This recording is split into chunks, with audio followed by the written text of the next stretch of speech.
Good day, Harry Potter fans. Welcome back to the page. Thank you for always being with us for a new chapter of Backward with Purpose, Part 1, Always and Always by Dead Woodpecker.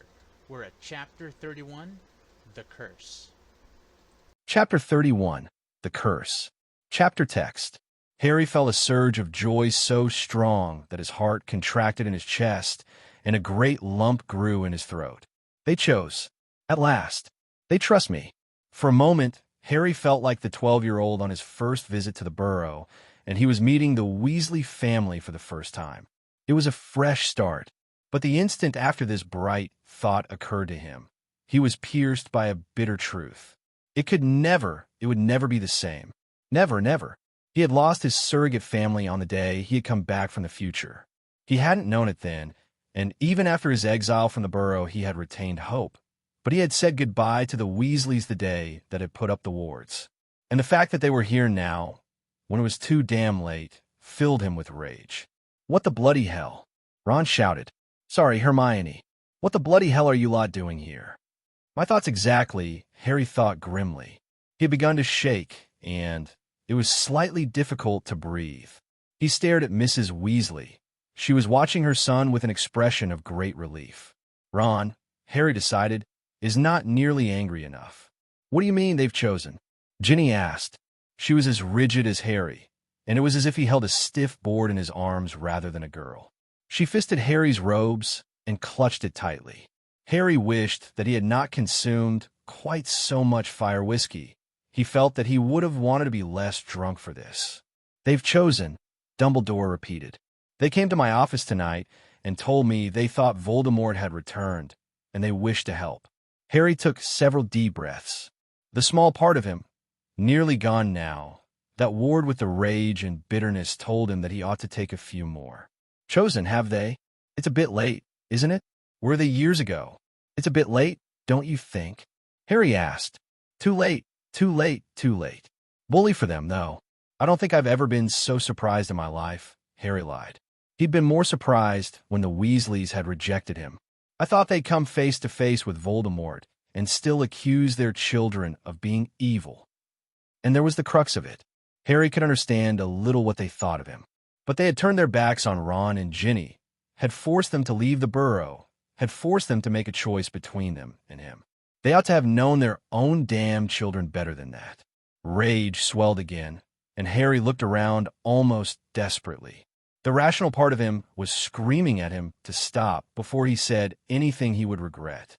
But no one, not even Dumbledore, made any attempt to stop him. Now, listen, Bill said sharply. Harry knew what he was going to say before he did, and he almost wished that someone would silence him. You couldn't have expected us to know or to trust. And Harry snapped. Every slight, every snide comment, every night that Ginny had cried into her pillow when she thought Harry was asleep, they all came rushing back. That is my point, Harry shouted. He glanced around at those who knew the secret. They had trusted him, and the Weasleys, who should have been his champions, they had let Harry, Ginny, and Ron down badly. Look around. You see these people? They didn't let any fucking article turn them away before they even met me. And you, Harry pointed at Molly and Arthur. How dare they turn on Ginny and Ron? He would curse them if he could. Ought to have trusted your children. Molly whispered something, but Harry didn't hear her. He stared at her, but he didn't see. That damn rune, no doubt inspired by the amount of fire whiskey he had consumed, was all he could see. Pain, pain, pain. If only they had figured it out before we put the wards up. Harry had already said goodbye. This was far too difficult. It was too much. And now he was going to have to tell them about the time travel, and Dumbledore and everyone would expect him to forgive them. And even though he still loved them, he did not think that was at all possible. It's too late. Not to mention what you did to our sister, Charlie said sharply. Just because I know Voldemort's back doesn't mean I haven't forgotten that. Harry had wondered how long it would take them to mention that. He would have bet that they'd be cringing over his terrible power first, though. He felt another surge of anger. So now I'm okay since Voldemort's back? Suddenly they're not so afraid of me anymore? I'm surprised you've forgotten my terrible, fucking power, he seethed. What? Not so worried that I'm going to— What was it? He pretended to think. Lead the family down a dark and dangerous path? Not so afraid that I'm going to bewitch you. No, Bill began. Changing your tune a bit, Harry asked. Try to see it from our perspective, Arthur said. From their perspective. Harry had spent most of his third and all of his fourth year wondering where he had gone wrong, besides touching Ginny. They hadn't trusted him, ever, not even when he had saved Ginny's life, not even when he had taken curse for Percy. He did not know where he had gone wrong, just that he had. But there was no explanation good enough for accusing their son and daughter of being dark. I have tried. I've tried for almost 3 years. But the moment you broke your daughter's heart, do you have any idea how many times she's cried herself to sleep because of you? I stopped trying. Harry, Sirius said. Harry looked at him. His godfather was obviously wondering if he was going to tell them, or if they ought to just send them on their way. But Ginny squeezed his hand, and he realized that the Weasleys should have the truth because they were her family. What the hell is going on? Charlie asked. I thought our concerns were legitimate. If you consider turning your back on your brother and sister a good thing, Harry thought. He glanced down at Ginny and saw an unnatural sheen to her bright brown eyes. You understand nothing, Ginny said. She met Harry's eyes, and Harry found a depth of pain there that made him want to lash out. He took a deep breath, already deciding which memories would hurt them the most. You want to understand? Harry said. Albus. The pensive. Harry gathered his thoughts, sorting through memory after memory of death and destruction, love, and what Harry, Ron, and Ginny were willing to do to save them. He gave them an image of the final battle, the memorial, and the decision to travel back in time to avert the disaster. For them. He also added small memories, his favorites, of being an honorary member of the Weasley clan. Harry, don't do anything you'll regret, Dumbledore warned. Harry looked at the Weasleys, who all appeared confused and wary. He wanted to show them what their distrust had done to their son and daughter, who had sacrificed everything for them. So he pulled those from his head as well. And, in the end, he wanted to show them that while they had thought Harry to be evil, he had once thought they'd be accepting and loving. He knew this would hurt them, and he wanted to hurt them. I can't imagine why I would regret it. Is that a pensive? What dash? Just go. The Weasleys did not say anything, only moved forward and fell into Harry's memories. Harry sagged against Ginny, feeling suddenly weak. The blood still thundered through his veins, but he felt dizzy from the fire whiskey. What did you show them? Ron asked quietly. There was a long silence after Harry told them. Harry, Hermione said gently. Was that wise? I think it's going to hurt them to be shown memories like that. That's why he did it, Ginny said. And frankly, I can't say that I blame him. At least they'll understand that they've been stupid this entire time, Ron said. Still, Hermione looked pensive. Harry glanced at Dumbledore. I'm not going to regret it. Ginny and Ron sacrificed everything for them. Everything. It was an easy choice to make, yes, and none of us would even think about regretting coming back. But their family betrayed them. They were blind. And, damn me if you wish, I'm not going to regret forcing their eyes open. Dumbledore did not say anything. I don't want to stay here, Ron said suddenly. I don't want to be here when they come out. I want to leave and go to Godric's Hollow. Harry thought this was an excellent idea. Neville, Luna, are you going to come with us? Luna shook her head. Sorry, Arthur. It's late, and we got to get back to the school. See you, Harry, Neville said quietly. They shook hands, and Harry could not believe that so little time had passed since they had plotted ways to kill Umbridge, and it had only been a few hours since the 6 Death Eaters had died. Serious? Harry said. He shook his head. Nah, I'm going to stay here. If they still need a few things explained. Harry took one last look at the pensive and apparat into the sitting room in Godric's Hollow. He wanted another drink, but he did not want to have to stay at Grimmauld Place. He did not want to see them. Harry did not know if he would ever really want to see them now that they knew. Ginny appeared beside him, took a deep breath, and started to cry. Harry wrapped his arms around her, laid his head on top of hers, and wondered why his eyes were completely dry. Ron brought Hermione over.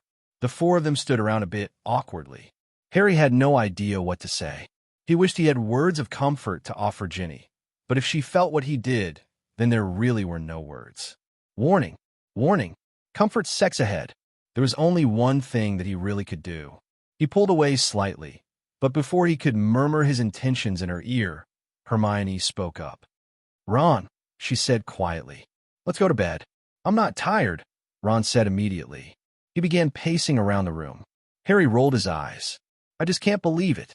I can't believe it." "Let's think about it tomorrow," Hermione said firmly. "Let's go to bed. Together." "I already told you I." But Ron stopped talking when he realized what Hermione was saying. His mouth fell open and his eyes widened. "You mean—" Harry did not stay to listen to the rest of the conversation. He marched out of the sitting room and up the stairs and into the bedroom he shared with Ginny. He shut the door with more force than was strictly necessary and cast a silencing charm and an imperturbable charm. He took one moment to whisper the contraceptive charm, dropped his wand, and swept Ginny up into his arms. "That was exactly what I needed," Ginny said. "Though I may be sore tomorrow. In the good way or the bad way." "In the very good way," Ginny murmured. Harry kissed her softly, stroking the long strands of her beautiful hair. He did not kiss her to draw out her desire again. He was not sure if he was capable of another round at the moment. But he wanted to stall. "Can it wait until tomorrow?" she asked. "Merlin, yes," Harry said. He pulled out of her. "Do you have your wand?" Harry asked. When she shook her head, he sighed and got up to retrieve his own. He cast cleansing charms on the both of them, stripped, and crawled into bed. Ginny did the same, and he curled around her back.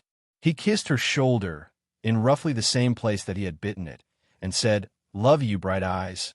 "Love you too," Ginny said. "Always and always." Neither of them spoke after that, though Harry was awake for several more hours. He was certain that she was as well. Ginny had helped take the edge off of his anger. It was still there, and so was the pain. But he found that he was able to think clearly. The night had deepened before Harry at last slept. He awoke to the best feeling in the world, Ginny using her mouth on him. One moment he had been dreaming, and the next he was wide awake in all ways. He let her continue until the pressure was too great. He tugged her up, curled around her back again, lifted her leg, and entered her as slowly and gently as possible. This time was just as intense as the night before, but in a completely different way. Instead of growling and shouting, Harry murmured endless words of love in her ear. Instead of being forceful, he went as gently as he could. Only the end result was the same. "You can look now." Ginny yawned and pulled on her robes as Harry headed into the bathroom to wash. He stood under the spray of a shower for longer than was typical, trying to order his thoughts before the inevitable conversation with Ginny, Ron, and Hermione. He got out, dressed quickly, and followed Ginny downstairs to the breakfast table. Ron and Hermione were already there. Ron was tucking into a huge plate full of sausage and eggs, while Hermione nibbled on toast with a dreamy expression on her face. Sirius walked in the moment Harry opened his mouth to talk. "Your family has gone back to the burrow. Don't look like that. They're not angry. They'll be going back to Grimmauld Place tonight. So if you want to see them, they'll be there." "I'm not sure I want to," Ron said darkly. "I think you should," Harry said firmly. Ron and Ginny turned to stare at him. "I thought about this all last night.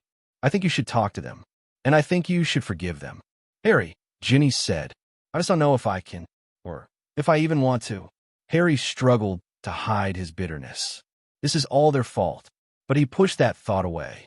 It was the right thing to do. He imagined that it would be very difficult for Ron and Ginny to forgive. He had seen the evidence of the wounds caused by their own parents. They ran deep. "I'm going to try too," Harry said, "though I will likely find it more difficult than the two of you. Thinking their own children were evil. What about how they've treated you?" Hermione asked. Harry blew out his breath. "That's impossible to forgive." "Not. And I know this sounds confusing because of what they did, actually. They didn't really do anything wrong. At least not in regards to me. I don't."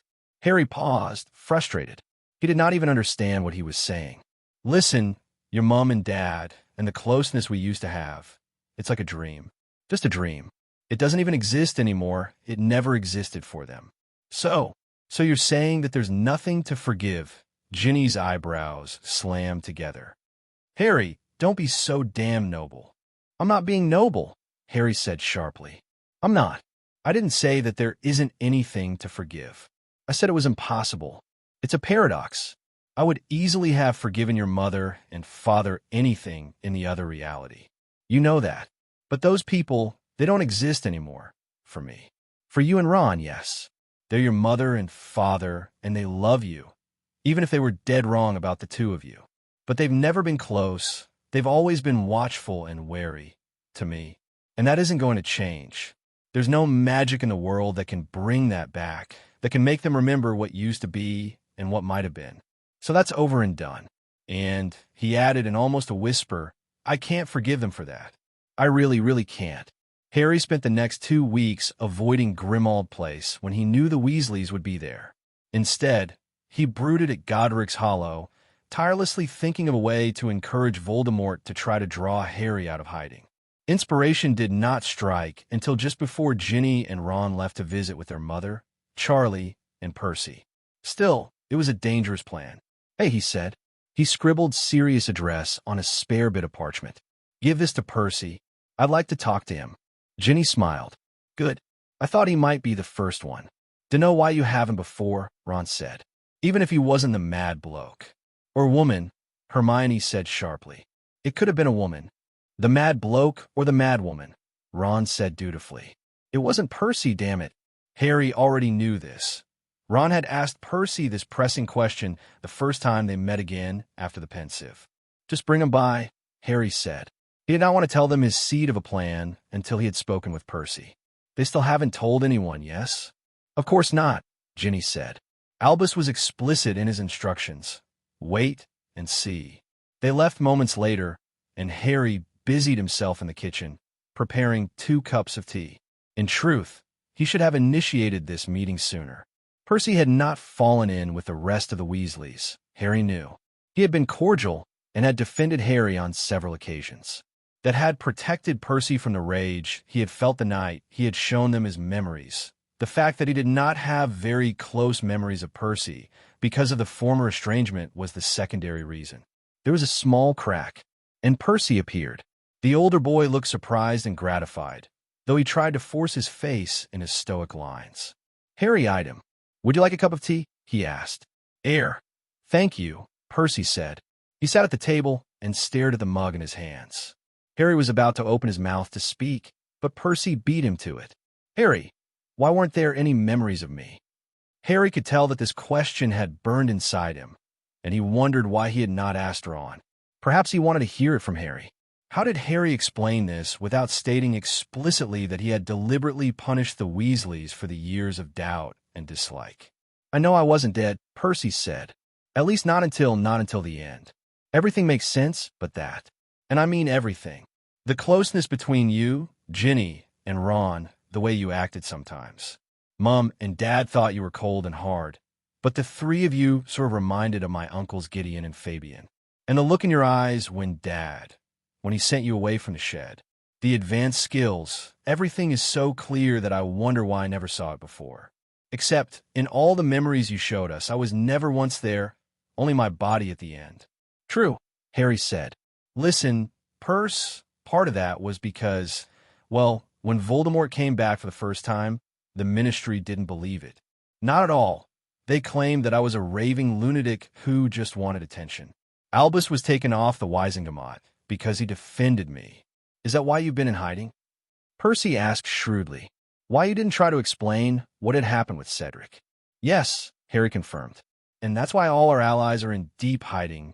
We've been working behind the scenes, but that doesn't matter at the moment. Your mum and dad, they joined the Order of the Phoenix immediately. And you sided with the Ministry. Percy looked aghast. But why? You placed your loyalties where you thought you should, Harry said. So, for however many years, I didn't believe that you know who was back. No, Harry said. Voldemort. It's a long story, and part of the reason why I asked you to come only remained hidden for about a year. After that, I think you had a hard time knowing that you turned on your family. You came back, though, right before the final battle. Percy eyed him. Is that why you and Ron and Ginny were so nice? You didn't want me to side with the Ministry? No, Harry said honestly. We wanted you to know that if you sided with the Ministry, you could always come back. Ron and Ginny reckoned that if you knew that we appreciated you, you'd have an easier time of it. And don't feel too guilty. We found out, after the battle in which you died, that you've been using your connections at the ministry to help muggle-born witches and wizards to flee the country. Percy stared at him for long moments, ignoring his tea. Would you let me help if I ask? Percy, Harry said. That's actually why I wanted to talk to you. I have an idea, but there's a risk, and if you don't feel comfortable, I'll do it, Percy said immediately. Harry grinned. You may want to wait until I tell you. You see, we need bait for a trap. An hour later, Harry had outlined every risk that he could think of, including some that were extremely unlikely, and Percy was just as firm about his desire to help. Harry was reluctant. The fact that Percy would be used as bait was a minor thing, really, but Percy's allegiance would be public. It was possible that Voldemort could go after him. But Percy was adamant, and Harry had to admit that they needed him. Let's go tell Ron and Ginny, Harry said. And we'll have to ask Creature. Percy, are you certain? Harry asked for the 17th time. As certain as I was 2 minutes ago, Percy said immediately. Harry sighed. A thought flitted across his brain, and Harry realized that he felt exactly the opposite about Percy than he did the other Weasleys. Percy had kept himself at a distance last time, separated from the rest of his family by the virtue of having completely different personalities and interests. But now, it was the other way around. Percy was still Percy, pompous, ambitious, and a little hard to take in large doses. But his loyalty to Harry and his siblings had never truly wavered. All right, Harry said. I won't ask again. They apparat to Grimmauld Place at the same moment. Harry felt a nervous swooping in his stomach. This was the first time he had placed himself in the same place as the other Weasleys. Fortunately, they were apparently in the sitting room. The basement kitchen was deserted. Ginny, Ron, Sirius, Harry called loudly, and what sounded like a herd of elephants tromped down the stairs. He grimaced and then wiped all the expression off his face with the help of his rudimentary occlumency skills. Sirius bounded into the kitchen first, followed by Molly, Arthur, Bill, and Charlie. Harry let his eyes slide right past them. We figured out how we're going to lure Voldemort, Harry told them. Sirius, Creature is going to go to Narcissa Malfoy and tell her that I've got you under the Imperius curse. What? Sirius said blankly. Why not just say I'm supporting you? It's an added layer of protection, Harry said patiently. He saw the older Weasleys sit down at the table out of the corner of his eye. None of them were looking at him, which was just fine with Harry. However, it would be unwise to put Sirius in the compromising position of my ally. Not only for right now, but for later, we've got a plan for the worst for the Ministry, and Sirius needs leverage. Which means, we're using Percy as bait. Ron gaped at him. Did you think of this all by yourself? Harry grimaced at him. You know I don't like it, but it needs to happen. We'll take extra precautions, of course, and once Voldemort has come back into the open, Percy has agreed to move in here. Why not use the Fidelius charm on the burrow? Bill asked. Harry clenched his jaw and didn't answer. Because you're going to pretend to think the same as you did when Ron and Ginny left, Percy said promptly. You're going to continue to stay out of the fight, and you're going to be disapproving, even when everyone finds out you know who is back. Ginny gave Harry a small smile. No way, Charlie said forcefully. No way in hell will I. You'll do it, Harry said firmly. Sirius, we're going to have to ask Creature if he'll do this. And when he agrees, make absolutely certain that he knows exactly what to say. And tell him that if he is in any danger at all, he is to leave immediately. We need to act fast. Creature needs to have planted the information within a month. And I'll be moving out of the burrow and into my own flat, Percy said. Why Percy? Molly whispered. And why can't we? Why aren't we going to be on your side? It's all about doing what Voldemort doesn't expect, Mum, Ron said when Harry made no indication that he was going to answer her. Percy is the most likely candidate to be on friendly terms with us. And if your support remains hidden, you can do things that can't be traced back to you. And we need people like you at the Ministry, Dad. And we'll need Bill to stay at Gringotts for now. Why Gringotts? Bill asked. What the goblins got to do with this? We're going to have to, Ginny began, but she stopped and immediately frowned. She withdrew a small silver object from the inner pocket of her robes. No, Luna's voice. Don't. It has to be done, Umbridge's voice. It sounded faint and distant, and Ginny added a charm to make it louder. Give me that wand. Now, Mr. Longbottom, I believe you have something to tell me? Oh yes, I know you've thwarted me all year, both of you. But you will tell me where Harry Potter is. Right now. No, Neville said. We're going to Hogwarts right now, Harry said. Let's go, Ginny. Ron. But all three of them turned on the spot, and after the unpleasant sensation of being pulled through a small tube, Harry was in the tidy upper room of the Hog's Head Inn. Ariana, we got to get in. Crucio, Umbridge shouted. Luna screamed a terrible, high-pitched sound that nearly stopped Harry's heart. All three raced as fast as they could up the passageway and into the room of requirement. We need a door, Harry yelled, one that leads into Umbridge's office. Should we disillusion ourselves? Ron asked. No need, Harry said grimly. Dead people don't talk. The door appeared when they were halfway across the room, and Harry reached it at a dead run and threw it open. The scene that met his eyes filled him with anger so intense that Harry had raised his wand, intending to use the killing curse for the first time in his life. Luna was bound tightly to a chair and was screaming from the pain the Cruciatus curse caused. Neville was beside her, also bound, tears of impotent rage streaming down his face. And Umbridge cast the curse, a sickening look of glee on her face. But the cool, logical part of his brain wanted answers to several questions he had. Just a few minutes, Harry promised himself. So when he shouted, the word that left his lips was stupefy. Umbridge dropped like a stone, and Luna stopped screaming. Ginny immediately unbound her and Neville. Thank you, thank you, thank you, Luna sobbed, panting. Neville shook with fury. He stood up with deliberate motion and raised his wand. There was a hard, determined look on his face, and Harry knew that he was about to kill the stunned woman. Not yet, Harry said. Incarcerous. Black ropes twined around her so tightly that they cut her skin, causing her to bleed in spots.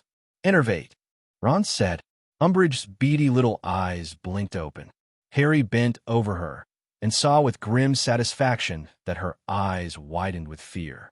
She made little whimpering noises. She tried to move, but gasped from the pain. This did not bother Harry in the slightest. You cunt, Harry said. You foul, evil cunt. You're dead. You're already dead. You just haven't stopped breathing yet. How do you like having Harry tie you up with magic? Ron asked. I've got to admit, I'm really enjoying the sight. Looks painful.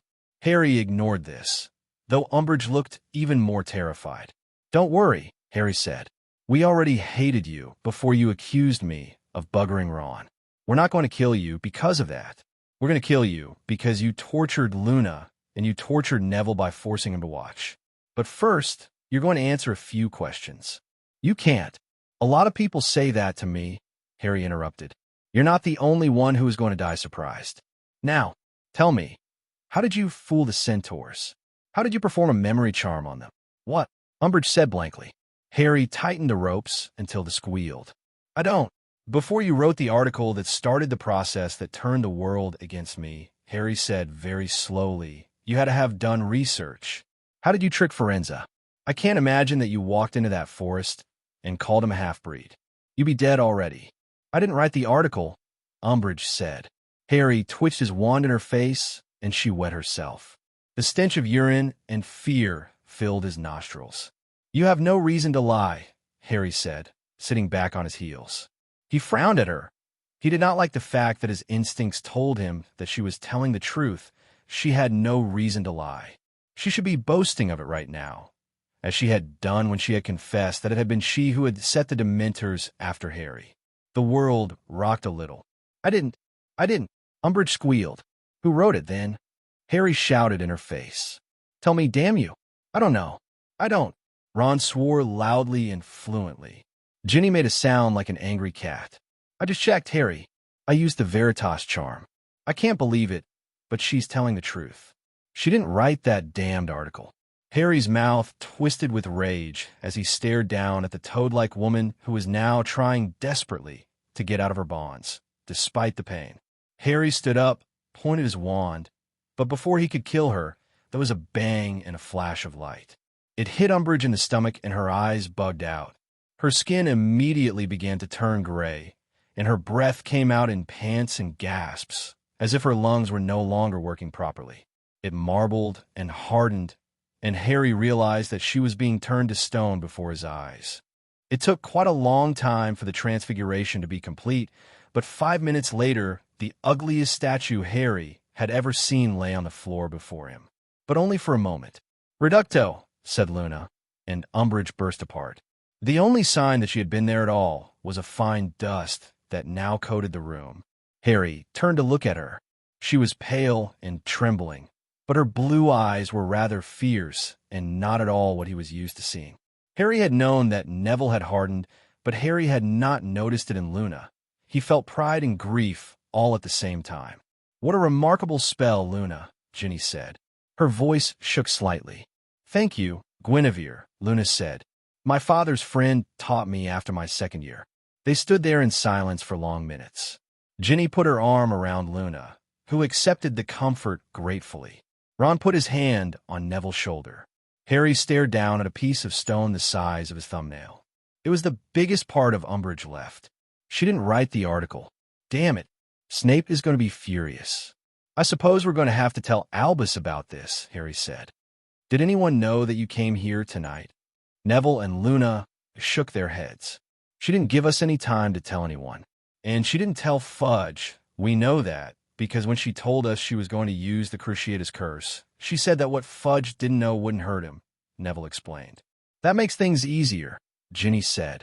"Yeah," Ron said. "So it does not having a body to get rid of." Thank you for always being with us, Harry Potter fans. We've got a new chapter for Backward with Purpose, Part 1, Always and Always by Dead Woodpecker. We are at Chapter 32, Beware. Chapter 32, Beware. Chapter text. Harry's heart hammered inside his chest, and the palms of his hands felt uncommonly sweaty. He was alone in the kitchen at Grimmauld Place, and everything was, so far, going according to plan. Harry knew that this could change at any moment. Merlin knew that almost everything had gone wrong. But Snape had provided information that Voldemort was ready to attempt to lure Harry into the Department of Mysteries that had worked. But what if the Blood Wards don't protect Percy? We should have made them as strong as they were at the Burrow. Harry could not help these thoughts, even though he knew that the wards Dumbledore had created were exactly what they needed. No one who was not a family member of Percy's, Harry could not even enter, could penetrate the wards without extreme pain. And whatever else the Weasleys might be, they were not supporters of Voldemort. Yet Harry was frustrated and worried. Many different things clamored for his attention. He was actually least worried about the duel with Voldemort. Even if Harry was struck by the killing curse, that was hardly the worst that could happen. Indeed, every day Harry realized more and more the truth. Dumbledore had always been right. There were far worse things than death, and Harry was lucky enough to stumble across loads of them. Harry," Mr. Weasley's voice. Harry gritted his teeth. With an effort, he turned his head and stared at a point on the wall several inches to the left of Mr. Weasley's head. Harry thought that he had progressed rather well from just under a month ago when he had steadfastly refused to be in the same room as them, or even the same house. He could not, however, make eye contact. It hurt too much. That first moment, it was hard to remember that this Mr. Weasley was not his Mr. Weasley, the one who had been like a father to him. "Yes," Harry said flatly. "Do you know where Ron and Ginny are?" he asked. "I expect they're at Godric's Hollow," Harry replied. He turned away. He had given all of the Weasleys the secret 2 days before, though he had had to fight his own bitterness. "Is it all right if I—" "It isn't my house," Harry said. He wished Mr. Weasley would just leave. He didn't want to see them. He didn't want to have a talk to them. "Go if you want." "Thank you," the older man said. But he made no move to join his children, and Harry felt a sick sense of dread. "Don't talk about it, don't mention it, and don't ask me about it. Harry, Molly and we want you to know that we should have listened. We're really sorry." This was the moment that he had been dreading since he sent the Weasleys into the Pensieve. He absolutely did not want to hear their apologies. This urge was so strong that Harry had to use all his might to not silence Mr. Weasley with his wand. "There isn't anything to forgive," Harry finally forced out. And yet he had a coiled mass of grief, pain, and anger in his belly with the Weasley name on it. Mr. Weasley seemed to know this. "I may have been blind, but I can see that." "There's nothing to forgive," Harry insisted. That was the problem. Other than the way they had treated Ginny and Ron, they hadn't done anything wrong. But at the same time, they had ruined everything. There was no chance at closure, no way to resolve these issues. There could be no way of going back to the way things were, because they had never been. Harry was immensely relieved when Mr. Weasley left. He did not need another item on his plate. His invisibility cloak was still missing. Umbridge hadn't written that damn article, and Snape had been forced to carry around a portkey just in case Voldemort found out the truth and tried to kill him. They couldn't possibly make absolute certain that it had, in fact, been the Longbottoms who had erased Dumbledore's and Snape's memories and inadvertently killed Rookwood. There were too many damn complications. And, on top of all of that, Percy was maintaining his silence. Harry looked sourly at his cup of tea. He found himself wishing, not for the first time, that Voldemort was not a damn Legilimens. Creature did not know a clemency. Therefore, they had to make sure that he told the truth as much as possible just in case. So Harry had placed Sirius under the Imperius curse on several different occasions. Ron had done it too, though that had been primarily just for fun. They had staged a loud discussion about how glad they were that Percy was actually on their side, and also that they had not had any contact with him since the beginning. Harry did not like the necessity of using someone he cared for as bait, and he had a horrible feeling that things would go very wrong. The next 2 days were spent anxiously pacing, pulling at hair, and being soothed by Ginny. Harry was prepared to drop everything at any moment and race off to the Ministry, this time with Ginny, Ron, Hermione, and Moody all in tow. Harry repressed the urge to send Percy a Patronus practically every 10 minutes. But the Death Eaters were watching, Harry knew, and no one wanted them to see how the Order of the Phoenix communicated. It only made things worse when Percy stopped coming to work. This had been entirely expected. The Death Eaters who worked for the Ministry were quick to cast suspicion on him. Percy had had to hole himself up in his small, order-funded home. But what if? Harry wandered around Grimmauld Place, pacing and wishing that Voldemort would get on with it. It finally happened at 7 o'clock in the evening while Harry was having a shower. His scar blazed with pain, and he fell over, clutching his head. He could see Percy's face, hear Percy's screams.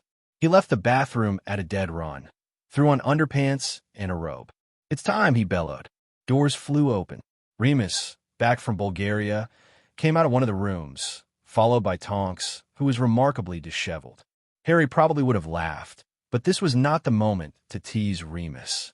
"You're certain we can't go with you?" Remus asked. "Should I head to the Ministry?" Tonks asked at the same moment. "Yes, I'm sure." And, "No, don't go to the Ministry. Alert Kingsley and tell him to bring Muffle the wards. Merlin knows we don't want Scrimgeour showing up when we don't want him to," Harry said. "But what about?"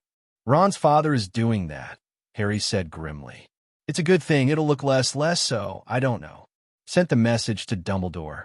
Ron said, "He'll send Fawkes to Percy's house. Get him out of there." "Hermione, are you sure you want to come?"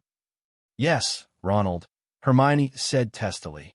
"No need to bite my head off, woman," Ron said. "Are we forgetting anything?" Harry asked. "Wards, Percy, Dumbledore, Ron, have you told your father?" "Yes," Ron said. "Just the Patronus. I didn't make it talk." "Right," Ginny said. "So now we wait." Kingsley's Lynx, Dumbledore's Phoenix, and Mr. Weasley's Weasel all arrived at almost exactly the same moment. Harry took several deep breaths, disillusioned himself, and gripped Ginny's hand while she did the same. "Are you leaving? Is this the moment?" Mrs. Weasley sounded very anxious. "Ginny, are you sure?" "I'm going, Mum," Ginny said sharply. Harry took this to mean that Mrs. Weasley had attempted to talk her out of going. Apparently, she did not yet fully and truly comprehend the fact that her daughter was not actually 14 years old. Harry ignored the fact that he, too, was guilty of wanting to keep her out of danger as much as possible. Ginny turned on the spot and took Harry with her to the atrium. It was silent and almost completely deserted, except for two weary-looking witches who were scrambling in the hearths. He gazed down the long walk toward the lifts and saw Arthur Weasley standing in one just before the doors closed. Good, Harry thought. They set off swiftly toward the lifts and rode down in tense silence. Harry could hear Hermione breathing heavily through her nose. This would be her first real taste of combat outside of a controlled environment. The lift doors opened on level 9. Harry gave Ginny's hand a reassuring squeeze. Only 5 seconds passed before Harry realized that another set of heavy, clanging footsteps joined them. Harry's entire body tensed up, and he jerked to a halt. "It's me, Potter," Moody said in a gruff whisper. "Prove it," Harry said. He pointed his wand in the direction of the voice. "Hedwig died that night, too," Moody said cagily, referring to his own death. "What are you doing here?" "Came to fight," Moody said. Harry paused to think about this, and then shrugged. "All right, get Bellatrix Lestrange. Don't kill her, but take her down and make sure she won't get up again for a while." "I'm here too," Dumbledore murmured. "I like the odds of this better. 6 on 12, was it?" Ron snorted. "More like about 500 to 12. Albus, with you here." Hermione wanted to get some experience. "I'm quite all right with Albus being here, Ron," Hermione said quickly. Ron laughed, and even Harry grinned. It felt a lot merrier to have Dumbledore here. Harry realized that they had never really fought beside each other before. Dumbledore was either rescuing him from certain death and Harry was unable to move, or Dumbledore was rescuing him from certain death and Harry was unable to move. "I think this might actually be fun," Ginny mused. They stopped in front of the door that led to the Department of Mysteries. All 6 of them paused for a moment. Harry was certain that the others were thinking of the ramifications of what they did this night. Harry, who had agonized over his encounter with Voldemort last year, was confident that they were doing the right thing, and relieved that this day was finally here. Harry grasped the knob and pushed the door open. As soon as they entered the room with spinning doors, Harry immediately lifted the charm that made him invisible. The invisibility cloak would be so much more convenient, he thought sourly. The room stopped spinning, and Ginny marched forward and opened the first door she came to with her wand. It was not the Hall of Prophecy, but was the room in which the unspeakables researched time. Harry wondered what they would make of him, Ginny, and Ron using the Tears of Merlin. Harry frowned when the door that appeared next was the one that was always kept locked, where the unspeakables studied the most terrible force in the universe: love. Something tickled at his brain, but before it could form a real thought, the doors changed again, and Ginny opened it to reveal the Hall of Prophecy. They formed a loose square with Harry at the head and Ron in the rear. Ginny and Hermione walked side by side. For any Death Eaters observing them, the 4 were completely alone. Harry could not even tell where Dumbledore and Moody were. "Percy," Harry called. He tried to sound panicked, but he mostly sounded like he was trying to impersonate a girl. He hoped the Death Eaters did not notice this. "Percy, where are you?" They quickly made their way to where Harry's prophecy was. Harry thought he might have heard Dumbledore and Moody break away from them, but he could not be sure it was not the beating of his own heart. "This has my name on it," Harry said softly. Do you think this is the prophecy?" He reached out and grabbed it. Quiet footsteps approached, and Harry, Ginny, Ron, and Hermione banded together, preparing to battle. As soon as Harry could see the mass in the dim light, he shouted now. What followed next was, and this was the only word for it, a rout. The Death Eaters had not expected to be blasted, cut, bludgeoned, or turned inside out.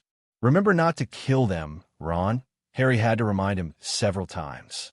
The Death Eaters also did not expect to have 2 full-grown wizards, one of the Dumbledore, countering their ambush. "Well," Harry said, staring down at Bellatrix Lestrange. Her eyes were glassy, and she bled from her ears, but she was still alive. Only one Death Eater had died, and that had been the case of Friendly Fire. That was much easier than I expected it to be.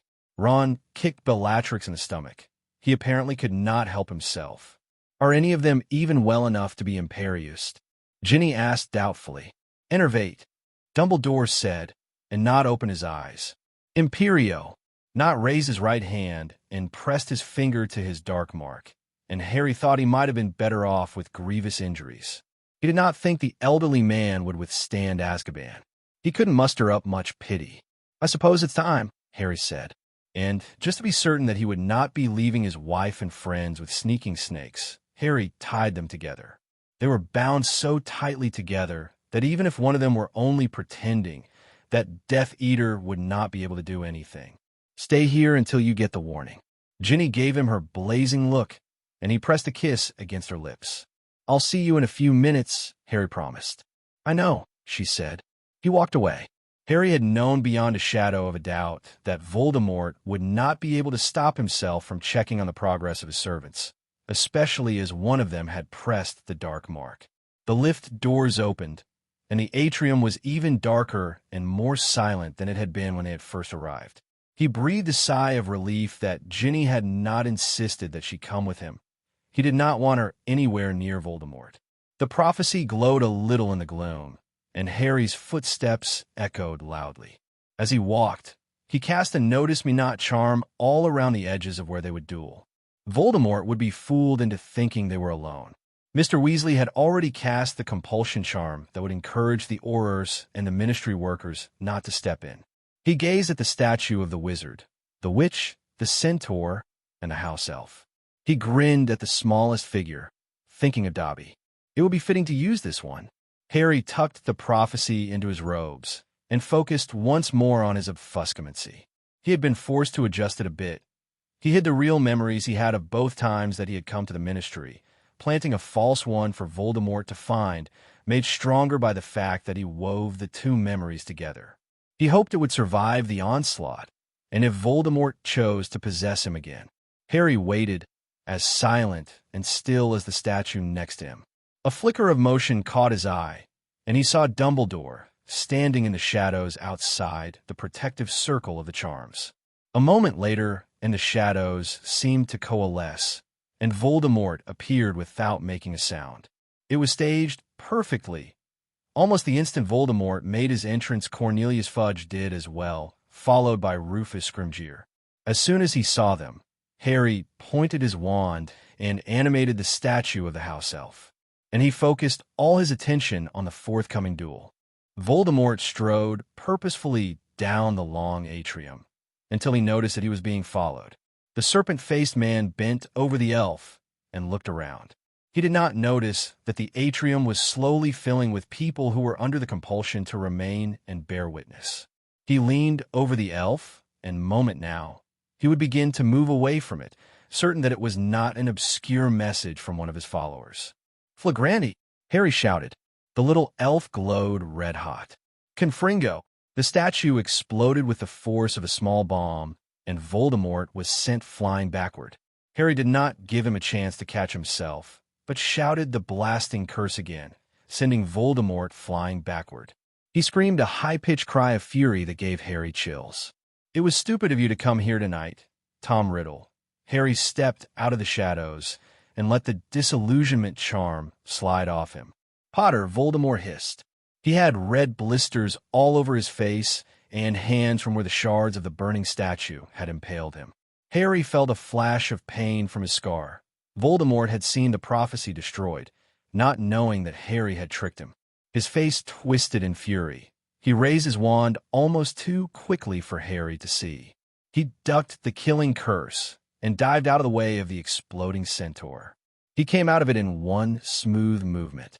Harry screamed, "Sectum Sempra," before he had even rolled to his feet once more. Harry allowed himself a moment of shock and awe when Voldemort could not spin away from the jet of light fast enough, and two fingers on his left hand spun into the air and splat on the ground. Those were cursed wounds. Nothing could bring them back. But Voldemort recovered amazingly quickly, and Harry had to duck another flash of green light. He danced around the curses, whirling this way and that in a complicated pattern that Moody had taught him months ago. "You're the one who shouldn't have come, Potter," Voldemort hissed. "You're the one the Ministry is hunting down. They do not even have any inkling that I, Lord Voldemort, have returned again." "That doesn't matter," Harry said shortly. They were circling each other now, Harry was only dimly aware of the watching crowd. He could barely see them, and if they made sounds, he did not hear it at all. Didn't you want to know the fullness of the prophecy? Voldemort asked. That was your destiny involved as well. Oh, Harry said. He withdrew the glass orb that glowed in the dim light. You mean this prophecy? He did not give Voldemort time to react, but tossed it up high into the air and used the curse he had used on the statue to blast it into smithereens. There was a haunted, howling sound, and only a fine dust rained on the floor. I don't need to know what it says, Tom. I've known for a while that I'm going to defeat you. Voldemort screamed with laughter and fury, though Harry could tell that he was unnerved. You think you, a child, can defeat me? Harry answered him by shouting Incendio, and Voldemort was wreathed in flames. It only lasted for a second, and Harry dodged another killing curse. Voldemort was breathing as heavily as Harry. He pointed his wand. A stream of gray light arced out of it, and Harry threw up a shield charm as fast as he could, but he was hit in the shoulder. He immediately felt exhaustion so intense that it was all he could do to stay standing. He partially broke the curse, but was already sweating and trembling from the effort to remain upright. Harry felt a dim surge of anger. Voldemort had deliberately weakened him. If that isn't cheating, he decided in an instant that this was all he needed from Voldemort. He flicked his wand, and let the Notice Me Not charm that kept Voldemort from seeing the crowd that had amassed in the atrium fall. The red eyes widened, and he hissed in anger. Then he turned on the spot, his cloak billowing out from him like a piece of darkness, and vanished. Harry sagged to the floor, more exhausted than he had been in a very long time, and possibly not at all in this body. It took minutes for him to catch his breath. The atrium was totally and completely silent, as though someone had cast a charm. The fact that Harry Potter had just dueled Voldemort appeared to have made a great number of people speechless. Harry looked at Dumbledore out of the corner of his eye. He got the impression that the older wizard wanted to start cheering. Several long moments passed, and still no one moved. Harry shifted his weight from one foot to the other, starting to feel a little nervous. Were they going to try to arrest him? If they tried, he was going to have to put his foot down. Voldemort is back. Harry stated the obvious. Fudge gaped, sputtered, and opened and closed his mouth like a fish. Mr. Weasley stood right behind him. Harry noticed. He was grimly satisfied that the man's compulsion spell had worked well enough that the Aurors had not attempted to curse Voldemort. Amos Diggory and Cedric were familiar faces in the crowd. He wondered if Mr. Weasley had had anything to do with that. Harry shouldn't be surprised that Cedric now worked for the Ministry. Bright boys and girls who were skilled with magic often did. It appears, Dumbledore said slowly, that we might owe Mr. Potter a rather large apology. D.D.D. Dumbledore. Fudge whispered. That was you-know-who. Harry turned away and rolled his eyes. Yeah, he said. Voldemort's been back since June 24th. You know, the night you lot decided to arrest me. Dumbledore gave him a very, very sly wink. It went unnoticed by any of the others. I take it that you used the Imperius curse on young Mr. Diggory to protect him? But what about Moody, with his impeccable timing, chose that moment to shove through the crowd. A mad Death Eater was impersonating me, he growled, amidst the cries of shock and gasps.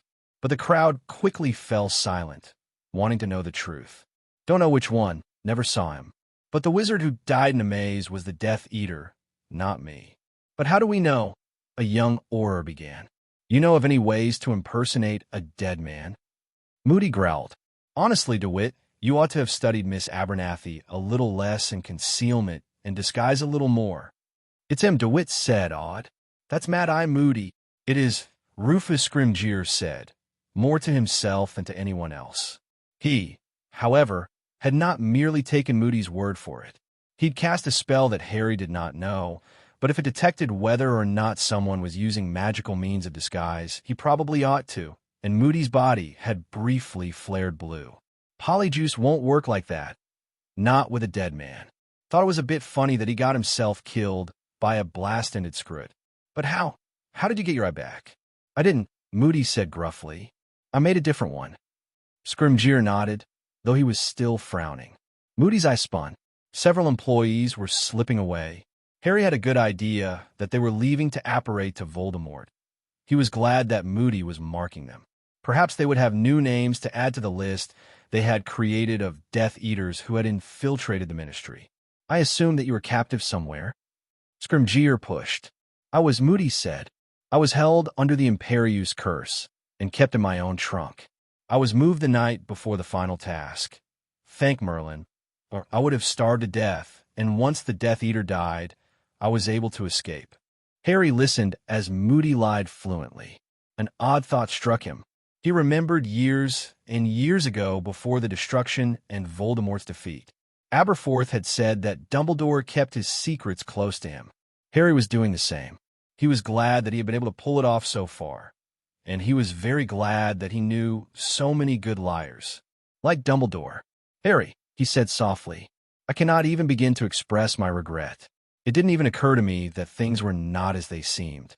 I confess that I was swept away. Harry could see Fudge nodding like a sycophant after every 2 words, and would have had to work hard to suppress his grin had he not been so exhausted by the fact that the prophecy hinted at a terrible power.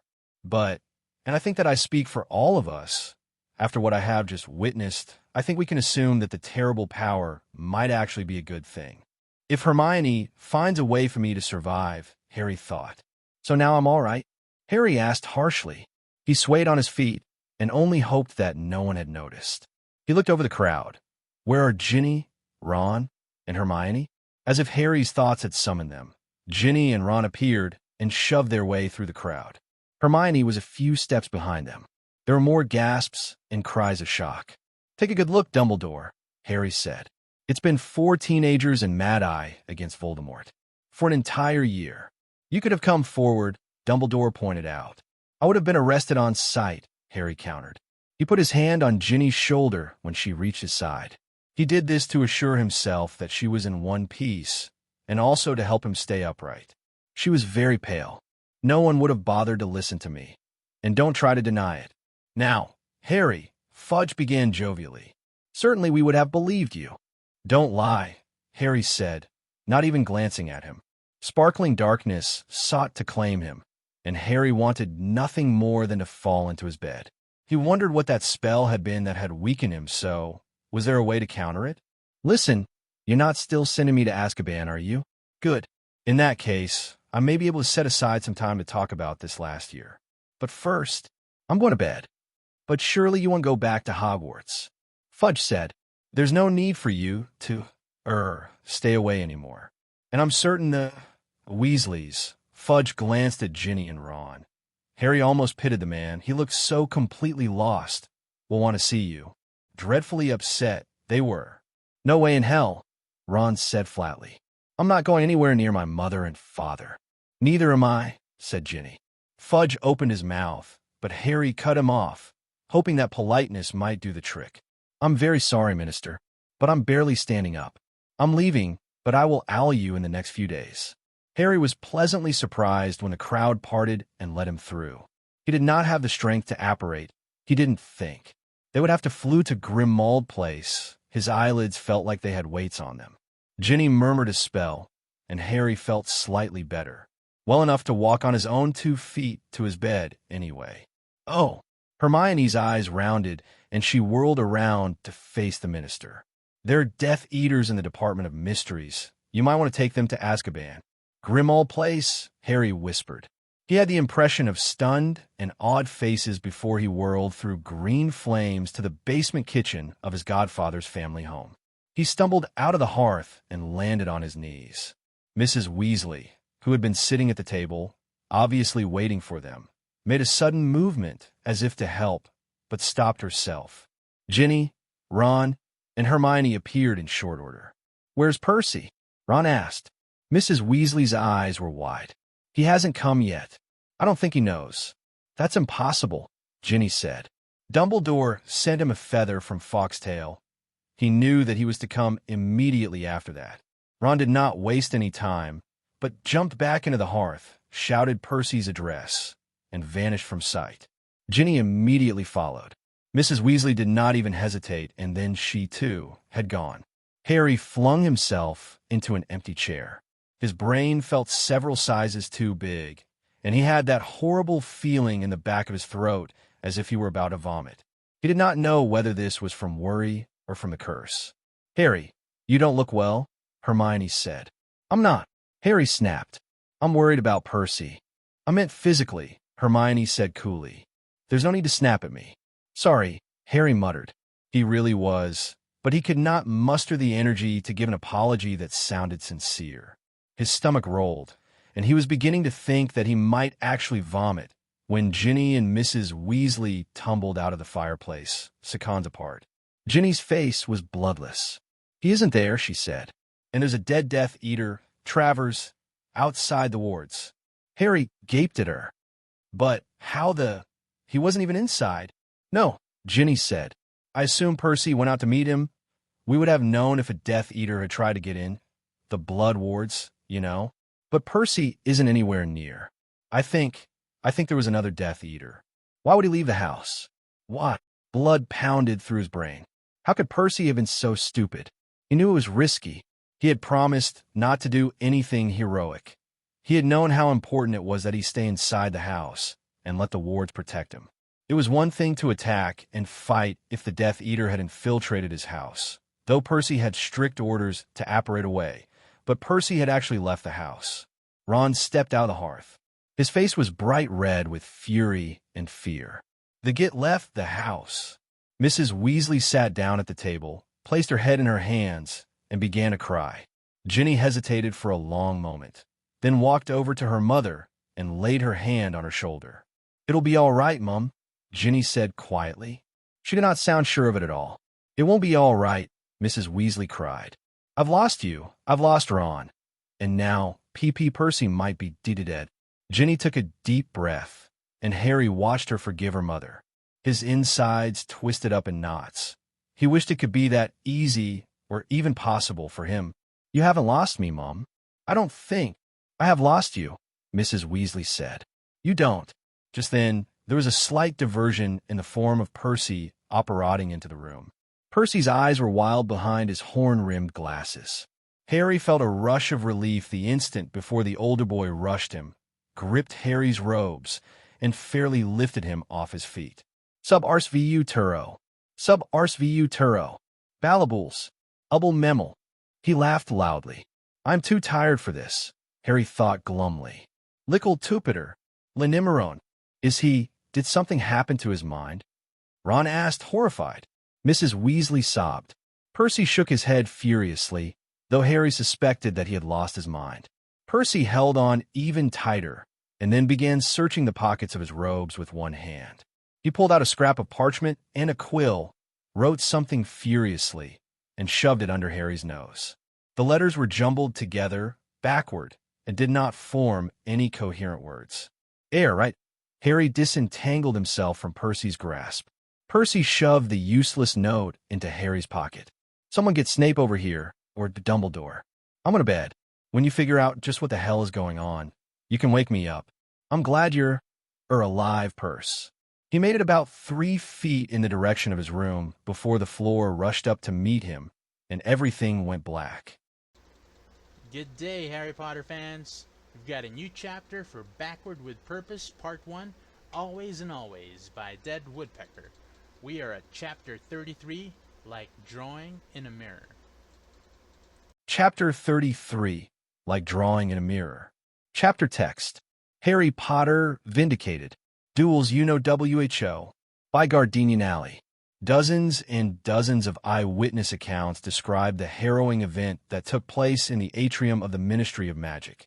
Harry Potter and he who must not be named dueled each other in a display of power not often seen. "It was like watching 2 giants," said Mary Plum of the Department of International Magical Cooperation. "I've never been more terrified in my life. But yes, it was a bit exhilarating too." See Great Duelists in History, page 2. Albus Dumbledore, who had been there in a meeting with Arthur Weasley, also witnessed the event, though he took a more somber and regretful tone. "It is a great tragedy that we, the wizarding world, turned our back on Harry Potter and those faithful to him. We have forced him, Ginevra Weasley, Ronald Weasley, and Hermione Granger to shoulder an impossible burden. The Daily Prophet would like to say that it could not agree more. We would like to issue full apologies to Harry Potter and the others. See, who's to blame for blaming Harry Potter? Page 3. We were wrong about many things, including the prophecy. Harry Potter arrived at the Ministry tonight in order to stop you-know-who and his crowd of Death Eaters from obtaining it. After who must not be named left the Ministry, after coming off the worst in the duel, the Aurors were dispatched to the Department of Mysteries, where they found 12 incarcerated Death Eaters. Several of them were the escapees from Azkaban, including Bellatrix Lestrange, though perhaps the most prominent was Lucius Malfoy. See, Ministry Moneyman's secret worshipper of evil, page 8. It is also believed that the disappearances and deaths over the last year should be attributed to you-know-who rather than Harry Potter, perhaps the most tragic of these being the murders of Xenophilius Lovegood and Augusta Longbottom. Two lone voices of support were cruelly silenced. It is believed that several disappearances and deaths, such as Dolores Umbridge, Simon Mountney, Jack Butler, Ollivander, Aggie Lafferty, for a full listing, see page 7, were due to refusal to serve you-know-who. The Daily Prophet would like to caution everyone to be especially wary. Harry awoke slowly, wondering why his head and body felt so funny. It tingled, and he felt rather weak, as if he had recovered from the flu. Have I been sick? Harry was confused and muddled, and he did not quite know where he was. He was lying in a bed, and judging by the light coming from the windows, it was the middle of the afternoon. A bustling sound caught Harry's attention, and he shifted his head slightly to see who it was. "Molly," Harry said with great relief. "Thank Merlin you're here. Have I been sick? Where's everyone?" He stumbled up out of bed and threw his arms around her. He had been having the worst nightmare, but as soon as he had seen her familiar, loving face, all the lingering fear slipped away. He couldn't help but grin, weak though he was. "Is everyone else here too?" Molly froze, and an expression that Harry did not understand crossed her face. The smile slipped from his face and turned into a frown. Why was she so obviously uncomfortable? What was? The memories returned to Harry with a vengeance, and it was as though the room had been plunged into darkness. This was not his Molly. It had not been a dream, and Harry felt tricked and cheated. "Would you please get Ginny, Mrs. Weasley?" Harry murmured and took a large step backward. "You can call me Molly." "No, I can't," Harry said. "Molly is dead. She's been dead and buried for more than a decade." He felt angry and desperately uncomfortable. Why was she even in here? For a moment he had thought that the last 12 years had been a terrible dream. His stomach rolled and his face flushed. She looked very hurt, and Harry did not want to have to see that, so he lay back down. She deserves it, Harry thought sourly. It seemed like forever before he heard her leave, but it only took a few moments before Harry realized that he did not want to sit in bed and wait. He swung his legs over the side and walked on shaking legs. "Just how long have I been sick anyway?" Out the door. He immediately heard Snape's voice, low and urgent. Harry managed the stairs well enough, though he had to push himself off the wall. He was just about to enter the sitting room when Ginny came rushing out and ran smack into him. He swayed dangerously and propped himself up on the wall. "Harry," she said, "you're finally awake. You shouldn't be out of bed, though." "How long?" Harry asked. "Over 2 weeks," Ginny replied. Harry's jaw dropped. He was about to say something along the lines of, "What the hell?" when Percy poked his head out. "Harry, you're all right. Are you?" Harry asked. "You're not, completely insane anymore?" "He recovered the next day," Ginny murmured. "But he doesn't remember anything that happened." Harry groaned. "Not again. I'm sick of memory charms, Ginny. I really am. I think we ought to lobby for them to become unforgivables." "It wasn't a charm, apparently," Percy said. "It was Forget for Now potion." "That doesn't cause insanity," Harry pointed out. Once, a long time ago in Harry's first 4th year, the twins had given Forget for Now potion to Minerva McGonagall in order to get their entire class out of a particularly vicious test. It had not worked, as the twins had apparently not been paying attention to Snape when he said that it took hours to go into effect, but the 3rd years had had a week without homework. "No," Ginny said. "That was a separate jinx. We think whoever did it wanted to be certain that Percy could not tell anyone something before the potion kicked in. Harry did not even bother asking who. It seemed useless to him to even try to find this person. Look at how many people remained cloaked in secrecy. The author to the mysterious article, the person who had stolen Harry's cloak, and possibly cast the other Patronus, the two people who had forced Rookwood into the unbreakable vow, the benevolent presence in the ministry. Any way to counter it? Harry asked flatly. He already knew the answer. Not without the trigger, Percy said. If the person decides never to use it, I'll always have the blank spot in my memory. Do you have any idea why you'd leave your house? Harry asked. I can't think of a reason, no, Percy said. His brow was furrowed with thought. Believe me, Harry, I have thought about this since I woke up and Ron explained to me what had happened. I wish I could provide further clarification, but I knew very well that I was not to leave the house until Fawkes sent his message. He couldn't have been hit with the Imperius curse, could he? Harry frowned. He couldn't have been, not through those wards. I wonder if you know who used similar bait for me, as he did with you, Percy said. It is possible that if a Death Eater tortured someone on the street in front of my window, I would have been inspired to leave. It doesn't make sense, though, Harry said. Voldemort had already lured me to the ministry. He used false images. He didn't need you. Not really. Harry, the body outside of Percy's house had been dead for over a day before we found it, Ginny said. And yes, that means Percy was likely missing for that time. And no, we have no idea where he went after he killed the Death Eater, or who met him, or anything really.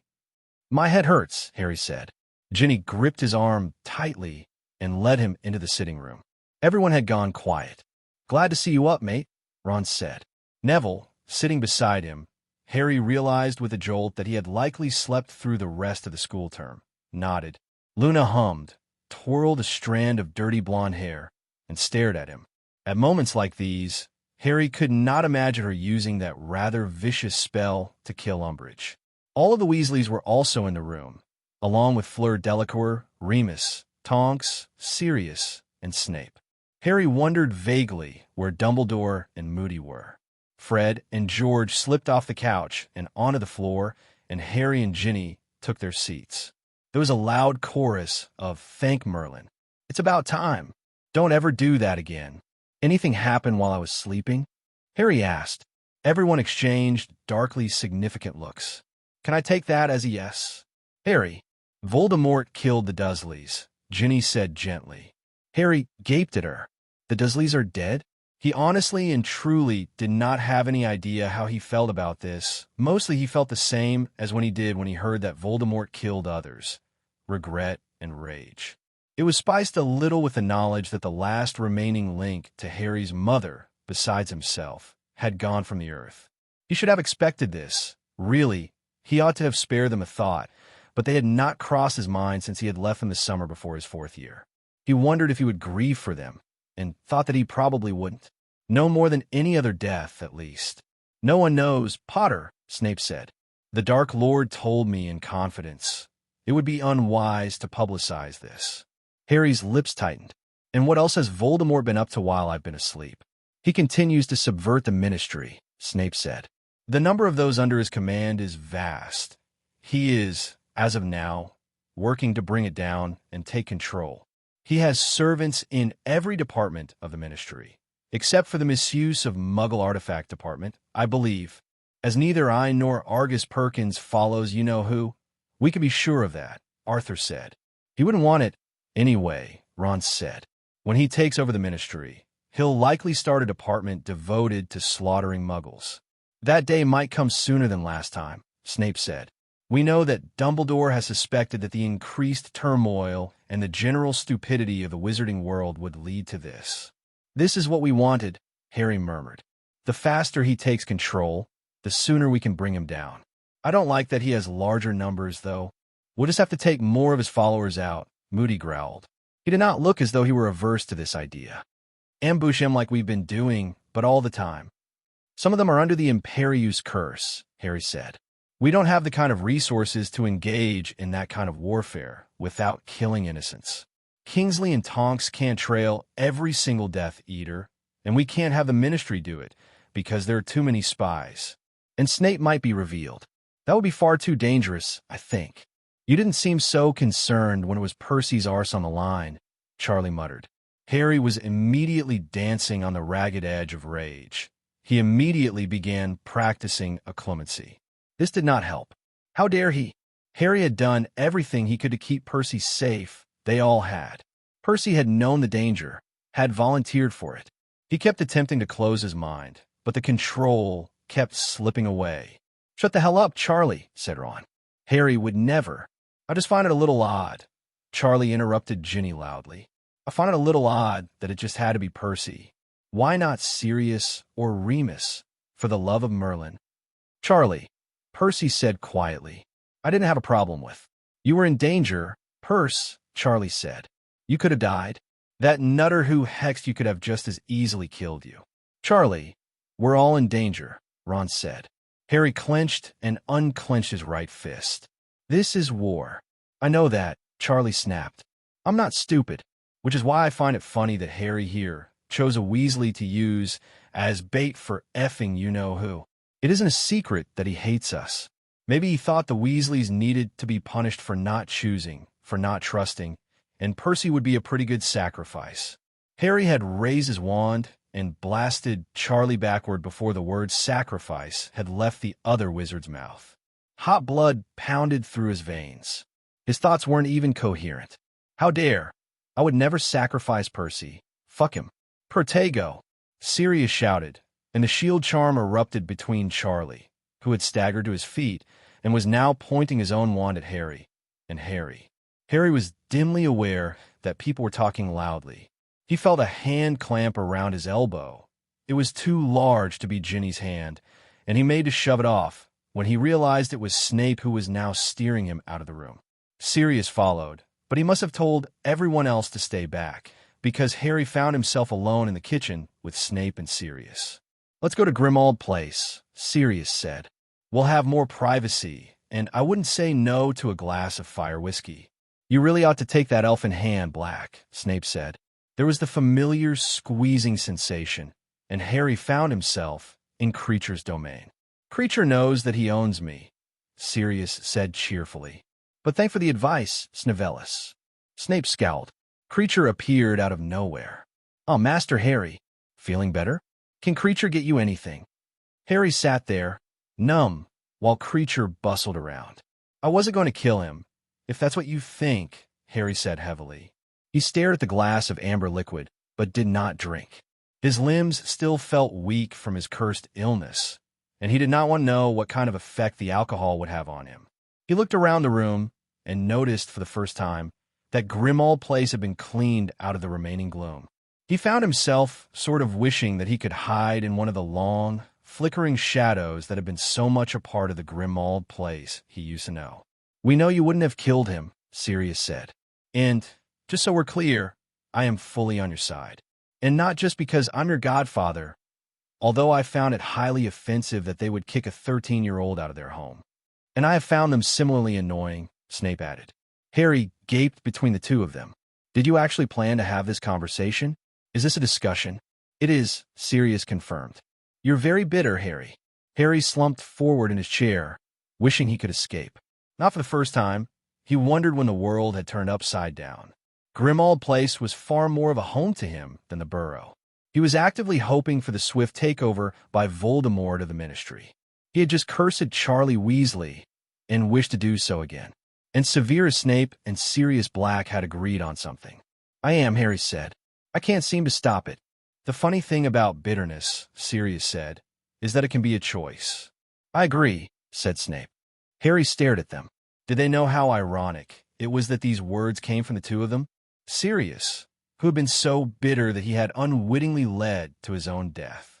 Or Snape, whose bravery had only been revealed after the fact, because his hatred of Harry had shrouded his loyalties? He did not say this, but the other men seemed to guess his thoughts. "I know what you're thinking, Harry," said Sirius. "Potter." Snape toyed with his glass and scowled. "I did not like the man I saw in your memories." "Neither did I," Sirius said. Harry's sense of the surreal grew steadier by the minute. "I was bitter, resentful. I was drinking too much. And we ultimately died because of that bitterness, Snape said.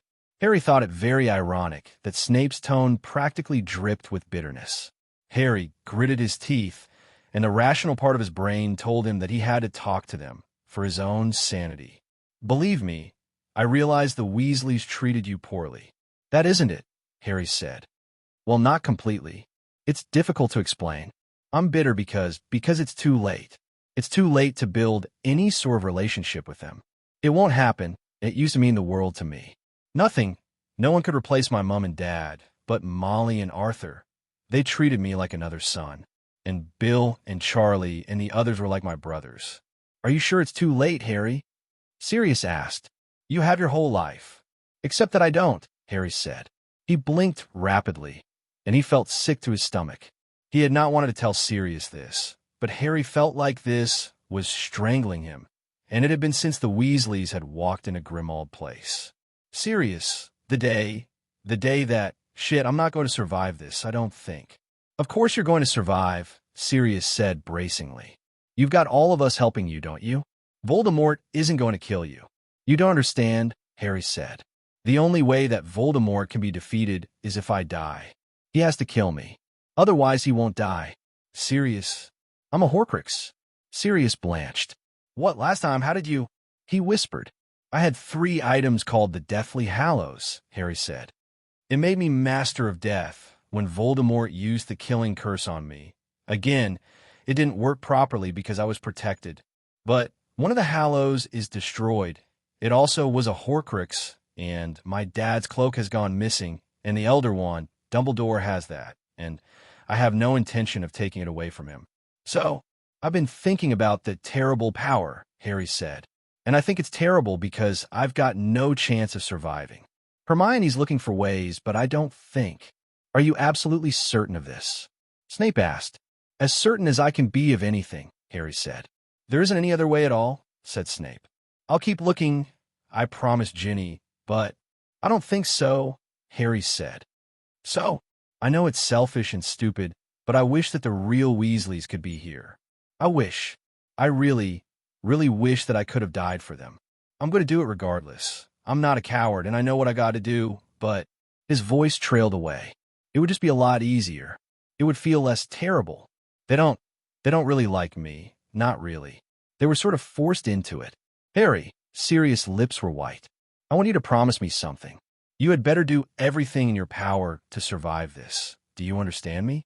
I don't care if you've got 300 Horcruxes inside you. You'd better make every effort to get rid of it without dying. All right, Harry said. I already promised Ginny, but promise again, Sirius ordered. The morning of Harry's 16th birthday had a wonderful start.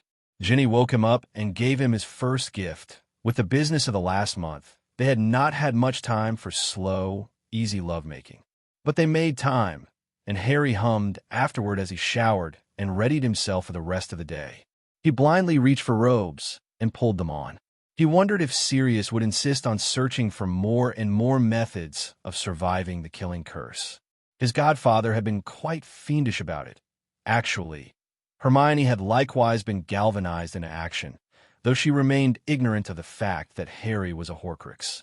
Harry, Ginny asked, do you happen to have a quill on you? Harry slipped his hands into his pockets to check, but all he found was a scrap of parchment. He was about to toss it and go hunt down a quill for Ginny, when he remembered that this must have been the parchment Percy had written on after he had been jinxed. Maybe I'll be able to decipher it, Harry thought, though he did not really believe it. He unfolded it, and was not surprised to find that it was still written in indecipherable symbols. He flipped it over, ready to take a quick look just to make sure before he tossed it in the bin, and was surprised to find small, tight writing. He squinted at it. Hey, Ginny, he said. He held the note out to her.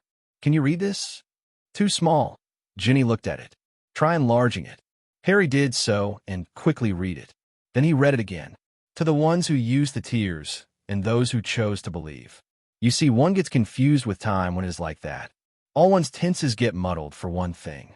If you know what is going to happen to people and not what has happened to them, it makes it difficult to prevent it happening if you don't want it to have happened, if you see what I mean. Like drawing in a mirror. Here, Ginny, Harry said. He held it out to her again. Someone is effing with our heads again. A half an hour later, everyone who knew about the time travel, except Snape, was congregated around the table in the basement kitchen of Grimmauld Place. Creature had outdone himself in the preparations for Harry's birthday breakfast, but Harry could not concentrate on the food. He tapped his foot impatiently, wondering where Snape was and why he was 2 minutes late. No sooner had the sour-faced potions master appeared than Harry leapt to his feet. "Giving a toast, mate?" Ron smirked. "It is the Chosen One's birthday, after all." "Shut up, Ron," Harry said distractedly. "We received a message from someone. I think it's the person from the Department of Mysteries, the one who did the shield charm, Kingsley. But it might not be." "A message?" Dumbledore asked. "How was it received?" Harry waved the scrap of parchment. "I found it in my pocket. Remember how Percy tried to write me a note? I'd completely forgotten about it. I found it today, and I found writing on the back. It was addressed to us, all of us." Ginny read out loud. No sooner had she done so than Hermione shrieked, clapped her hand over her mouth, and used the flue to get back to Godric's Hollow. Harry watched this, both astonished and mildly amused. If he hadn't heard her distinctly shout the address of Sirius' home, he would have thought that she'd run off to do research in the library at Hogwarts. He and Ron exchanged exasperated glances. Dumbledore reached out for the message, and Harry handed it to him. The older man's brow was furrowed with concentration and puzzlement. "This line is somewhat familiar. I think I've read it before, but where?" "From a Muggle book called The Once and Future King," Hermione said. Harry jolted. He had not seen her return. She slammed a thick book down on the table. Harry recognized it immediately, Memories Unbound. That exact quote, she flipped pages until she came to a blank page with only a few words on it, is right here. It introduces the time travel section. "Honestly, Ron, you act as though you've never even seen this book before. Don't tell me you haven't read it." "I flipped through it," Ron said defensively. "But mostly I looked at the Tears of Merlin stuff." Hermione's lips twitched. "By flipping through it, do you mean ignoring everything else but what you need?" "Now is not the time for foreplay," Harry said sternly. He grinned when Fred choked on his pumpkin juice. "Albus, what do you think this means? Is it from our mysterious friend at the Ministry? And what did he do with Percy?" Dumbledore was silent for long moments. "I think it is a safe guess. We suspect that someone else knows about the time travel. It is also possible that they know the method, though I can't think how." "What if someone else is traveling time?" Fred asked. "Doesn't that make more sense? I mean, how could someone just guess that?" But if they already knew, Harry felt the immediate urge to get up and beat his head against the wall. If there was, indeed, another time traveler, what on earth could they possibly be doing? What were they trying to manipulate? The scene in the Ministry implied that if someone was using time to change things, then they were trying to help Harry. But why weren't they trying to do more to help? He glared at the twins. "If there is another one of us, I think it's one of you," he said grimly. Fred and George looked astonished. "Who else would try to fuck with our heads like this?" Ginny snorted. As one, they all turned to Dumbledore, who had taken off his glasses and was now pressing his fingertips to his forehead. The silence was so thick that Harry could hear Creature scurrying around upstairs. He felt as though there ought to have been some sort of ominous sign, like a sudden thunderclap or a piercing siren. "I do not know why everyone expects me to have the answers," Dumbledore said. "I assure you that I am quite as mystified as you." "It's because you're Albus Dumbledore," Ron said, "and all we have to do is sit back and wait for you to figure it out." Dumbledore stood and began to pace around the kitchen. Harry watched him. Occasionally he would mutter to himself, though Harry could not quite hear the words. At one point, he flipped through every page of Memories Unbound. He set it back down again without a word. "I do wonder," he said finally, "how many copies of that book there are. It is quite extraordinary." "We think so," Ginny said, indicating the three of them. Dumbledore did not reply, but continued to pace back and forth. Harry sipped his tea, his own thoughts racing. Every time he had the solution, it slipped away, and he felt even more confused than before. He understood the fact that the shield charm had saved Harry, but there had been other instances when Harry could have used a helping hand. And why the deal with Percy? "I believe," Dumbledore broke the long silence. I believe that it is almost certain that it is one of us here in this room. Harry, you do not intend to tell anyone else, correct? We are the only ones. Correct, Harry nodded. He wiped a hand over his face.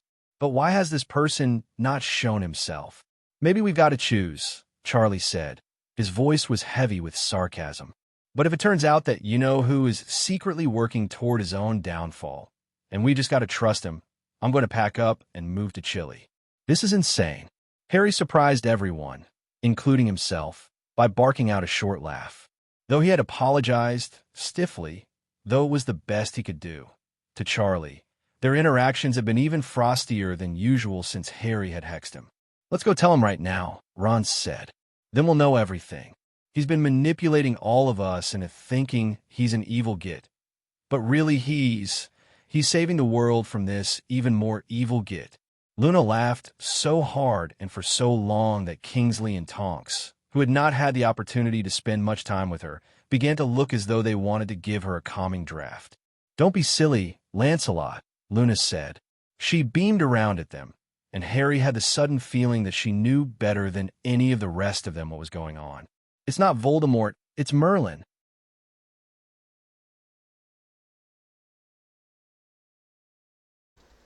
Welcome back to the page, Harry Potter fans.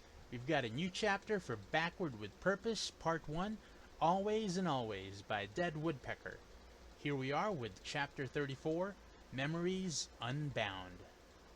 Chapter 34, Memories Unbound. Chapter text. Honestly, Luna, Hermione rolled her eyes. Apparently, she had not had the same revelation that Harry had. But there was something in Luna's eyes that made Harry think that it would be very stupid of him to discount what Luna just said. Hold on, Hermione, Harry said. He eyed Luna. Do you know Merlin, Luna? Sometimes, Luna said promptly. Sometimes, Harry asked. Why only sometimes? Well, I only really know him when I'm meeting with him, Luna said. But then he gives me the forget for now potion, so I'll forget. Why do you let him give it to you? Harry said patiently. Then he was struck with a horrible thought. He doesn't force you, does he? No, Luna said. She stared off into space. No, I'm pretty sure that he wouldn't try to force me to do anything. But you don't know, Ron said. Luna. She cocked her head. I think he must be pretty convincing, don't you? Considering the fact I've never met him, Ron said through gritted teeth. I can't imagine how convincing he may or may not be. Hermione looked completely bewildered. But it can't possibly be Merlin. That's impossible. There's no way that the most famous wizard of all time, who would be ancient, is involved in this. I simply can't imagine how that could be true. What if this person had the Philosopher's Stone? Percy said pragmatically. If Merlin had it, Nicholas Flamel was the only maker of the stone, Dumbledore said quietly. And Merlin was never known for his prowess at alchemy. He had other interests. Like manipulating time, Sirius said. Everyone knows that. But how could he still be alive? As far as I know, there isn't any way to travel to the future. Harry's thoughts raced. Everyone else was taking Luna far too literally. Practically the moment he, Ginny, Ron, and Luna had been alone together at the Burrow, she had announced that she thought they were a trio of long-dead historical figures. She called him Arthur far more often than she called him Harry. Harry was willing to bet that her Merlin had a different one as well. He glanced around at the familiar faces. He had a feeling that if Luna spoke Merlin's real name, he'd know it, and it would belong to one of them. Who is it, Luna? Harry asked. What's Merlin's real name? I don't know, she answered. I've forgotten. I always do. It gets a bit frustrating, actually. You think, Ginny said. She was gaping at Luna. Do you mean to tell me that you let him wipe away your memories repeatedly? Luna, why haven't you said something about this before? Luna shrugged. Harry resisted the urge to bang his head against the wall. Just because I don't remember his reasons, Luna said, doesn't mean that they aren't good ones. But why wipe your memories in the first place? Harry said. He sat up even straighter. Is that why you were missing from the Marauders map, right before Christmas? Were you meeting with Merlin? He's the one who cast the shield charm, right? Oh yes, Luna said. He had to give me my Christmas present. It was quite wonderful. Just the thing I needed after Daddy died. What was it? Ron asked. He appeared unable to stop himself from asking. Luna shrugged again. Harry groaned. Luna, Dumbledore said gently. Do you know if this person is indeed an ally? Do you know what his motivations are? Do you know why on earth he won't reveal himself to us? No, Luna said immediately. I don't know what he's doing. Harry glanced around at everyone. He suspected that whoever it was that was either helping them, hindering them, or screwing around with them was male. Luna kept using the male pronoun, though he supposed it could be another smokescreen. But for the sake of his sanity, he decided to strike the girls off his list of suspects. One of the men in this room had thought the need so great that they had traveled back in time. But how did Merlin do it? Ron asked. His brow was furrowed. We know he didn't use the time turner, and I'm pretty certain that. Did one of you use the Tears of Merlin? Besides me, Harry, and Ginny, I mean. Everyone shook their heads. Harry looked at them sharply. No one betrayed any sort of guilt or lies. But if one of them had used the Tears of Merlin, they'd probably be pretty good liars. It could have been another manner of time travel, Dumbledore said. He took a sip of tea as if everything were completely normal. There are other methods, I believe. There are, Hermione said immediately. Several. But I wouldn't think that any of them would work. That's what you said about the Tears of Merlin, Ron reminded her. You said that you couldn't imagine being that desperate. You said that the author was completely mental. Hermione flushed. Times have changed, I suppose, she muttered. Anyway, she said in a louder voice. The book has a list. It's sort of an introduction to the time travel section. Right after that quote. She flipped the page. I've done additional research, and I haven't found any other methods, so I think this is what we have to work with. She cleared her throat and began to read out loud. Time, an introduction. The wise ASP. Time is far more fragile than any normal witch or wizard would suppose, which is why this particular subject is kept under close scrutiny in the Department of Mysteries. The unspeakables, taciturn and tight-lipped on the best of days, refuse to even acknowledge the fact that using a time turner is the absolute least powerful way to change things on a grand scale. Brace yourselves, for I am about to open your eyes to a world that you did not think possible. Time turners are useful in certain situations. They were created by a wizard by the name of H.G. Wells. He was not, as it turns out, an unspeakable. This made life very uncomfortable for the inventing wizard, as the unspeakables were forced to make him forget about his own invention. They were far too enthusiastic with their technique, and poor Wells was so confused and muddled that he became quite convinced that he was a muggle.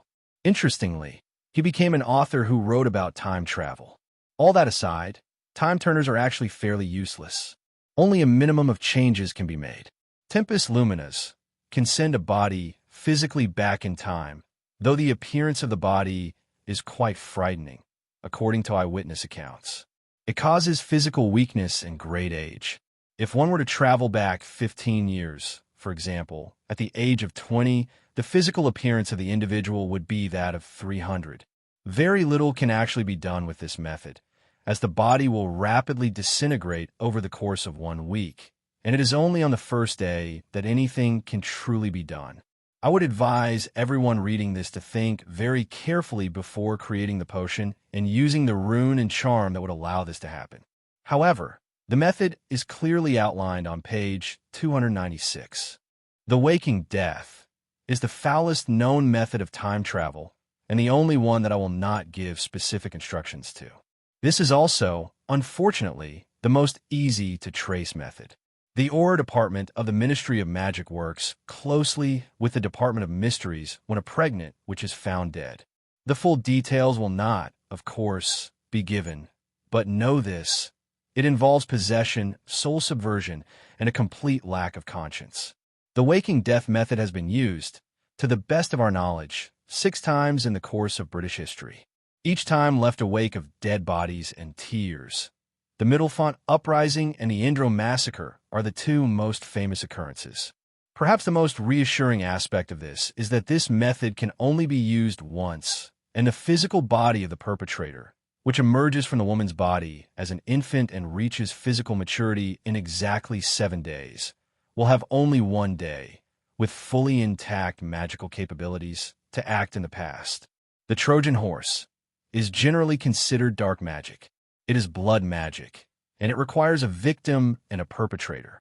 The victim is bled at regular intervals, and a spell, see page 312 for the full details, is enacted to allow the perpetrator to send his own consciousness back into the body of the victim. The spell only lasts from the new moon to the full moon. The last known person to use this was Leander Millings, who possessed the body of his younger brother, traveled 10 years in the past, and used his brother's body to murder his father. There is no limit to how often this can be done, unless the victim is permanently incapacitated. The gateway is so passive of a method of time travel that some do not even consider it time traveling at all. In the Department of Mysteries and 6 other undisclosed locations, there is a gateway that allows one to step into the past and view it. Primarily, this is used as a way to detect illegal use of time travel, as those sections of the time continuum that have been changed will have the changes superimposed on the shadow of the truth. The traveler can watch, but cannot change anything. Foci memoria is the method by which a time traveler enters a pensieve, of which there are only 23 in the entire world, and enters the memory, retaining a physical body. This is the easiest way for unspeakables to study the effects of the time paradox, though on a very small scale. It is also exceedingly dangerous to the traveler, as the memory of a certain event is set and bound by rigid constraints, not unlike those of a time turner. And if one tries to act in a manner that is not confined by the laws of the pensieve, it could cause death. Those nations without a gateway, of which there are many, use the foci memoria method to study the recent past and do not attempt to change anything at all. It is also limited in that one can only stay inside the pensieve from one new moon to the next. The Tears of Merlin is quite possibly the most complex, the most dangerous, and the most fascinating of the methods. Many believe that it is impossible and that it is a fairy tale or part of the legend about King Arthur and those who followed him. But there is documentation that King Arthur, his queen, and Lancelot du Lac used the Tears of Merlin. The tale we know of Camelot and the defeat of Mordred is almost certainly not the whole truth, and not only because written records were scant in those days. It is said that Merlin devised a way to change everything after the destruction of Camelot, and King Arthur, Queen Guinevere, and Lancelot du Lac fearlessly set forth on this new challenge. I have spent the last several years of my life researching the steps required to use this, and the fullness of it is presented on pages 394 to 412. It does not, in fact, send physical bodies back in time, only memories. It can theoretically be done with only one person involved, but it is my belief that that sort of undertaking would truly be impossible. Harry's head hurt slightly by the time Hermione reached the end of the introduction the wise Ace had written. He tried to remember if he had ever read this before. He suspected that he hadn't. It was most probable that Hermione had the right of it. Harry knew for certain that he had glossed over, at best, the other methods of time travel. He hadn't even bothered to read this, had only skipped straight to the Tears of Merlin. "This wizard sounds insane," Fred said. He was looking at Ron with something like awe. "I can't believe you did what he said." "Completely mental," George added. "We were pretty desperate," Ginny said quietly. "I'm starting to think we're a little insane," Ron said cheerfully, cutting through the sudden tension. He tousled Hermione's hair. "Next time I let Harry talk me into doing something this bizarre." "It was Harry who came up with this?" George said incredulously. "You didn't show them that memory?" Ron said, disappointed. "I forgot," Harry said. His lips twitched. Ron started laughing. "Looking back, that's one of my favorite parts. We were all drunk off our arses. Creature had to help me to bed afterward. There we were, swigging fire whiskey like a trio of Irish sailors, and Harry gets this look on his face like he's just been hit in the head with a bludger. I think I've seen that look on your face a time or two, Ron." Hermione grinned at him. Harry leaned back, grinning. It had not been at all funny at the time, and Harry suspected that if they actually viewed the memory in the pensieve, the others would not find it at all amusing. Indeed, Dumbledore was not laughing, though his eyes twinkled. Snape was not either, but, well, that was Snape, and Harry did not expect to ever see Snape laugh. But Harry was able to lay aside the tragedy to find the humor. Harry always has the best ideas when he's drunk, Ron said fondly. The twins, Sirius, Remus, and Tonks were still laughing loudly. I don't know, Harry said. Your idea about giving Umbridge that love potion. I can't believe, Tonks gasped, that you thought up this mad scheme when you were drunk. We went to Hogwarts to talk to Dumbledore's portrait right after we recovered from the hangover, Ginny said, smiling broadly. She winked at her mother, who seemed torn between humor and disapproval. Judging by the way Mrs. Weasley's lips twitched, humor appeared to be winning. Dumbledore cleared his throat. If we could get back to the matter at hand, he said delicately. Does anyone have any thoughts that are the most likely? I believe we can rule out the Waking Death, Time Turner, and Tears of Merlin. So what was the Temper Lumens one? Ron asked. Tempest Luminas, Hermione said. She flipped a few pages. I would like to think it's this one, but that's pretty unlikely. If Luna met him before Christmas during the Potter's Army meetings, and then there was about a week or so in between that and Mr. Weasley being attacked. They could have come back multiple times, couldn't they? Sirius asked. There are illustrations of what kind of toll it takes on the body, Hermione said. She held up the book so they could see. Harry recoiled at the image of the emaciated, skeletal figure. And that's after one trip to the past. Right, Ron said. Then it's pretty obvious that it's the Trojan horse, isn't it? But why would a dark wizard help us, Ron? Mrs. Weasley asked. She looked troubled and confused. Harry met her eyes, but quickly looked away. He had been trying very hard over the past month to follow Sirius and Snape's advice. He could even look at them in the eye without feeling a great rush of grief and anger, but not for very long. It's not necessarily dark, Ron said. Hell, if it meant defeating Voldemort, I'd volunteer to be bled. It didn't sound like the victim would have to die. It is also interesting that it can be done multiple times, and it does seem the most likely choice, Dumbledore said. Though I would not discount foci memoria. Will you explain what it actually is? Mr. Weasley said.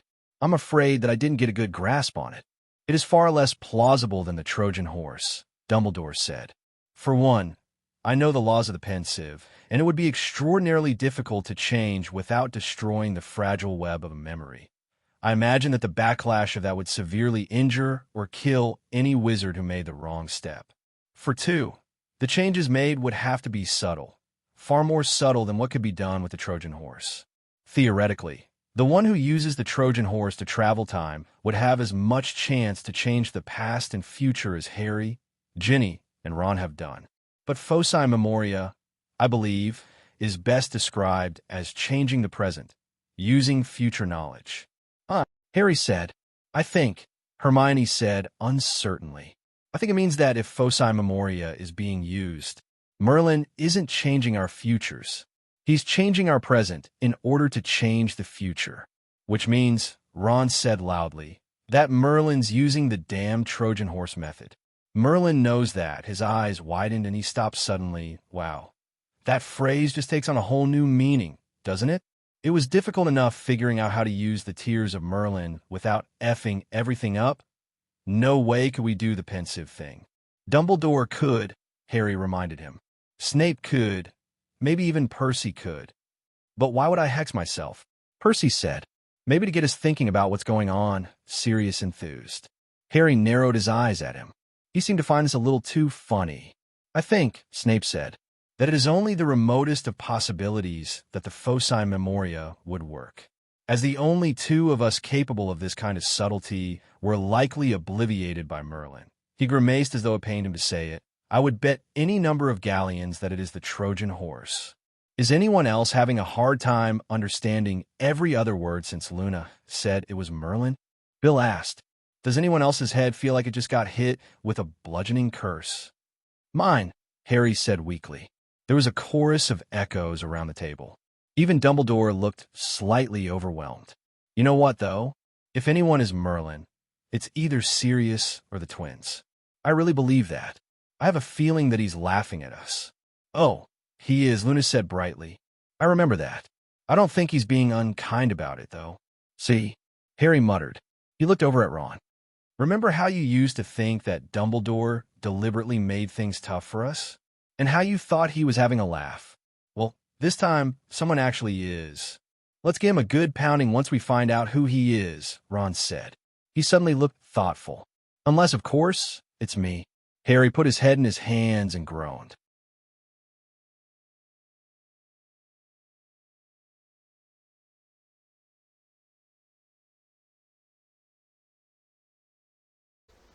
Thank you for being with us, Potterheads.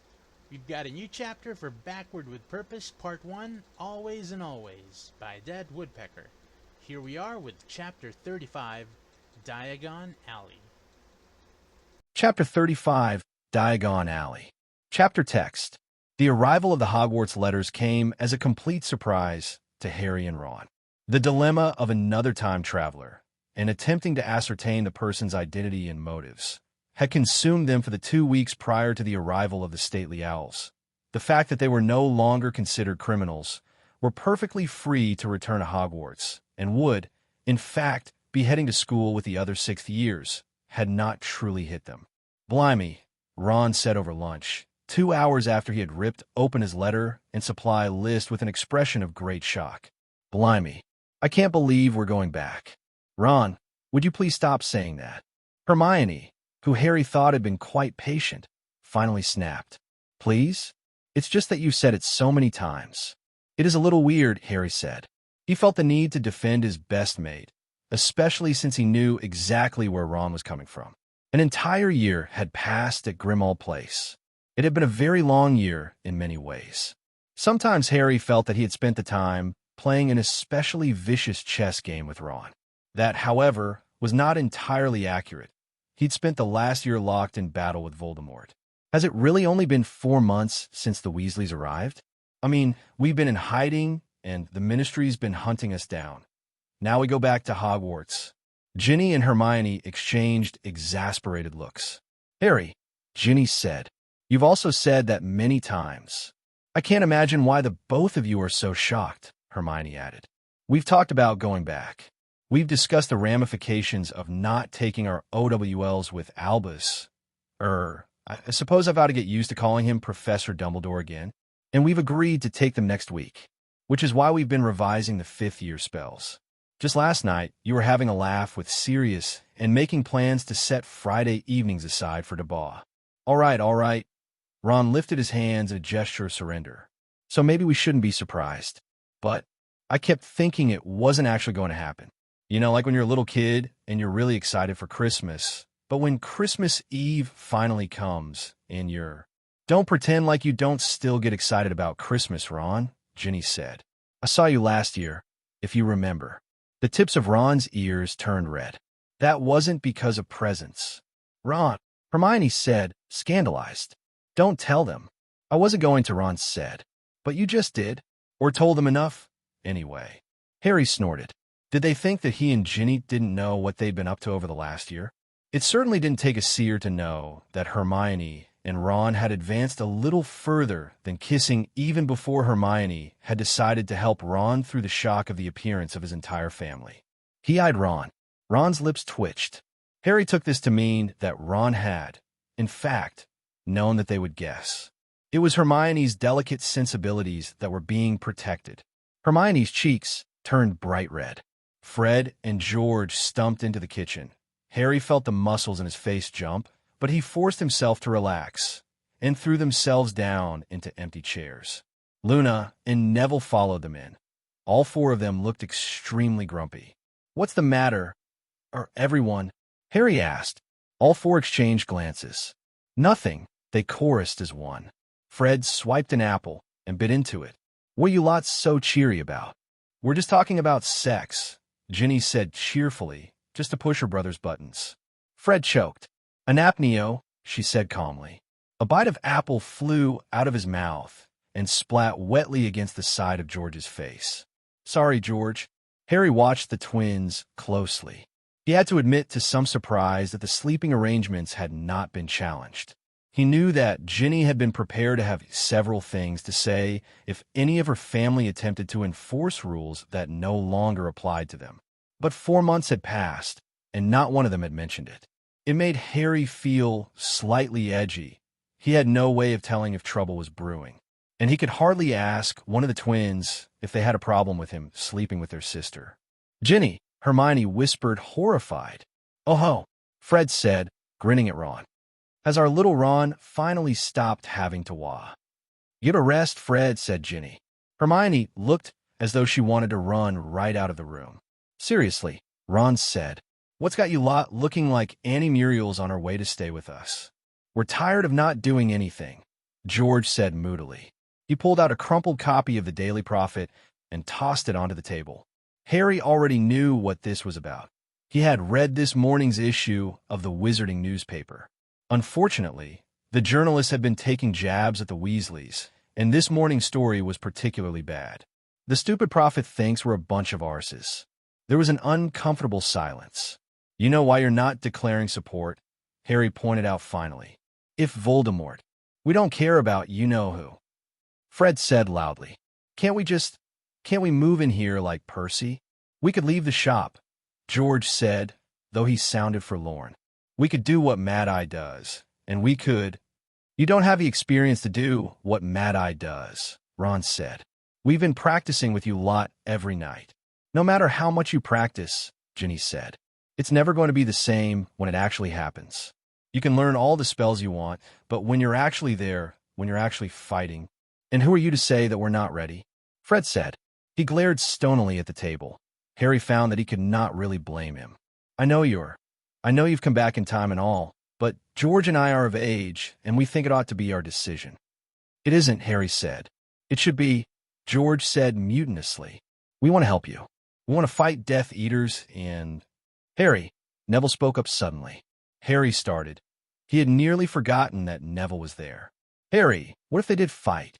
The Weasleys, they can use Polyjuice Potion, Neville said stubbornly.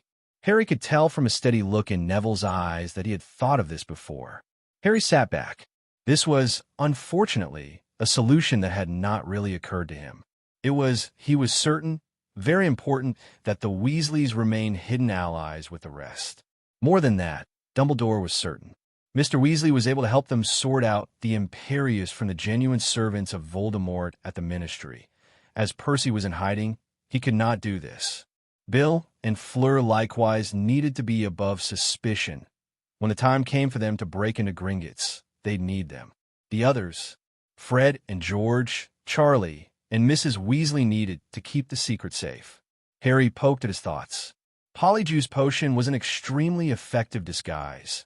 There would be no reason or no time during battle to use the spell that could detect it. Even if the Death Eaters suspected that Harry's allies actually wore another face, there was no spell that could actually reveal it, only detect if it was in use. And how often had he used the potion both in this timeline and the last? The risk was minimal. But what are the benefits? Harry glanced over at the twins and Neville and Luna. They were watching him carefully. Neville looked stubborn. Luna was apparently unfazed, and the twins appeared to be caught in the middle between hope and fear. That's what decided Harry. The twins were funny and enjoyed laughter and jokes at the expense of others, but they knew the line between courage and bravado. Harry suspected that the nightly sessions with Mad-Eye had something to do with this.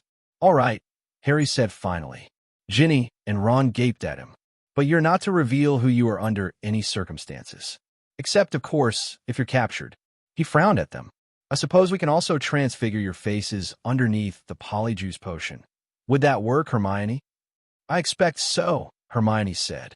The potion could wear off, and the spell could remain. It would be good to have an added layer of protection. Is it likely? Fred asked. The skin around his mouth was white. Getting captured? It isn't impossible, Hermione answered. Though you'll probably get killed before that happens, Ron said. Why don't you come with us to Diagon Alley tomorrow? Harry said. He looked around the table. We'll use a muggle disguise for the twins. Although we should ask Moody to get more hair from Death Eaters. We could get them in trouble with Voldemort if they were seen with us, and he'd kill them himself. Harry was relieved to note that the twins did not appear overly excited, and that is what primarily kept him from changing his mind. The other two reasons for not doing so were Moody and Percy, who would also be accompanying them to Diagon Alley. Not only would they add to their numbers, but Moody was uniquely qualified to curb Fred and George's high spirits. Still, Harry felt uneasy as he tumbled out of the fireplace at the leaky cauldron. Fred and George looked so completely different from one another that no one would be able to tell they were twins at all, let alone the Weasley twins. And Neville and Luna had taken on their appearance, with a strict promise that they would not use the bathroom, to man Weasley's wizard wheezes. I'm turning into Mad Eye, Harry thought ruefully. Ginny had accused him of being a bit paranoid just that morning. They all waved a hello to Tom and headed out to the entrance to the alley. Ron, grinning, drew his wand and tapped the bricks. Feels good, doesn't it? Oh, yes. Hermione beamed at him. Excuse me. Harry turned around to see a small family looking stunned and hesitant. A little girl held the mother's hand. She was young enough that she still found comfort in sucking her thumb. A young boy, who was beaming, looked to be about 11 and just about to start his first year at Hogwarts. Oh, hello, Hermione said. Are you wondering how to get into the alley? Yes, the father said. The wizard in there said that we could follow you. Not a problem, Ron said, as the bricks rearranged themselves. He looked down at the young boy. Once you get your wand, have Tom teach you how to let your parents and sister in. It's really easy. Thanks, the boy said enthusiastically. He darted around Ron and entered the alley. Wow, Mom, Dad, Ellie, it's amazing. Come on, come on, come on. It's real, the woman breathed. It's really real. Robert, there really is a magical alley right in the middle of London. Want to see? Want to see? The small girl yelled. She bounced in her father's arms. Good luck, Hermione said warmly. You might want to stop at Gringotts first. You can exchange your money with wizard money. My parents are muggles, so we always went there straight away. It's the big white building. You can't miss it. The little family nodded their thanks and followed their son with an air of wide-eyed delight. Their enthusiasm for the magical world seemed very out of place. People rushed back and forth, hurrying from store to store. The sense of fear was heavy in the air. Harry looked around. There were no school-aged children here. Parents were likely too frightened of Voldemort and his Death Eaters to allow them to come. Probably for the best. They moved together loosely, standing far enough apart that they all had room to maneuver and aim, and close enough to shield each other if it was needed. Not that Harry thought it would, but after living with Moody for an entire year, his paranoia had only increased. He glanced over at the twins. They and Percy were slightly clumsier, but they caught on. Should we get our books first? Ron asked. Of course, Hermione said promptly. It's the most important thing. Flourish and Blots was slightly crowded with harried-looking parents and 2 shopkeepers. No one was happy, though they stopped and stared at Harry and the others. They did not move or speak, only watched him with confused expressions. Harry ignored them, found the books they needed, and hurried out of the store. Apothecary, he said quietly. He felt a prickling sense of unease, though he tried to tell himself that it had been caused by being goggled like a creature in a zoo. He met Moody's eye. We'll get our potion supplies, and then we're leaving. No one argued. The experience in the store that sold potion supplies was similar to that of what had happened to the bookstore. Although, Harry had to admit that the shopkeepers at Flourish and Blots had not dropped a large barrel of dragon dung in shock. He wrinkled his nose and refilled his basic potion ingredients. How long has it been since I've been here? Harry thought. He tried to remember, and thought it might have been right before he'd started his 3rd year. 3 years had completely changed the alley in ways that hurt. Stores had gone out of business. People did not call out to each other in greeting, nor did they stop to look in the windows. It felt ominous, and Harry bounced from foot to foot in his agitation to leave. Ugh, I don't think I'll ever get that smell out of my hair, Ginny said, looking revolted once they stepped out of the apothecary. It had taken half an hour. Far too long. Did you see it, Dad?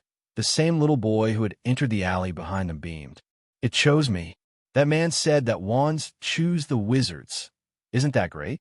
Can we go to that broom store now? Did you see how they flew? I can't believe that brooms actually fly. I can't wait to try it. Harry stared as the boy and his family strode around the corner into sight. They had just exited the new wand shop and were walking by the mouth of Knockturn Alley. The shadows around it seemed especially quick. It seemed to happen in slow motion. A burst of red sparks shot into the air.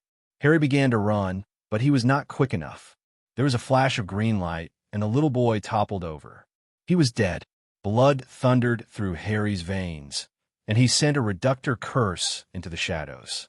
There was a blast of light, and someone screamed. "Get down!" Harry shouted at the parents.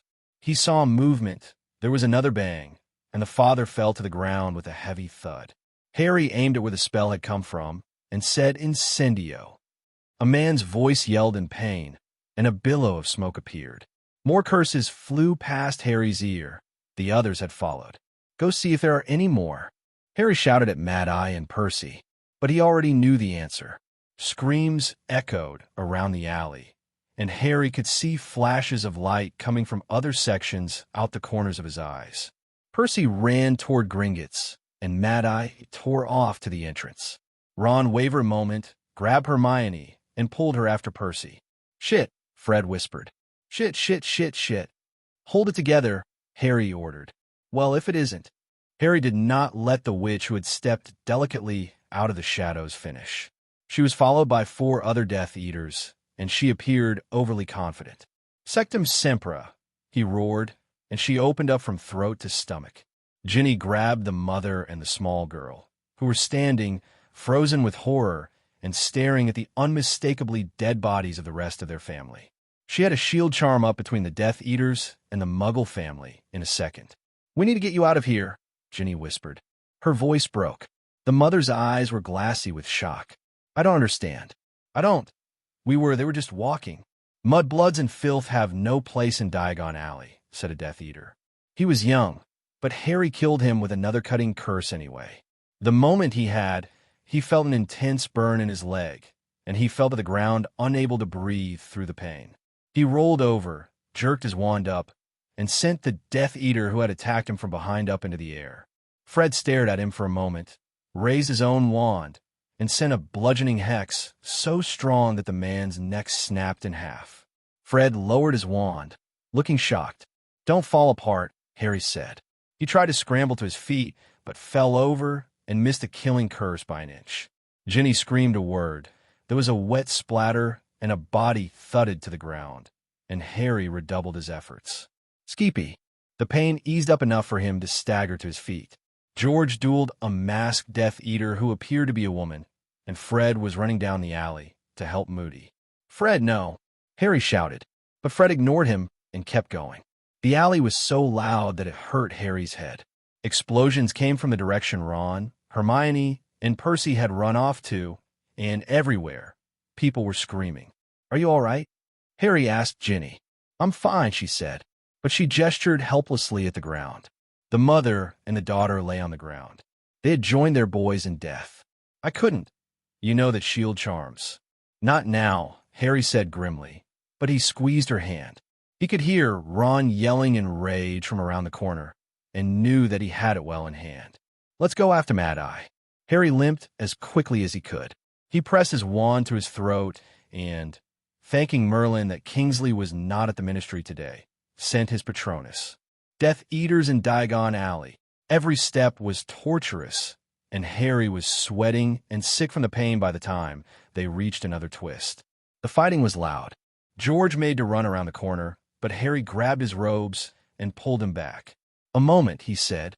He sent the Specs spell around the corner and felt a moment of disorientation when he saw 2 scenes simultaneously. There are 3 of them, 2 on the right, 1 on the left. George pushed away from Harry and jumped right into the fray. Ginny followed him, and Harry followed her. Ginny already had her wand raised and had levitated a concrete planter. Without a moment of hesitation, she let it fall on the Death Eater dueling Fred. A jet of purple light arced out of a wand, and Mad-Eye fell over, screaming in pain. "Sectum Sempra," Harry shouted. He missed the Death Eater, but Fred burned him before he could retaliate. Silence fell, stifling and oppressive. Harry's heartbeat slowly returned to normal, and he hobbled after Ginny to check on Moody. "He's alive," Ginny said. "I can't tell what kind of curse it was." "I'll have him sent to St. Mungo's," said Kingsley. Harry looked up, relieved. "Ron, Hermione, and Percy," he croaked. "We're right here," Ron said. "Or Shacklebolt, isn't it? One of the Death Eaters got away." "Are the rest dead?" Kingsley asked, looking around. Harry did not want to count how many bodies there were. He could see at least 5 bodies of regular citizens from right here, and that did not count the little family. Yes, Harry said fiercely. He met Kingsley's eyes. His leg gave out, and Ron caught him by the elbow to keep him upright. Harry was barely aware of more Aurors arriving. He was only glad that he would not have to talk to them about what had happened. Kingsley was taking their statements down, and with the ministry bending over backward to make things up to Harry, he did not think that any of his statements would be challenged. "You might want to visit St. Mungo's as well, Mr. Potter," Kingsley said once they had finished. Harry glanced around at his friends. Hermione had confessed that one of her own spells had caused the death of an enemy. She was very pale and trembled from head to toe. Harry suspected that she had vomited after she had done it. Harry remembered the first time he had killed a man, and he had thrown up his previous 3 meals once he'd thought about it. Fred and George were likewise shaken. Percy's lips trembled, though he tried to hide it. "No," Harry said, knowing that his place was with them. "I think I'm going to go home." HPHPHPHPHPHPHPHP. The attack on Diagon Alley and the ramifications of what had happened settled over Grimmauld Place and Godric's Hollow like a palpable chill. Despite it being August, fires were lit in the hearths. Harry, huddled on a sofa next to Ginny, wondered if this was what it was like to be a Muggle and not be able to see Dementors. He felt like there was one in the house. Everyone was white and pale with shock. Mrs. Weasley had brought out her knitting, but it was going haphazardly at best. She had not been there, of course, but Mr. Weasley had told her everything once he had come home from work. She looked very small, as if this horrible first real act of war had diminished her somehow. Harry wanted to say something to her, but did not know how to bridge the gap, nor did he know if he wanted that distance breached. He turned away from her. The twins were pale beneath their freckles. They'd done well, very well, and Harry was impressed. Disregarding that one foolish stunt that could have had tragic consequences, Harry had been happy to have them fighting beside him. Not to mention, Harry thought ruefully, that they aren't the only ones to do foolish things during battle. Ginny rubbed more healing salve onto his leg, and the burn eased up. She'd been applying it every 10 minutes since they had returned to Grimmauld Place, and his thigh was beginning to look less like raw meat and more like an actual leg. Not that he looked down on it very often. It made him queasy. "It's always like this, then," George said in a hollow voice. He was looking down at his hands as if he had never seen them before. Harry understood. "Yes," he said as gently as he could. Though it was bad. He closed his eyes and saw the 2 children and their parents. He clenched his fist until his knuckles were white. The more he had time to think about it, the more he ought to have expected something like this to happen. The rules had clearly changed, and Voldemort could not be expected to act in the same way. And it wasn't as if he had been quiet last time, but this attack on Diagon Alley had happened 2 years sooner, and in a much more spectacular way. "Lucky Voldemort wasn't there," Ron murmured. Hermione had stopped retching, but had her head in his lap. She had killed, inadvertently, for the first time today. "If he'd known you'd be there." "Yeah," Harry said. Had Voldemort been there, more bodies would have littered the streets. He felt a surge of rage that punched through the weariness and pain. Those Muggle parents had just been buying school things for their wizard son. The little girl might not have even been a witch. They'd probably not had any idea, none at all, that the magical world was so unbalanced that they would die trying to buy supplies. Why didn't Snape know? Neville asked. You don't think that Voldemort suspects him, do you?" "No," Harry said. He would know when Voldemort realized that Snape was not his ally. The fury that would burn across their connection would be great. "I suspect that Snape is busy with Draco, and Voldemort didn't bother telling him. You heard what they said, have a little fun, and then get out." "Why did he do it?" Fred asked. He sounded a little helpless, and Harry knew this feeling well. Had he ever really, truly understood how Voldemort could be so cruel and monstrous? "To cause fear," Harry said. "The Aurors are running ragged, trying to put out fires and contain Death Eaters. They know it's only a matter of time before Azkaban is overwhelmed, and Voldemort's army is far too large. A direct strike on what's supposed to be a safe place, how many people just decided to stay inside and wait for this to pass without fighting? Voldemort did it as a show of power, Ron said in a subdued voice. Remember when he did it to Hogsmeade, Harry? We took down some of his forces. We only let one get away out of 12. The world will think that he's got such a huge army that he can afford to lose a dozen people. But Voldemort doesn't care, Harry said. If you want to make an example, he doesn't care how many people die. He probably figured that they'd be taken down by Aurors, though, and sent to Azkaban. His voice trailed away into silence. The ticking of the grandfather clock was especially loud, and Grimmauld Place felt like the gloomy place it had once been. Harry realized that no matter how much death he had seen, it never got better. It was not something that he could get used to. He could not make jokes, and neither could Ginny or Ron, about innocents dying. They could not laugh it off with their particular brand of dark humor, as they did killing Death Eaters. Harry knew that he would see the faces of the children and the parents and the others who had been murdered until the day he died. Remembering that that day was swiftly approaching, he set his teeth. Always and always. We should. Mrs. Weasley spoke up. Then, more confident. Isn't there something we can do? We're doing everything we can, Mum, Ginny said forcefully. She didn't look at her mother, but continued applying the salve, though not as gently as she did before. Harry squeezed her hand. Ginny was not finding it easy to forgive her parents, though she seemed more casual and at ease in their presence than Ron. What'd you expect us to do? Ron asked harshly. We can't be everywhere at once. I meant for the Muggleborns, Mrs. Weasley said. Her voice quavered a little.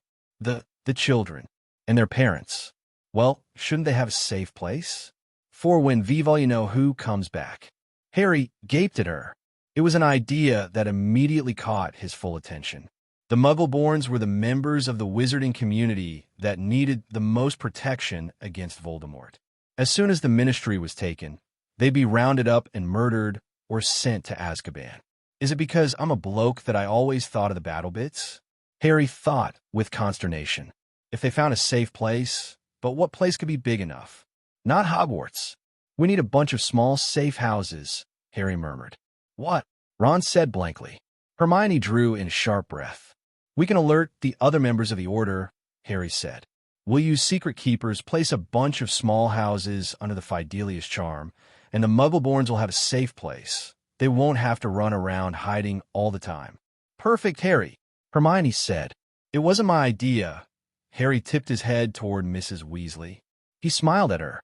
Good one, Mrs. Weasley. He stood up, despite the fact that his legs still burned a little, and sent a Patronus message to Dumbledore. Have idea. Come see us. It took Dumbledore an hour before he appeared in a swirl of green flames. By then, Harry and the others had hammered out some of the finer details of the plan. It was actually quite simple, and he had to suppress the pang of guilt that came when he saw Mrs. Weasley's enthusiasm. Hogwarts has records, yes? Harry finished. And so does the Ministry, I'm assuming. The Muggleborn Registration Commission had a comprehensive list of suspected Muggleborns. I'm assuming that we can compile our own to protect, not to track. Arthur has contact with many Muggleborns, Mrs. Weasley pointed out. He can. He can't be seen doing anything to jeopardize his standing, Harry said implacably. This was a problem, as he really was in the best position to help the Muggleborns. But as the inevitable fall of the Ministry grew closer and closer, the need for someone Harry could trust implicitly to keep a close watch on the Ministry grew even deeper. Kingsley and Tonks were Aurors, and would likely not have the level of trust that Mr. Weasley had. Mr. Weasley had never hunted down dark wizards. Tonks was likely going to have to go into hiding anyway, as her father was Muggleborn. He'll have to do it subtly. Ask him to make a list of all the Muggleborns he knows and their families. If he can find out whether or not it would be doable for them to go into hiding for however long it takes, and if their homes are large enough to support another family. I'll have Minerva compile a similar list of Muggleborn students, Dumbledore said. She and Phileas have always been in charge of alerting them since shortly after I became headmaster, and they are best prepared to handle this. This sensation of doing something that did not involve killing more Death Eaters, however much the idea appealed to him, did much to ease the fear and grief that had been caused by the battle in Diagon Alley. Harry felt as though he were moving forward with purpose and not continuing to fight the many-headed snake. Is fighting, though, Harry thought, just in a different way. He thought of how the Muggleborns had been slaughtered and felt a wave of relief. That won't happen again. Not again. Thank you, Mrs. Weasley, he said quietly. He looked at her directly in the eye for the very first time, and she abruptly turned away as if she had been slapped. I didn't really do anything, she said. Order members trickled in and stayed the evening, each of them delighted by the idea that had formed that day. There were a few setbacks. Organizing something this huge that involved thousands of people and required speed, as none of them knew when, exactly, the Ministry would topple over, was a feat that daunted even Dumbledore. The largest problem was living arrangements. But why can't they all just stay in their own houses? Ron asked. Think about how careful we had to be at Grimmauld Place, Harry whispered. Daedalus Diggle and Elphias Doge talked jovially together about the supplies needed to implement the plan. They weren't listening, but Harry had to be careful not to say anything unusual in front of those members of the Order who did not know the full secret. Remember when they almost caught your dad when he operated a little too far away from the door? If Voldemort figures out that they're under the Fidelius charm, he and his followers are going to be relentless. Maybe not to all of them, but it'd be like living in a glass bowl. Ron nodded. I imagine that getting supplies to them would be difficult as well. Mr. Weasley, Harry said. Mr. Weasley had arrived at 9:30 and seemed both overwhelmed and pleased by the new plan. Do you still have that friend in the Department of Magical Transportation? Because we'll need someone working in the office of the Floo Network. How did you? Mr. Weasley began, but stopped himself. The top of his head turned bright red. Sorry, he murmured. And I do actually. My brother's niece works in there, and she's a good sort. But is she trustworthy? Harry asked himself. Could she be trusted not to give anything away? Still don't know where we're going to put them. Hestia Jones and Kingsley Shacklebolt were talking in raised voices, though neither one sounded angry, only intent. I've got room for at least 4 other people, Kingsley said in his deep voice. And I might manage 6 if I can magic another room. My lot will only fit 1 more, though. Harry, Neville said loudly. I've only just remembered. I'm an idiot, but I own my grand's house, and it's huge. I can probably fit about 20 people in there. And if I don't know any better, Kingsley grinned, you can probably magic it to almost twice that. Harry felt his eyes go round, and Ron gaped at Neville. You're one of those really old, pure blood families, aren't you? Ron said. I haven't got any money, really, Neville said. But we got the house. Harry sat back and took it all in. After what had happened, he felt a pang of sadness when he thought of the little family. He had no idea that hours later they would all be imbued with a sense of purpose. Ginny scooted her chair closer to him and gripped his hand tightly. She smiled at him and brushed her long hair out of her face. How's your leg? She asked. Harry had almost forgotten that he had taken nasty curse today. It's fine. I'd forgotten about it, actually. Ginny snorted. That's my Harry, she said. So stoic. This was a good idea that your mum had, Harry said quietly. We really should have thought of it, Ginny said. She shook her head in wonder. Honestly, how long have we been planning this? Not long enough, apparently, Harry said dryly. Maybe it took being a mother to figure it out. He gave her a significant look, and her face immediately stiffened. Don't push it, Harry, she said sharply. I can't just ignore these last few years. And I still think you're being a hypocrite. You can barely stand to be in the same room as them. You can't just expect me to forgive and forget just because you think I should. I know. Harry laced her fingers with hers. He was glad that she let him. I know I'm not exactly living up to what I say, but she's your mother and nothing changes that, Ginny said. Still, they broke our hearts, Harry. I will never forget the look on your face when they kicked you out of the burrow. And every time I try to let it go, it just keeps coming back. But I'm trying. Good. Just keep at it, won't you? Harry said. He had full faith in his belief that both Ginny and Ron would regain their former relationship. He wished he could see it happen, but he had a feeling that it would take years, not months. Her expression shifted, and that hard, blazing look he loved so much settled on her face. He fought the urge to kiss her and wondered if she knew what he was thinking. "I know what you're thinking," she said. "Harry, I really wish that you would have a little optimism." Harry forced himself not to look away. "I'm trying," he said carefully. But any hope he had of surviving was dwindling away with every day that Hermione did not magically point to some obscure text that outlined a way to survive the killing curse when one was a Horcrux. "I'll have faith for the both of us, then," Ginny said. Harry was amazed by her calm acceptance of the fact that he had little chance of survival. He would have been frantic if it had been her. It gave him a sick feeling in his stomach to imagine her being in his shoes, of imagining any one of the people in this room being in his shoes. He did not think that he would be able to watch any of those he loved stand in front of Voldemort's wand without making a move to defend. For the first time, Harry realized that he was glad it was him. "How do you do that?" he asked. "I can't imagine what I'd be doing right now." "Don't think that I'm sitting by and doing nothing," Ginny said sharply. "Do you realize that every student in the castle has been questioned, under Veritaserum, about the missing cloak? I had Potter's army do that last year, and believe me, it was tricky, and I'm going to have the twins track down the students who graduated after your third year and question them. I'm not going to sacrifice you, Harry." Harry gaped at her. He had no idea. It constantly amazed him that Ginny loved him with the same intensity as he loved her. "Harry, do you remember what I told you?" Ginny said in such a low voice that Harry leaned closer to hear her. Harry was at a loss. He remembered lots of things that Ginny told him, but he couldn't pinpoint exactly which one. I told you that if you didn't make it, I'd come back for you. I'm not going to let you die. Not forever. I don't care how many times I have to redo this." He leaned his forehead against hers. I think you might just be the only person who wouldn't get hexed in next week for being Merlin. Do you think it's you?" "I'm not sure," Ginny said. Her brow was furrowed. "I can very easily see myself making another jump in time if it meant saving you. But it doesn't seem like your style," Harry told her.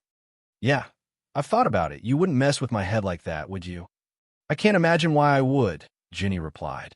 She grinned slyly at him. "I mess with other things. Maybe." Harry leaned back in his chair, stretched exaggeratedly, and stifled a huge, fake yawn. "I'm knackered," he said feelingly for the benefit of everyone around them. "I think I'm going to bed." He did not think that they had fooled anyone. Harry got very little sleep over the next few days. September first approached rapidly, and what felt like 3,000 things had to be done. He, Ginny, Ron, and Hermione traveled to the Ministry of Magic to take their OWLs 4 days after they had come up with their plan to help the Muggleborns escape from the rapidly approaching darkness. Even Hermione had found the exams to be somewhat of a waste of time. Whenever they were not sleeping, they worked on their plan. "What's this about, though?" Harry asked. He had just watched Dumbledore and Kingsley add another room in Kingsley's house. It was spacious, and they had done it without real effort. "Why can't you just add another room? Or 10 more? The Department of Magical Property has a thing to say against that," Kingsley said, amused. "I purchased this home without the intent of creating a mansion for myself, though I left myself the option to create another room. We're lucky that Moody got his own house back. He can add 5 more rooms.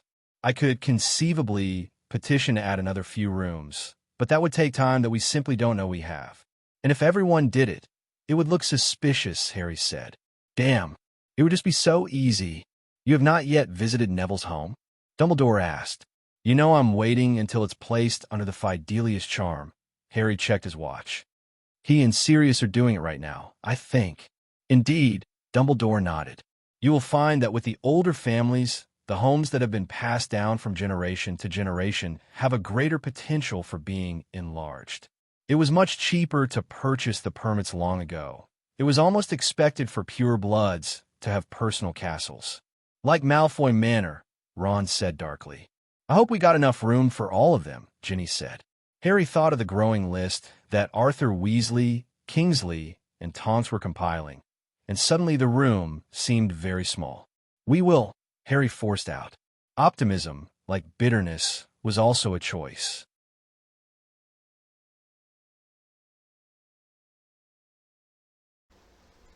Welcome back to the page, Harry Potter fans. We're glad to have you on board. We've got a new chapter for Backward with Purpose, Part 1, Always and Always by Dead Woodpecker. We've got Chapter 36 right now for you, Interlude. Chapter 36, Defense Against the Dark Arts.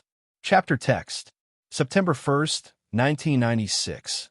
Almost 2 months before Riddle's interlude. Harry had previously thought that he had gotten used to the stairs. But as they fell through the barrier between the Muggle world and the magical world at King's Cross, Harry felt the weight of scrutiny from everyone on the platform. Students and parents alike turned to stare. Some openly pointed, and the air buzzed with his own name. He heaved a sigh, and Ginny gripped his hand. "Let's just get on the train," Harry mumbled. "Harry," Ron looked around exaggeratedly. "I didn't think it was possible, but I think you're actually even more famous." Harry swore at him. They bickered, not entirely good-naturedly, as they loaded their trunks onto the train and found an empty compartment. With a stroke of luck, Ernie Macmillan was loitering outside of a compartment full of Potter's Army members. His eyes widened when he saw Harry, but Harry gave a sharp shake of his head. "Don't acknowledge me," he thought. Ernie looked puzzled, but kept his mouth shut. "Room of requirement," Harry said. "Tomorrow night." Ernie nodded, and Harry and the others continued on without looking back.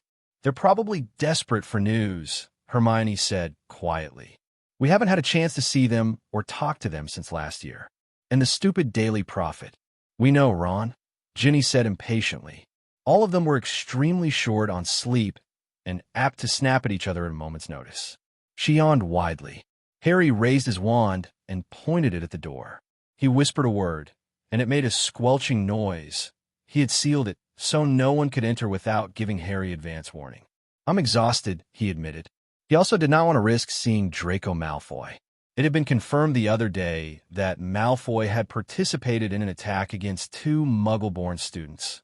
Harry wondered if it hadn't been some sort of Death Eater initiation. The students were dead. "Don't attack Malfoy," Ginny warned him. She had apparently been reading his mind. Harry looked down and saw that his fist was clenched tightly around his wand. That was probably pretty obvious, Harry thought ruefully. But instead of tracking down Malfoy and throwing him off the train, Harry settled himself against the window, closed his eyes, and fell asleep thinking of vengeance. He felt groggy and disoriented when they finally got off the train. He barely had time to look around and catch his bearings before he was swept up into a bone-crushing hug. "Hagrid, no!" Harry hissed. He wrenched himself away, looking around frantically. If Malfoy had seen, Voldemort might have another target. "I saw him coming and shielded you," Ron said quietly. Hagrid looked completely bewildered. "What's going on?" "People who like me end up dead," Harry said. "Listen, I can't explain anything here. I'll send Luna Lovegood to you tomorrow. Follow her. We've got to explain a few things." "Boo, not here," Harry said. A group of first years were watching them, young faces lit with avid curiosity. He forced himself to look furious. "Don't tell anyone," he said. "Don't tell anyone." He strode away without looking back. This was the only unplanned encounter that evening. Harry paused just outside the massive doors, steeling himself against the stairs he knew were about to follow. The last of the stragglers made their way in, and Harry rolled his eyes, preparing for the dramatic entrance he was about to make, and pushed open the doors with more force than was strictly necessary. Practically the entire school, except the first years waiting to be sorted, was watching when the new defense against the dark arts professor deliberately intercepted Harry as he made his way into the Great Hall. "Harry Potter," Sirius said. Harry was a little frightened by how good of an actor Sirius appeared to be. If Harry didn't know any better, he'd be certain that Sirius was, in fact, trying to cousin up to him. "How are you, son?" "Don't call me son," Harry spat. "My father never would have deserted your son, but he was twice the man you are." "Harry, get away from me," Harry practically yelled it, wanting the entire school to see this. "You betrayed me." "I know I was wrong." Sirius' eyes twinkled. "Don't start laughing, Sirius, but you have to admit that it looked pretty damning." "That's funny, Coming from you, Harry sneered. The crowd stirred. Weren't you the one sent to Azkaban without a trial? You filthy hypocrite. Mr. Potter, Dumbledore said loudly. His voice boomed down from the head table. And don't even get me started on you, Harry said. He was startled by the fact that he was actually enjoying himself. He had to admit, if only to himself, that he took great satisfaction in messing around 1,000 people.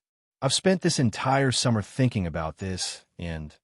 You don't have to do it alone now, Sirius said. His lips were twitching, and Harry was glad that the other students were too far away to see.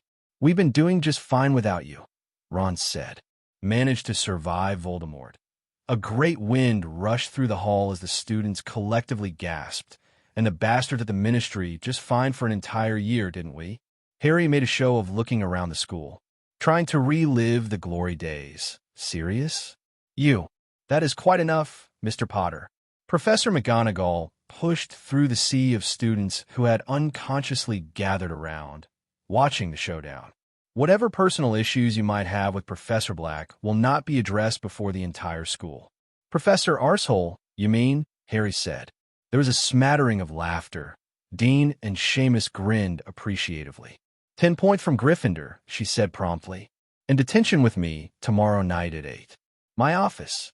Relieved that she had swallowed the bait so swiftly, Harry nodded swiftly. He made sure to roughly push by Sirius on his way to the Gryffindor table. He imagined that McGonagall's lips thinned even further, but she did not choose to say anything. He glanced over to the Hufflepuff table. Ernie stared at him, brow furrowed. Harry gave him a small grin and shook his head. Well, Dumbledore said, now that drama is out of the way, before we eat, there are a few start-of-term announcements. Harry spent the next 24 hours trying to appear surly, standoffish, and put upon. The members of Potter's army who knew him well grew increasingly baffled. He had to admit that he'd gone a little overboard, but once the entire school figured out that he was filled with indignation at the fact that everyone had turned their backs on him, he figured he could ease up a little. Harry, Colin Creevey said at breakfast. Would you like? Don't talk to me, Harry said in a loud voice that would carry over to the Slytherin table. You didn't seem so keen to talk to me last year. Yeah, Ron said belligerently. Shove off, Creevey. Harry seized his schedule from Professor McGonagall's hand and glanced down at it. He had been cleared to take potions, transfiguration, ancient runes. Thanks, Hermione, Harry said. He would not have passed a particular OWL without her intensive study methods. Defense against the dark arts, herbology, and charms. Why are we continuing with ancient runes again? I don't know, mate, Ron said. Because the girls are making us? Your girl, Harry retorted. Ginny wouldn't make us do this. Do you think they know we're sitting right here? Ginny asked Hermione in a loud whisper.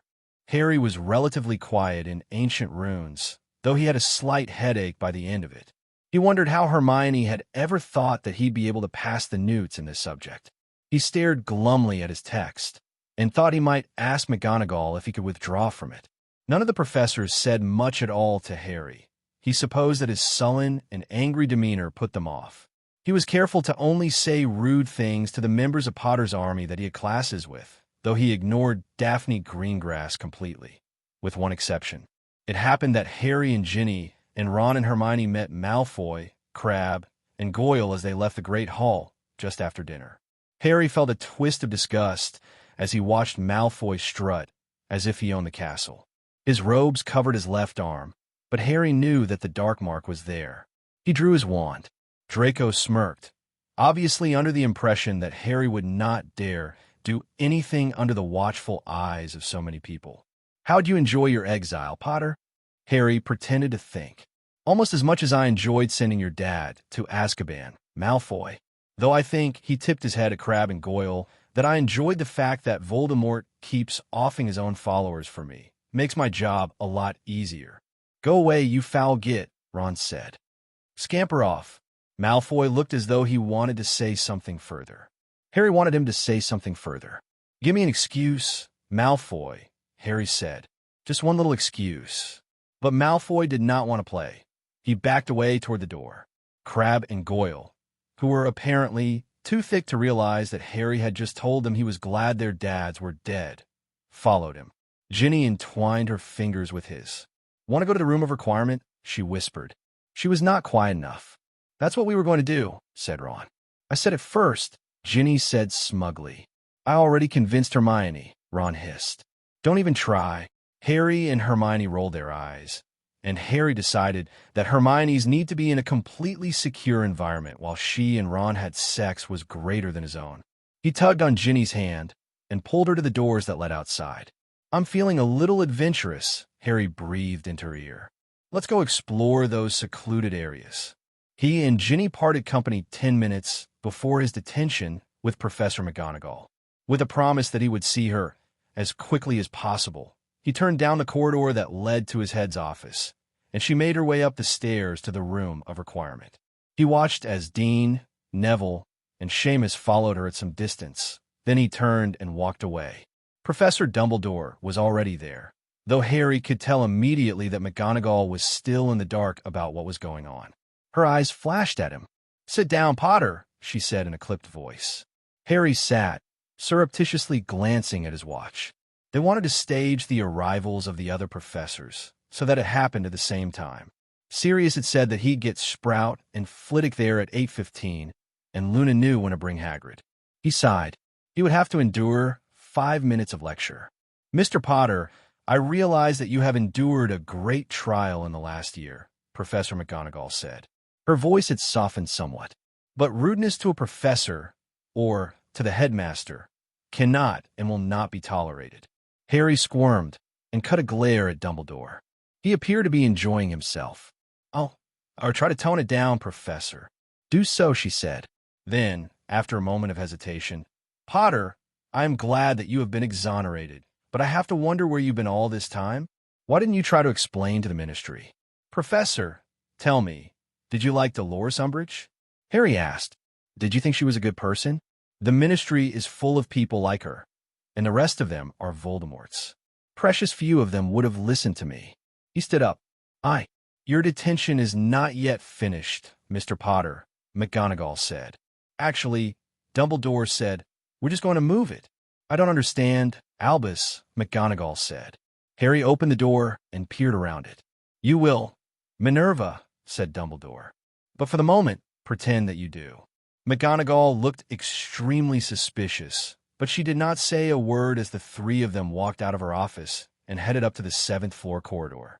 Harry saw the hem of Professor Sprout's robes before it vanished inside, and he held out his hand to stop the door from closing, while Dumbledore ensured that the corridor was completely empty. "Hey guys," Harry said. An overwhelming racket greeted him. "Harry, what the hell? Since when do you hate Sirius? Where are we? I've never seen this place before." Professor Flitwick squeaked. "I'm so confused. What was up with you saying?" Harry held up his hand. "Sorry, everyone. I know I've been an arse all day, but I got a good reason." He turned to Professor McGonagall. "You just asked me where I stayed last year." He pointed at Sirius. "I stayed with my godfather." Her eyebrows slammed together. "But you were—" "My godson," Sirius said proudly, "is playing the world's greatest prank on Voldemort." Flitwick squeaked. "What?" Hagrid said. "Boo." "Voldemort," Harry said. "Voldemort is pretty convinced that I'm alone, except for Ginny, Ron, Hermione, Moody, and Percy Weasley. We're going to let him keep thinking that, because if he gets overconfident, he'll be careless. And we need him as careless as we can get him," Ron said. "I don't understand." McGonagall looked around the room. "Miss Lovegood, Mr. Longbottom, I thought you severed all ties with Mr. Potter and the others." "Of course not," Neville said loudly. "We knew who killed my gran and her dad. We never thought it was Harry. We've been pretending for all the SLYTH. Daphne smacked him in the stomach. Sorry, Daphne. There are children of Death Eaters here, and we couldn't risk them telling their parents what was going on. Like I said," Sirius said, "world's biggest prank. I told Dumbledore what had happened the night Voldemort returned as soon as I was able," Harry said. "And we've working to defeat him ever since. And we've been training with Dumbledore and Sirius. Professor Black, and Remus since last fall," Ernie Macmillan said. "We're Potter's army." "How come I wasn't asked to join Potter's army?" Hagrid asked, injured. "It wasn't safe," Neville said. "We only took people who doubted what the Ministry was saying," especially since Harry here came to Hogwarts 3 times a week. Not that we didn't trust you, Hagrid, Harry hastened to add. We just thought it was a little risky. Harry fielded questions from the bewildered teachers for the next 20 minutes. He was relieved when none of them questioned the lie they had told. When he had satisfied them enough with answers, he asked, "Would you like to see what we learned last year?" "They're quite good at defense against the dark arts," Sirius said proudly. "They're going to show up all their classmates, that's for damn sure." "I'm tired of all this waiting," Ron said quietly, while the members of Potter's army lined up to face each other in duel. The teachers, who still looked rather dumbstruck and confused, gaped at the abilities of the students. It was one thing to know on an intellectual level that they had had private instruction with Harry, Ginny, Ron, Dumbledore, Sirius, and Remus 3 times a week over the last year, but it was quite another to see it in action. Harry felt like he was watching through their eyes, and found that he was amazed. "What?" Harry said. "Oh, waiting. Yeah. You're a lot more patient than you used to be, Harry," Ron said. "Maybe you would have done well in Slytherin." Harry shrugged. "I think we both would have, if Slytherin weren't full of baby Death Eaters like Malfoy. But we probably would have killed them long ago." Ron laughed. "True, and I'm being patient because I have to be," Harry said. He was still furious about what had happened in Diagon Alley. It seemed to have settled into his bones. But he could wait until the time was right. Snape would know, they would hear about the next major strike, and they would be waiting for it when it happened. "I haven't given up on killing Death Eaters, Ron. I keep seeing that little boy and his family, and sometimes I think that I could do it without a wand." "You've learned some pretty scary control," Ron said. "I hate to think of what would happen if you lost it." "I hate to think about what might cause it," Harry replied. He looked over at Ginny, who helped Hannah Abbott with the complicated wand movement required to perfect the Malady Curse. If anything happened to Ginny, he did not know what he would do. Or if anything happened to Ron, Hermione, Neville, or Luna. Sirius, Remus, Percy, even the other Weasleys, Dumbledore, and Snape. Harry had already lost all of them once, and he honestly did not know how he would react to any one of them dying again. Harry's greatest flaw as someone who was leading others into war was the fact that he would rather take on every enemy alone. He did not want anyone to be hurt. He did not want to be responsible for people dying. Even after all these years, the thought of Ginny battling against Death Eaters and risking death filled him with a cold sense of dread. He tried not to let her see this, but he suspected she knew. Sometimes he thought that she knew him better than he knew himself. Her long hair danced behind her like tongues of flame. He did not think she was Merlin. Oh, he knew she was capable of doing something extremely risky. How could he not be? But his instincts told him that this was not her style. And he was beginning to suspect. He was beginning to suspect that he was Merlin. The suspicion had been sparked by his conversation with Ginny, in which she admitted that she thought she was Merlin. It would make sense if it was Harry. His future self would not want to risk a time paradox, which could be why he had been disguised so heavily in the Department of Mysteries. It explained how he had known exactly what to do when the Dementors had come. But how far into the future was he, if it was Harry, coming from? It was before his final confrontation with Voldemort. Dead men could not travel back in time, after all, and he knew, without even having to think about it, that he would not be able to stand before Voldemort's curse if Ginny was dead. He would wait. He would travel back to save her. "Harry," Ron said, "you're looking a bit funny, mate." Harry shook his head forcefully. "I'm all right. HPHPHPHPHPHP. October 17th, 1996. Hamish Wentworth was a deeply unpleasant man, and Harry could not help but feel slightly glad that he was going to die at the hands of Lord Voldemort. The man was tall, had the nose of an eagle, and worked in the Department of Mysteries, studying death. Over the last 6 months, the wizard had taken a less passive role in his researches, and the deaths of 3 muggles had been directly attributed to him. The others were equally culpable, and grim satisfaction washed over Harry. He had been itching to retaliate against the Death Eaters since he had watched the small family in Diagon Alley die. The month that had elapsed since then had gone by with the speed of a glacier, despite the fact that preparing sanctuaries all across Britain was a logistical nightmare. but he was only involved in the periphery of it. Albus and Mrs. Weasley were truly in charge of the project. Harry grinned over at Ron. It feels good to be doing something, doesn't it? Oh yes, Ron said fervently. He kicked out, and Uther Gamp whimpered. That didn't even hurt, Ron said, disgusted. Not like the Cruciatus, anyway. Can we stop taunting them now? Snape said in a bored voice. Not that he looked like Snape. He was currently disguised as a blond young man with wide brown eyes and a paunchy middle. It was a bit disconcerting to hear Snape's sardonic tone coming from a gormless college student's mouth. Harry shrugged, checking his watch. We've still got half an hour. And it's a great way to release tension, Ron said. Don't you have a girlfriend for that? Asked Snape, curling his lip. Hermione made a strangled sound. Bill and Charlie laughed loudly. Just shut up. The cottage in which they kept the prisoners that Moody had procured for them was alive with the familiar symphony of terror, purpose, and elation. It was also a full operation. Every member of the Order of the Phoenix over the age of 17, and some under, from Albus Dumbledore to Molly Weasley to Mundungus Fletcher, was there. Most would fight, though Mrs. Weasley and Elphia's Doge were to stay behind to make sure that the prisoners did not escape until Harry was ready to send them back to Voldemort. Hermione stood in front of Bill, Charlie, Fred, and George, her brow furrowed with concentration. Her anger with them for embarrassing her had obviously fled. Bill's nose lengthened. His eyes became wide-set and faded to a murky gray-brown. Harry watched, interested, as Bill became the image of Hamish Wentworth. Hermione was an artist with transfiguration, but she was taking too long. Allow me, Hermione? Dumbledore murmured. Excellent job, but for the sake of time, by the time Hermione had completed Bill and Fred, Charlie and George had also been transformed. Snape handed them a small dosage of Polyjuice potion. The first part of the plan involved them appearing like muggles from the village, and the four Weasleys transformed again. Remember the plan? Harry said. He glanced at his watch again. 10 minutes, they had to leave now. One by one, the others began to disappear as they placed themselves under the disillusionment charm.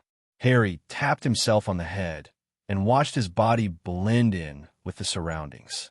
His palms were sweaty, and he wiped them off on his robes before he snatched up Ginny's hand, turned on the spot, and found himself on the hill overlooking the village that was to be attacked.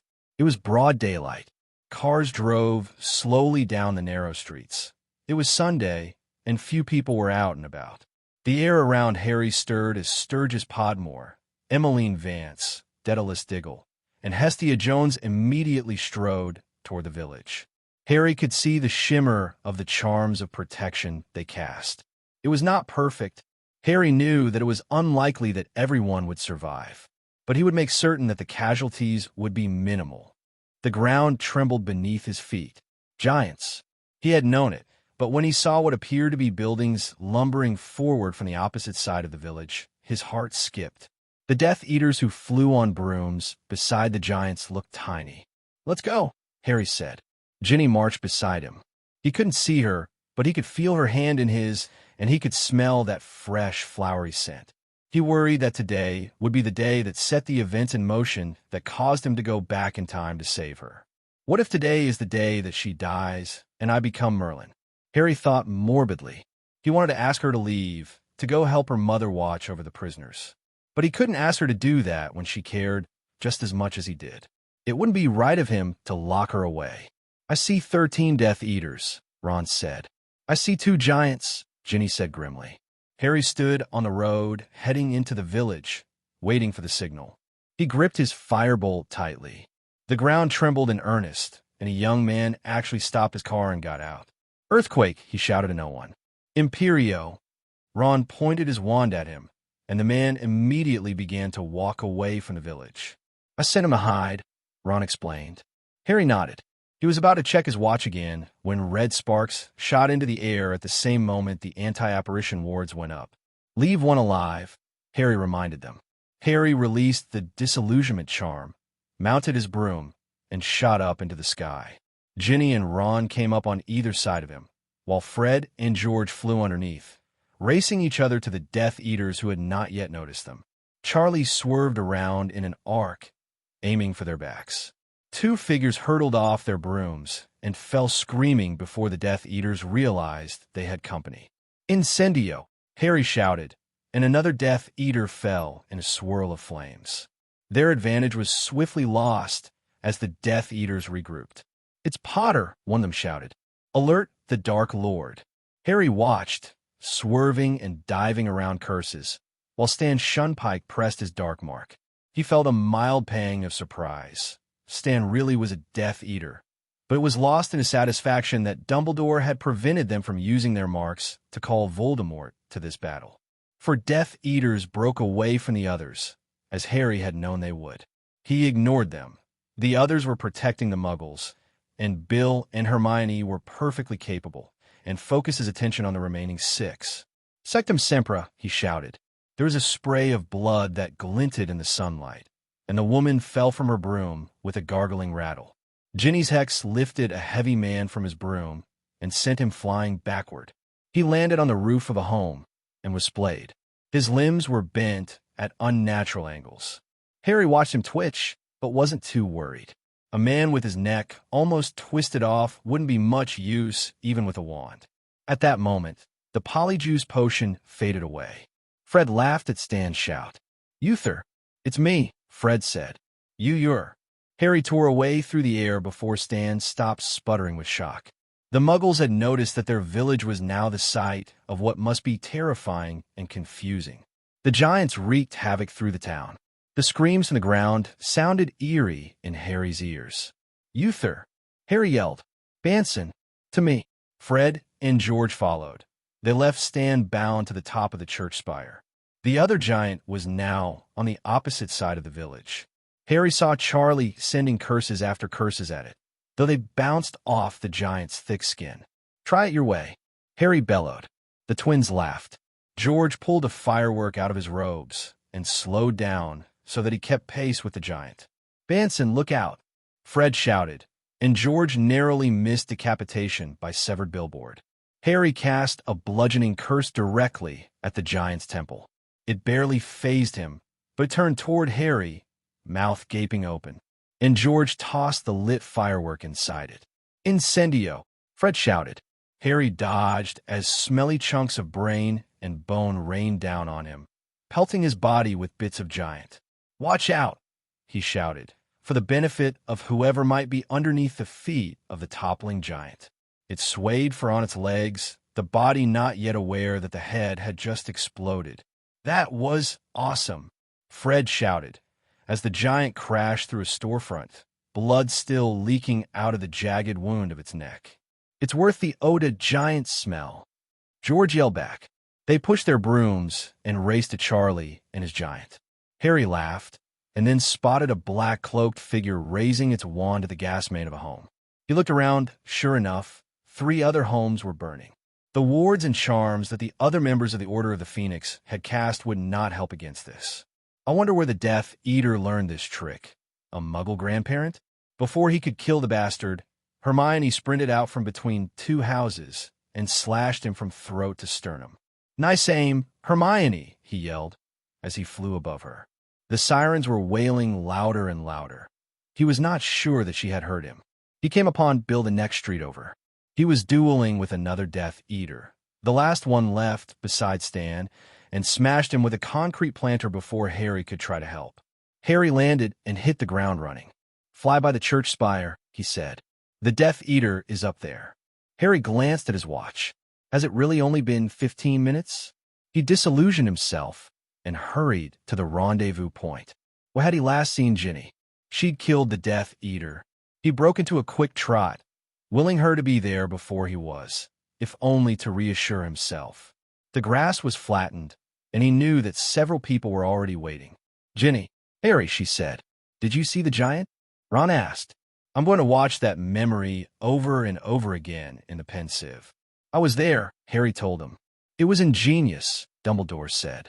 "Our fireworks are very strong," Fred said modestly. "Only the best for giant slaying," George said robustly. Harry laughed, but stopped immediately when hasty footsteps, several more people were arriving, reached them. "Podmore and Vance are dead," Moody interrupted bluntly. "Saw it happen myself." The Death Eater that was blowing up the houses got them too. The bottom dropped out of Harry's stomach, and Ginny gripped his elbow tightly. "Oh no," she said. Harry could not make himself speak. He did not want to admit, even to himself, that he had not expected casualties. Giants, despite Fred and George's methods, were tricky and extremely difficult to kill. They did not need magic or weapons to fight. Though the damage they had done with their clubs was severe, they only needed to step on a fragile human body to end a life. "Does anyone know how many Muggles?" Ron asked in a hoarse voice. "I would say 20 or more," Kingsley said. "The Death Eater that caused the houses to explode, he did a lot of damage." "Has anyone seen Hermione?" She was running after him. "He's dead," Hermione said in a low voice. "I killed him." Someone, Bill, Harry presumed, landed with a thud. "I regret to inform you that Stan Shunpike has escaped." "Is everyone accounted for?" "Everyone but Sturgis and Emmeline," Charlie said. "What?" "We have to go," Tonks said urgently. "The Ministry will be here any minute." Harry turned on the spot and apparat back to the small cottage that currently housed their prisoners. Mrs. Weasley screamed as soon as they appeared and disillusioned themselves. "I can't imagine that we look or smell very decent," Harry thought grimly. Now that the battle fury had started to wear off, he felt sick at the smell. "Scourgify," Ginny said, and some of the worst of the mess vanished, though Harry knew that he would never wear these robes again. He wiped at a smear of gray matter on his front. "Fuck the Ministry," Ron said loudly. Even Harry was startled. This had apparently come out of nowhere. "We're fighting and dying," he said angrily.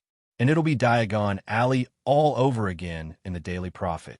There was a slight altercation, but never fear, the Ministry was able to minimize damage.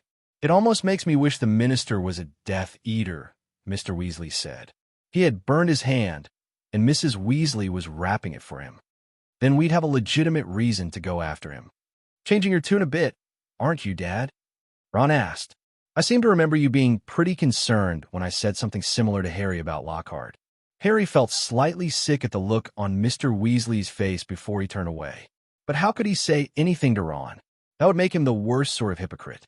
He cast around for a change of topic once the silence had swelled to an almost painful intensity. Ron stared at his father, as if wanting a confrontation. But Mr. Weasley sat with his head bowed and did not say a word. "Ron," Harry said, "what if we gave the public the truth? What if we gave them something like—" He lowered his voice, aware of the presence of those Order members who did not know the full truth. "Potter Watch."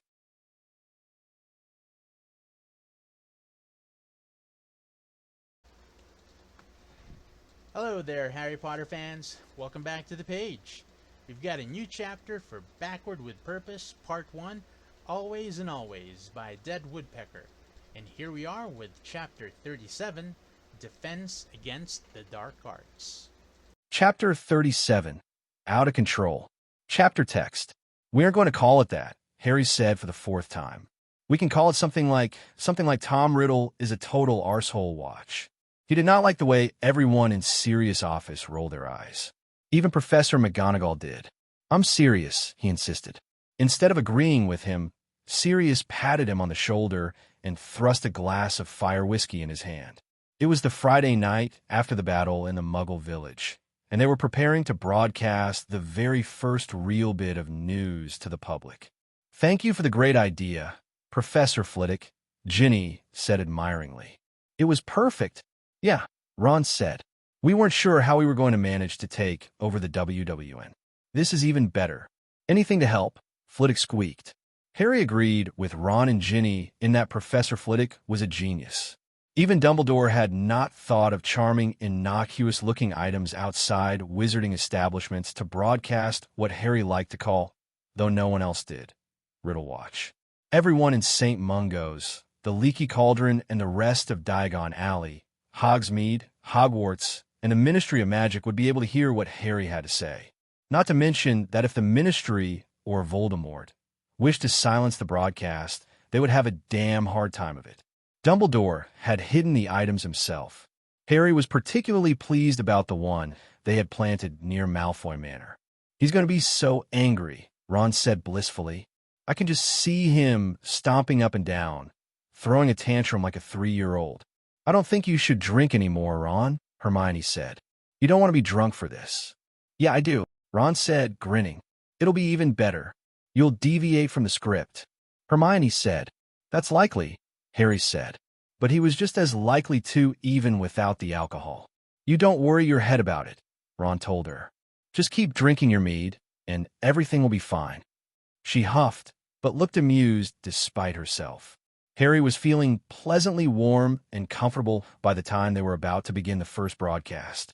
Remember the last time we got this tipsy? He grinned at Ginny. You mean when we were planning out how to kill Umbridge and my parents walked in? Ginny smiled ruefully. She said it quietly enough that those who did not know the secret behind Dolores Umbridge's mysterious disappearance, Professor McGonagall and Professor Flitwick, could not overhear.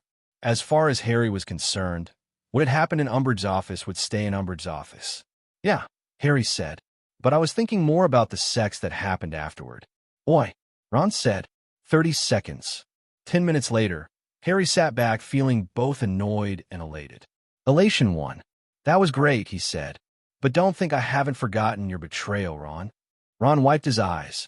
Hold on, I'm still loving that I actually said that Voldemort has daddy issues. Don't ruin one of the best moments of my life. He was quite right to call it Potter Watch, I think, Professor McGonagall said. Whether you want it to be so or not, the wizarding world is looking to you. It'll help rally the troops, as it were. Harry responded by refilling his glass and tipping it into his mouth. He ignored her frozen look of disapproval. Don't look like that, Minerva, Sirius grinned. Let the kids have a bit of fun. I suppose, she said doubtfully. She didn't say another word about the drinking all night, even when Ron had to lean heavily on Hermione to make it out the door. Harry rather thought that behind her disapproval, she understood the need to let loose. His opinion of her, rather high to begin with, rose even further. Harry awoke the next day feeling slightly groggy and a little bit hungover, though he had felt plenty worse before. I've got to stop letting Sirius talk me into drinking, he thought, though he knew that he wouldn't. He smirked when he remembered Potter Watch. He almost wished that Voldemort was not now employing a clemency against him. He would have liked to be there firsthand to witness his reaction. Yawning, he opened the curtains around his bed. How's your head, Ron? No reply. His brow furrowed. Ron's bed looked tumbled and messy, but Ron was not in it.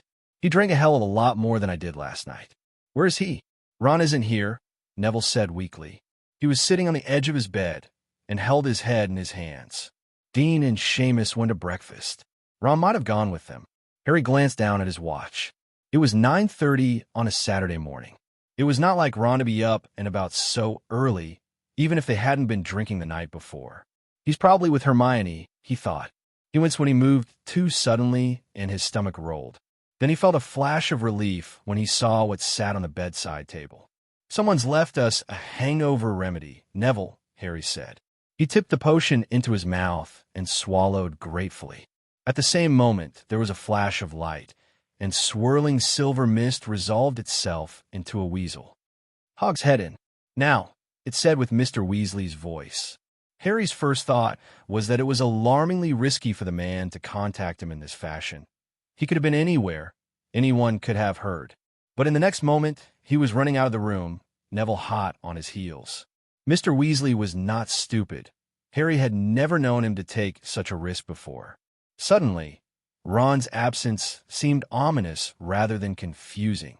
Had something happened to him? Or worse, to Ginny? Where's Ginny? He barked to a fifth-year girl who sat in the common room. She's sleeping, the girl said. It was hard for Harry to believe that she was Ginny's age. She seemed quite young and stupid. He did not pause to collect her. He did not know who else was in the room with her, and did not want to send his Patronus with a message that might sound suspicious. He and Neville thundered down the corridor, threw open the door to the room of requirement, and raced down to Ariana's portrait. Mr. Weasley, Bill, and Charlie were waiting for him. The moment Harry saw their faces, he knew that something dreadful had happened. That kind of agony and rage could only come from one thing. His heart hammered in his chest, and Harry wondered if this was the moment that he became Merlin. Who? Percy. There was a rushing sound in Harry's ears, and the words always and always thundered through his very veins. A rage so pure and fierce overcame him that Harry felt a satisfying clarity of purpose. Vengeance. The thought was sweet and the way forward clear. Still, he had to ask, "How?" "He was taken from the ministry," Charlie said fiercely. "We knew he shouldn't have gone back to work." "Don't blame Percy for this," Bill said in an ugly voice. "Dad said that a Death Eater, Rothfuss, grabbed him and disapparated." "Are you certain he's dead?" Harry asked. He felt very calm, and he seemed not to need to take as many breaths as normal. "His body was turned into an inferius," Mr. Weasley said. Harry eyed him. For once, the older man made eye contact with him, and Harry saw what he was feeling echoed back to him. They removed his clothes and forced him to walk through the atrium and the ministry. His voice shook and his eyes filled with tears of grief and fury, cut a message into him. "It was supposed to be a warning not to side with you. I don't know if they did it while he was alive or not." Had Harry not been detached from his body with a fury so intense that Harry felt like he was burning, he might have shown a physical reaction to the news. He blew out a deep breath. "Where is Rodolphus Lestrange? Is he still alive?" "He is still impersonating Tad Wainwright," Mr. Weasley said. "Are you?" "Whatever you're planning," Charlie said. "Whatever retaliation you're going to do, we want in on it. He was our brother.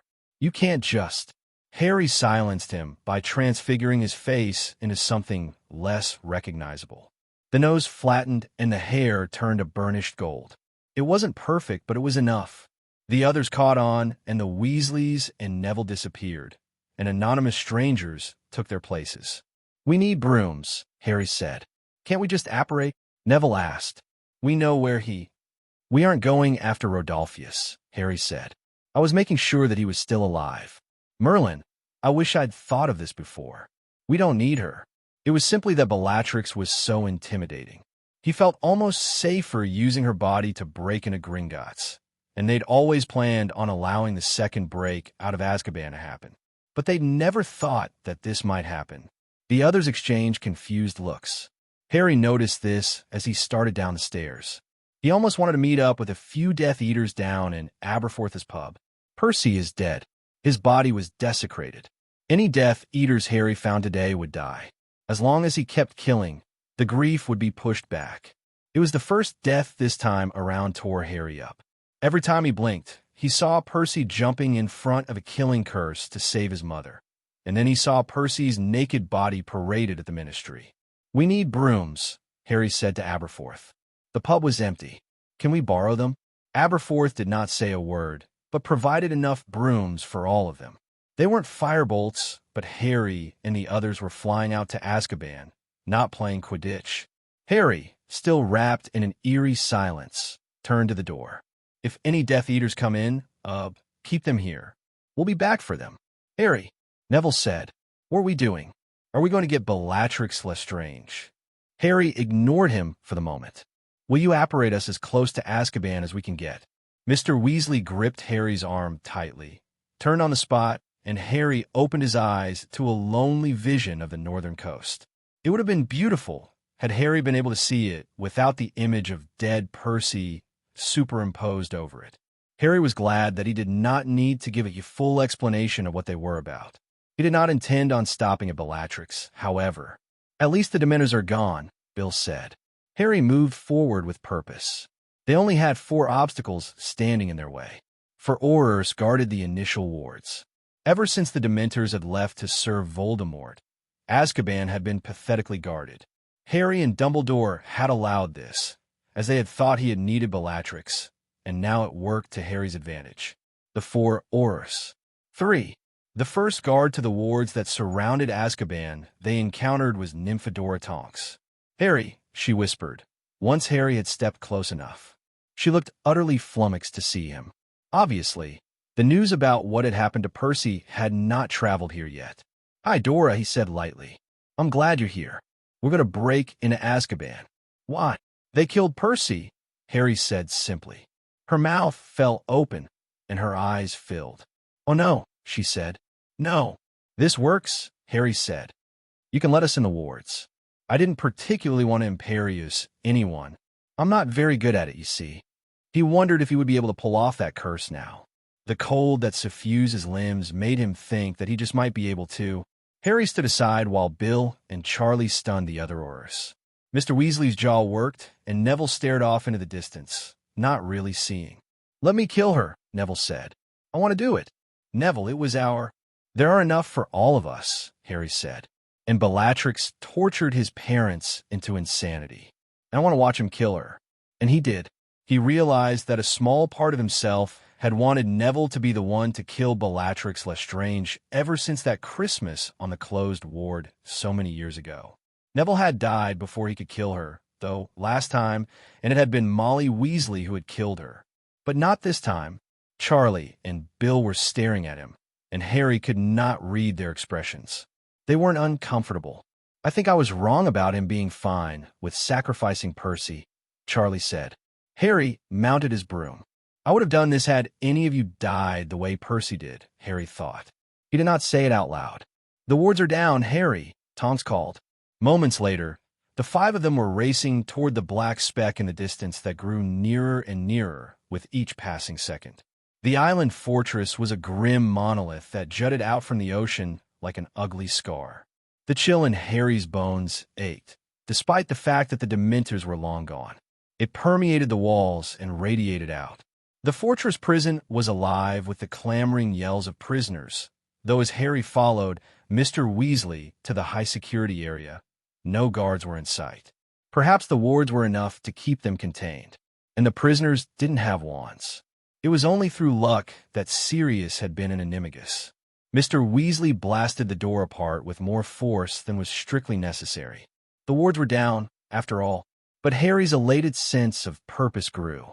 It felt right, no matter that they were about to kill wandless people. But it wasn't murder, it was a public service. It was vengeance, and it prevented any of these Death Eaters from doing it again. Charlie grinned fiercely at him, and Harry returned it. "Don't burn them," Harry said. "We want Voldemort to recognize them." Mr. Weasley muttered something under his breath. "Sorry," Harry said. Mr. Weasley met his eyes again. He was pale and sweating. He looked like Neville had when Umbridge had been using the Cruciatus Curse on Luna, furious and sick from it. "They killed him," he said. "Murdered him, and then sent him back. I'll never. How in Merlin's name do you forget something like this?" "I've never been able to," Harry said. He heard scuttling and indistinct voices. He wondered if there was some sort of muffling charm placed around the separate cells. He would have thought that Bellatrix would be screeching at him. "It isn't something that you can forget. But this, Percy won't have died in vain." "I've found Bellatrix," Neville said in a strange voice. He had moved ahead and now stood in the shadows. Harry followed him. Bellatrix Lestrange looked dirty, unkempt, and completely insane.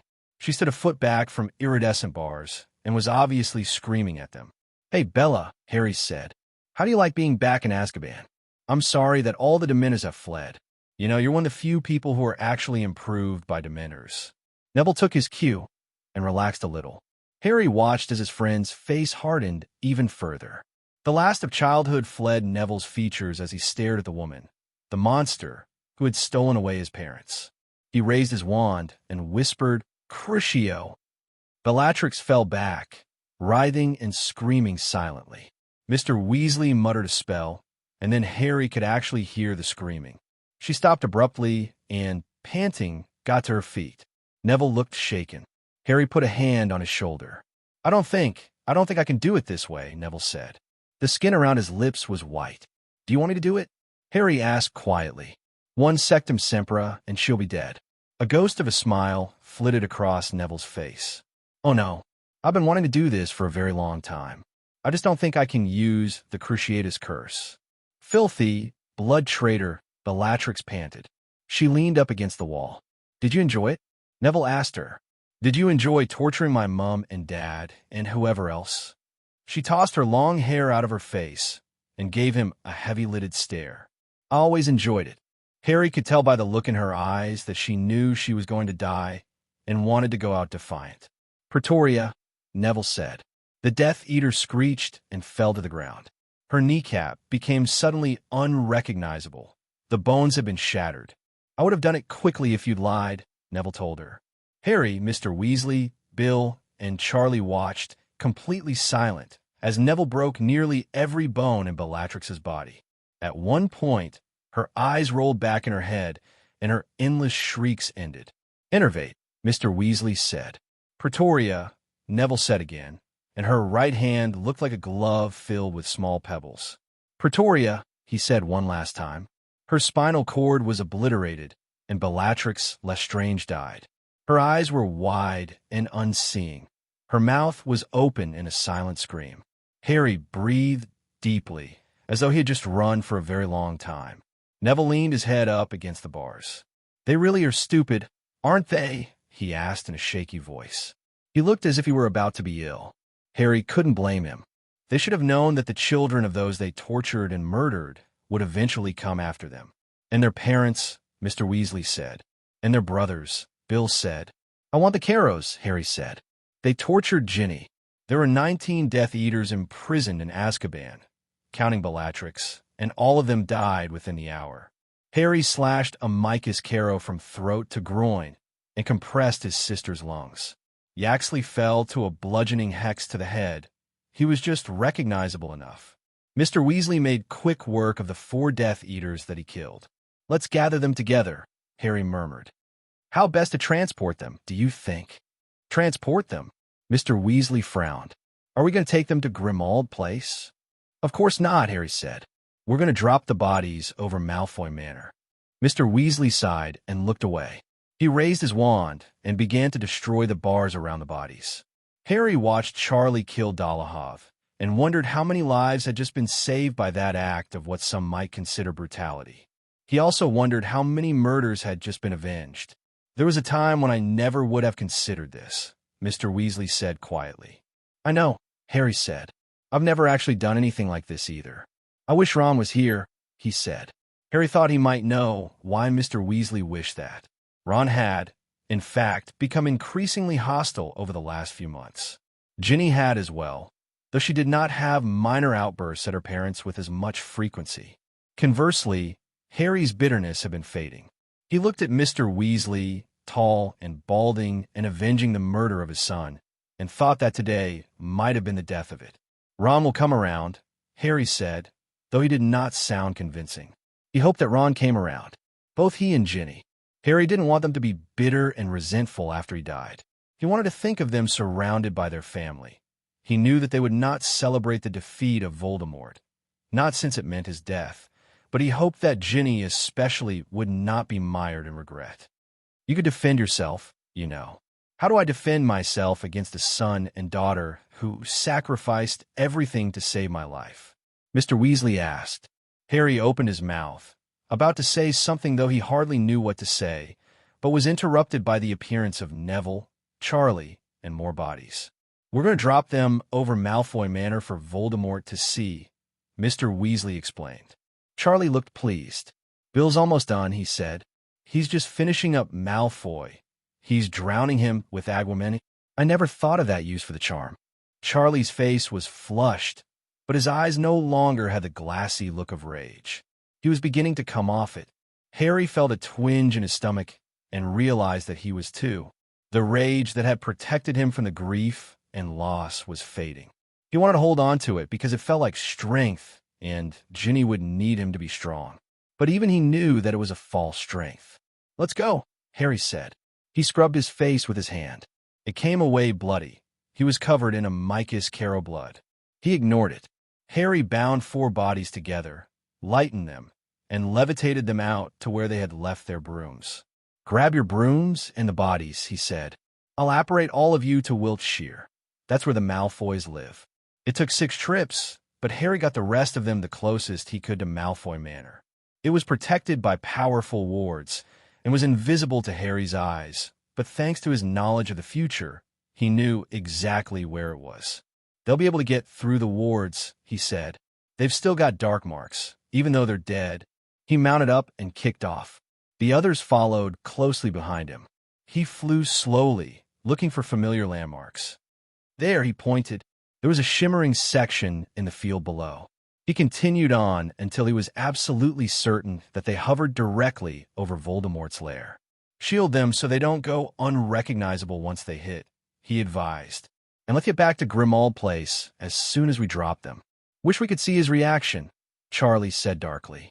"Maybe Snape will be there," Harry said, though he hoped Snape was already safe at Hogwarts. He had a feeling that Voldemort's rage would be terrible. He used his wand to cut the ropes that bound the bodies together, shielded them, and let them drop. The others were a split second behind him, and as soon as the bodies started to drop, Harry rolled his broom and disapparated. There was a split second of silence when the 5 of them had arrived in Creature's domain, and then Mrs. Weasley screamed, "Where have you been?" "They're back, everyone!" Footsteps thundered down the stairs, just as someone arrived by flew. "I still haven't seen them," Ron said. He stumbled when he saw Harry. "What the hell?" he said blankly. "What happened to you? All of you?" Harry gaped at them. Did they not know that Percy was dead? He glanced down at his watch. Harry had known for less than 2 hours. Holy shit, is it still morning? And he supposed that it might not have been made public. He felt sick. Ginny appeared just then and threw herself into Harry's arms. "Ginny," he pulled away. "We got something to tell you." "Percy." "Oh shit," Ron said. "I was right. I told you." "Harry, listen," Ginny said. "Percy is dead," Mr. Weasley said heavily. "The Death Eaters got him this morning." "Molly, what did you do?"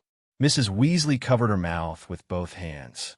Harry thought this was an odd question, though Mrs. Weasley might be in shock. She might not believe that Percy was dead. He felt like he had lived several years since he had woken up. "We went to Azkaban and killed all the Death Eaters in there," Harry said grimly. Ron started to laugh. "What the fuck is wrong with you?" Charlie hissed. "Percy was not killed," said Percy. Harry swayed on his feet, and Ginny caught him before he fell over. He could only stare at Percy in shock. The slightly messy red hair, the horn-rimmed glasses, and the tall frame were all Percy. The Polyjuice potion would not work with dead people, and if Percy was actually a Death Eater, he never would have made it into this house. Harry's eyes stung, and he suddenly could not stand up. He felt ill with relief, and he put his head on his arms. "Thank God," he said. Ginny stroked his back. Mr. Weasley, Bill, and Charlie stampeded Percy. Harry looked over and saw tears streaming unabashedly down Mr. Weasley's face. Charlie was white with shock, and Bill simply gaped at his brother. Harry pushed himself up to his feet, strode over to Percy, and hugged him. "So," Charlie said, "anyone want to tell us what the hell happened?" "Snape," Ron explained. He and some other Death Eater were ordered to drag Percy back with him. But Snape wouldn't do it. "Of course," Harry murmured. "Snape wasn't with Rothfuss," Mr. Weasley said thickly. He kept reaching over to touch Percy, to grip his shoulder, or ruffle his hair. "Had I known." "Snape and Perry used Rothfuss to grab Percy and bring him to the Hog's Head," Ron said. Harry took his glasses off and wiped them. He felt a great lump in his throat, and he was afraid that if he continued to look at the very much alive Percy, he would break down. "I assume it was Rothfuss under the potion, then?" "Nope," Ron said. "Snape thought of a way to kill 2 birds with 1 curse. Me and Sirius dragged out Draco Malfoy, the little bugger. You and Snape and Sirius collaborated on this?" Harry asked in disbelief. "Yeah," Ron said. He looked slightly uncomfortable, as if the notion surprised him as well. "Why didn't you tell me?" Harry said. "Because we obliviated Rothfuss," Ron said unapologetically. "And we knew you'd be unhappy with that. But Snape didn't have much time, and we couldn't think of a different solution." "Scourgify," Ginny murmured, and Harry became marginally cleaner. "If it's any consolation, Harry, I had no idea what was happening until half an hour ago, when we realized you, Dad, Bill, Charlie, and Neville were missing. I thought you might have gone after Death Eaters," Ron said. "But I have to admit that I didn't expect Azkaban. Did you leave Bellatrix alive?" "No," Neville said shortly. "I crush her bones." Ron gaped at him, and then turned to Harry. "What are we going to do?" "Rodolphus," Harry said. Ginny gripped his hand, and he realized that he was trembling from the aftermath of feeling rage and relief in equal measure. "We should have thought of that before, but she's dead now. And Voldemort knows they are. We dropped the bodies over Malfoy Manor. We all lost control, Mr. Weasley said.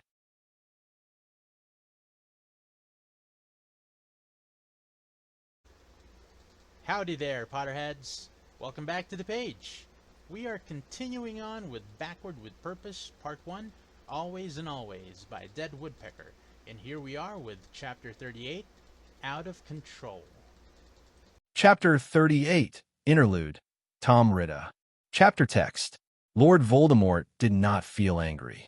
He gazed down at the 4 Death Eaters who had so betrayed him to his enemy, the boy Harry Potter, and was not stirred to anger. It was unfortunate, perhaps, that these 4 now must die. The incompetent fools that had died in the attack on Diagon Alley were better off dead. Indeed, the survivor had not lived long. Voldemort had given him and his family to Fenrir Greyback. Unfortunately, these 4 had been some of the more skilled of his servants. But no matter. It was not difficult to find more wizards willing to do what it took to prevail over mudblood filth. The woman whimpered, and Greyback kicked her. She fell silent. "You have betrayed Lord Voldemort," he said coldly. "No," Hamish Wentworth shouted. It was a pity that he was about to die. He was in a key position in the Department of Magical Transportation. "We didn't." "Do not lie to the Dark Lord," Voldemort said. He did not bother with penetrating the traitor's mind. He raised his wand. "Crucio!" Wentworth screamed and writhed on the floor of the cellar in Malfoy Manor. The other 2 made harsh grunting sounds like animals. Perhaps they were mudbloods, and they had lied to him. "He is lying, my lord," said Snape. "Even my small skill at legilimency is enough to detect this." "I know," Voldemort said curtly. The light that emanated from his wand cast strange shadows on the wall. He followed it with his gaze, remembering how close he had come to killing Severus Snape. But Potter had been stupid. He had let his anger get the best of him. As a result, Voldemort's best ally out of Azkaban yet lived. Potter was an inconvenience that pricked at Lord Voldemort's temper constantly. The boy was smarter than Voldemort had thought possible. He had successfully disabled some of his allies. Though Crabbe and Goyle had been very stupid, they had been the type of brainless muscle that Voldemort needed at times.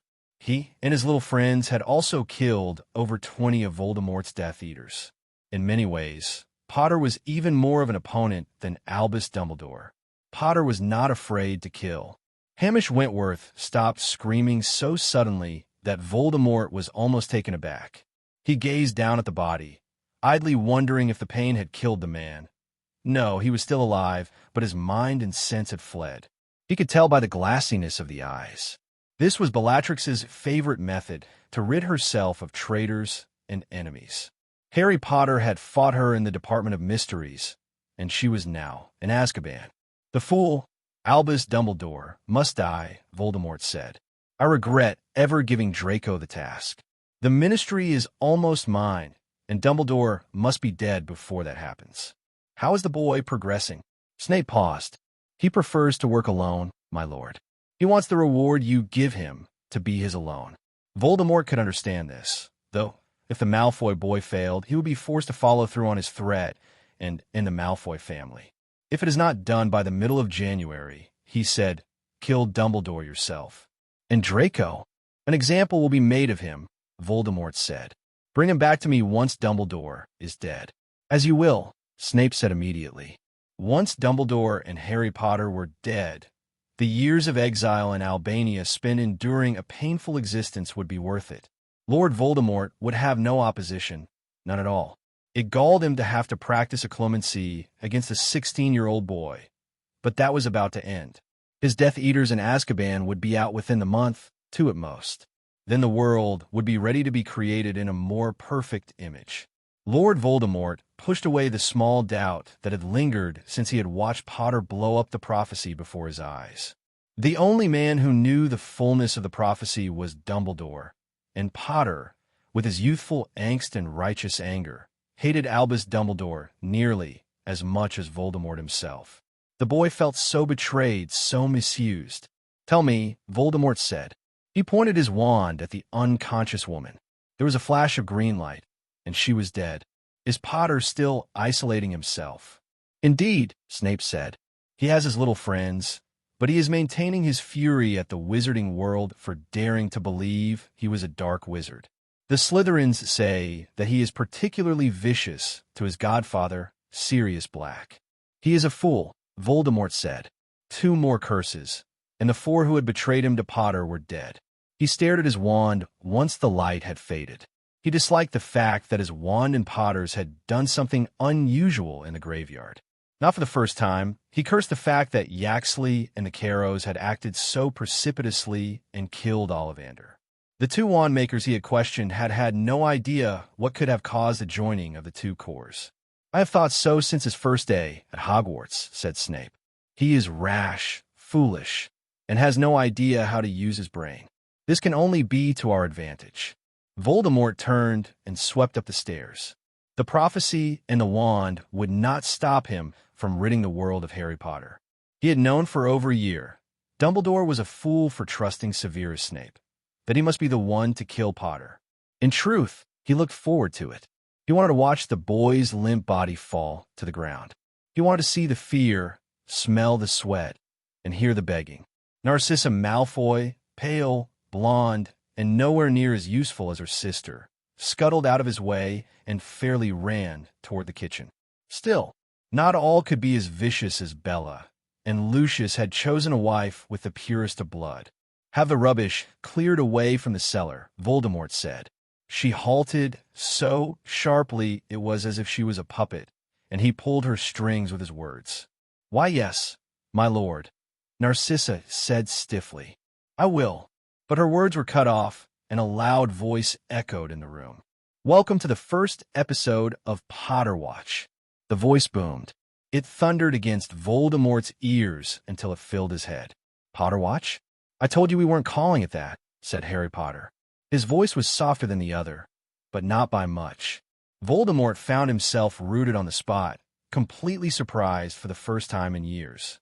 "I thought we were going to call it Tom Riddle is a Total Arsehole Watch." "Too long. Deal with it. Harry, we voted." This was followed by a string of curses. Voldemort looked at Snape, then at Greyback. He ignored Narcissa. She was completely useless. "Find the source of this," he said quietly. How dare he? He could not help but glance down at the hand with the missing fingers and felt a burning rage. "They aren't here. They can't be. They'll have a means of projection. Find it. Destroy it." "I'm sorry about that," said a female voice. Voldemort presumed it was either the Mudblood Granger or the Blood Traitor Weasley. "We here at Potter Watch would like to thank you for listening, even though you haven't got much of a choice," said the first voice. Ronald Weasley. He would die with his friend. "See, we've been quiet for a long time about a lot of things, like Voldemort being back and murdering people, that we're a bit tired of it." "Not even our families," said a different female voice. "We haven't got a family, Ginny," said Weasley. "We've been silent for so long," said the Mudblood peevishly, "that we've decided to force you lot to listen to us. Tom Riddle and his Death Eaters are responsible for murdering 11 people in the last week alone. 3 Muggle families in Brighton were victims of a supposed gas leak, but were actually killed by Death Eaters." Voldemort seethed. How dare the Mudblood call him by his filthy common name? He would enjoy giving her to Greyback. Perhaps Bella would prime her, and Greyback could finish her. "Not all of them," said Harry Potter. 3 children under the age of 9 were torn apart by Fenrir Greyback. Greyback is not a Death Eater. He is a werewolf, and therefore beneath Riddle. They can't have any nasty half-breeds or non-humans in the inner circle. I've always found it a bit funny that Riddle's dad was a Muggle.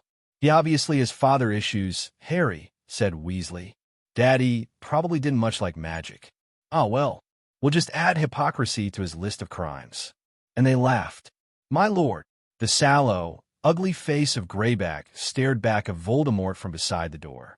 Stan Shunpike, Cedrella Bulstrode, and Maxwell Harlow stood with him, and rage broke over him like lava. They had heard. Avada Kedavra, he shouted. Cedrella Bulstrode toppled to the floor. Maxwell Harlow also fell to his wrath, and Greyback and Shunpike sprinted out of the room, slamming the door behind them. The force of Voldemort's next curse split the door, and it crashed down onto the bodies. He paced the room. They dare laugh at me? They dare? Urge you to keep safe, said the Weasley girl. There is no way to know how many people are Death Eaters or supporters of Tom Riddle. Do not let yourself be coerced or jinxed into joining. Stay safe. And now, Tom, said Harry Potter, I speak directly to you. You are a dead man. I don't care how long it takes.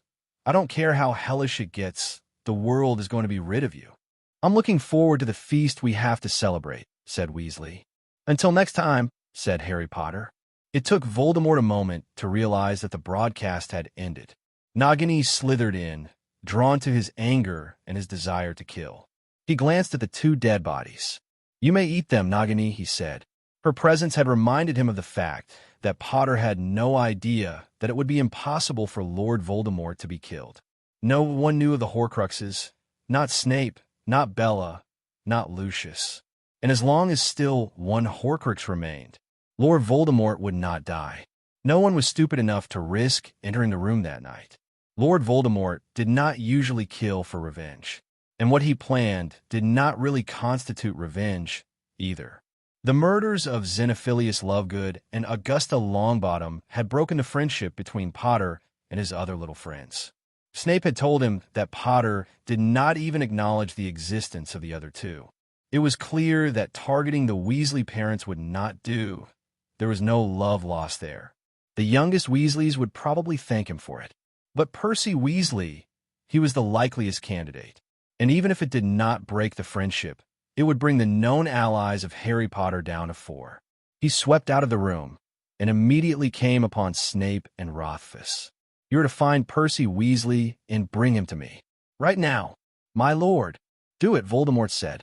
Disillusion yourself if you must, but I want someone competent. He had Rothfuss.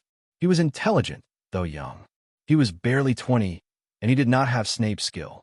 Go with him, Severus. But make sure he's the one to do it. You've proven yourself to me. He did not need to tell either of them that Rothfuss would die if he failed. Voldemort had a light repast while waiting for his 2 Death Eaters to return.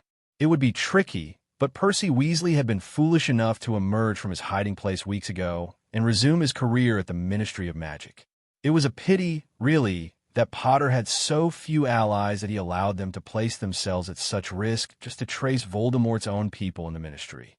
It came as a pleasant surprise that they returned with an unconscious Weasley little more than an hour after they had left. Rothfuss looked immensely proud of himself. Severus Snape was as inscrutable as always. Of all of his servants, Voldemort often thought, Snape came the closest to Voldemort's own mentality. He was capable of cold precision and had exacting standards. He did not enjoy killing, but knew the necessity of the act. Perhaps I will give him Hogwarts. Innervate. Voldemort pointed his wand, and Percy Weasley's eyes flew open. He opened his mouth, but only croaked. Percy Weasley, Voldemort said softly. Ally of Harry Potter, blood traitor, and murderer of those pure bloods who would see the world a better place. Another croak was the only reply. He has cursed himself, said Snape. As soon as he saw Rothfuss, he took a potion and cursed himself. What kind of potion? Voldemort said sharply. Snape hesitated. I'm not certain, but I believe it was the Forget-for-Now potion. As you are no doubt aware, my lord, the use of this potion against oneself has damaging effects, and Weasley drank enough of a dosage for 3 men. He is 5 minutes before his mind is completely gone. Voldemort felt another flare-up of rage. This had obviously been a plan of Harry Potter's. The few allies that he had had most likely been given orders to take this potion and use a curse that would ensure silence until it took full effect. Voldemort had to admit, albeit grudgingly, even inside his own head, that it was a sound plan. Percy Weasley had administered the potion to himself. Therefore, he could not use a trigger phrase to unlock his own memories, and he was completely without purpose. Except for one. Voldemort stared into the brown eyes and knew that the mind behind it was still lucid. The boy was afraid and began to struggle futilely against his bonds. He croaked again and shook his head back and forth. He grunted and yanked at the black cords that snaked around his body while Voldemort watched. Avada Kedavra! The light left the brown eyes, and Percy Weasley slumped over. He was dead.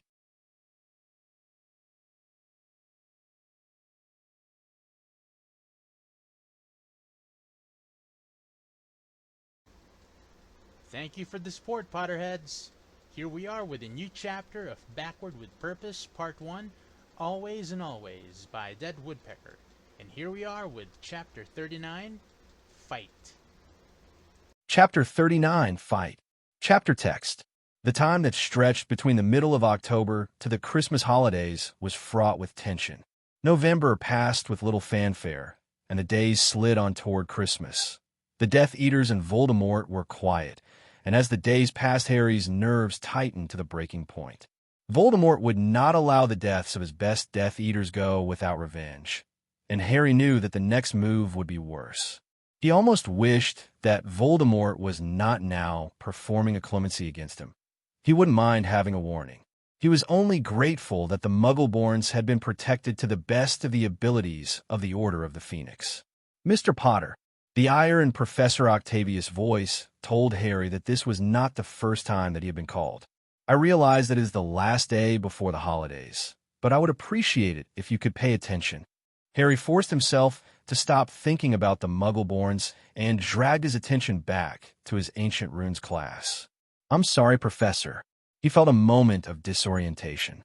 How was it possible that he was still in class and that the entire world had not stopped because of the war with Voldemort?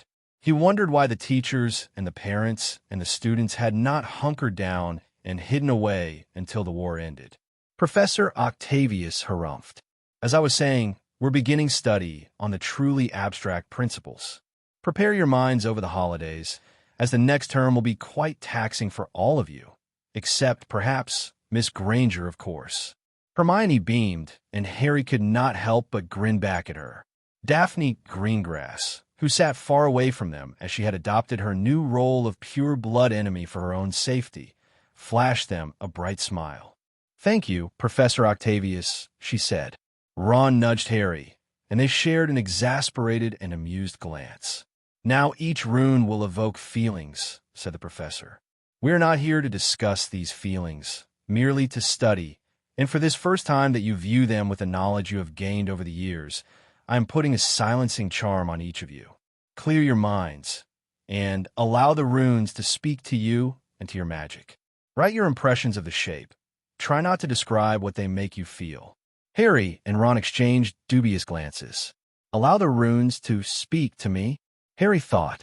Sounds more like something in Professor Trelawney's class. Still, when Professor Octavius passed out 3 runes, each to all of them, he bent his head to the task. The first was Melkara, which Harry knew meant honor.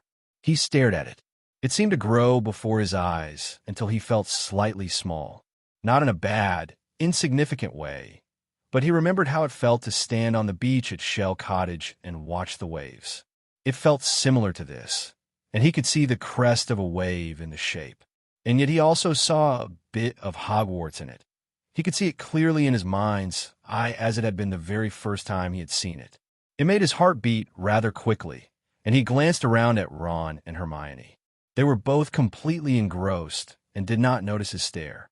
He spent the next 10 minutes describing the rune for honor, and was not entirely successful at describing the height of Hogwarts, the power of the sea, or the other forces that, like honor, reminded him that he was just a man and subject to a man's foibles, without adding personal touches. Every curve and every line evokes something worth striving for, and yet cannot be completely attained. It imitates the essence of honor, that lofty goal that leaves me reaching for it and never quite grasping it fully. Harry was forced to scratch out line after line as his quill would get away from him every now and again.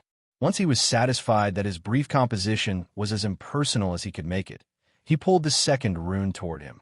He smiled wryly when he saw that it was YTRY, which meant courage.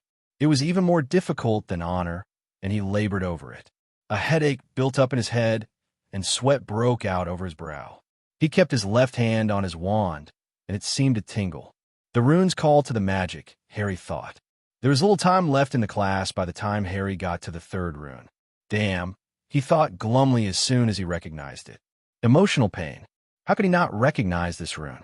He had seen it in his dreams, had been haunted by it since the end of his 3rd year. He sighed, prepared himself for a very unpleasant few minutes. He resolved to finish this as quickly as possible, and glanced down at the inscription.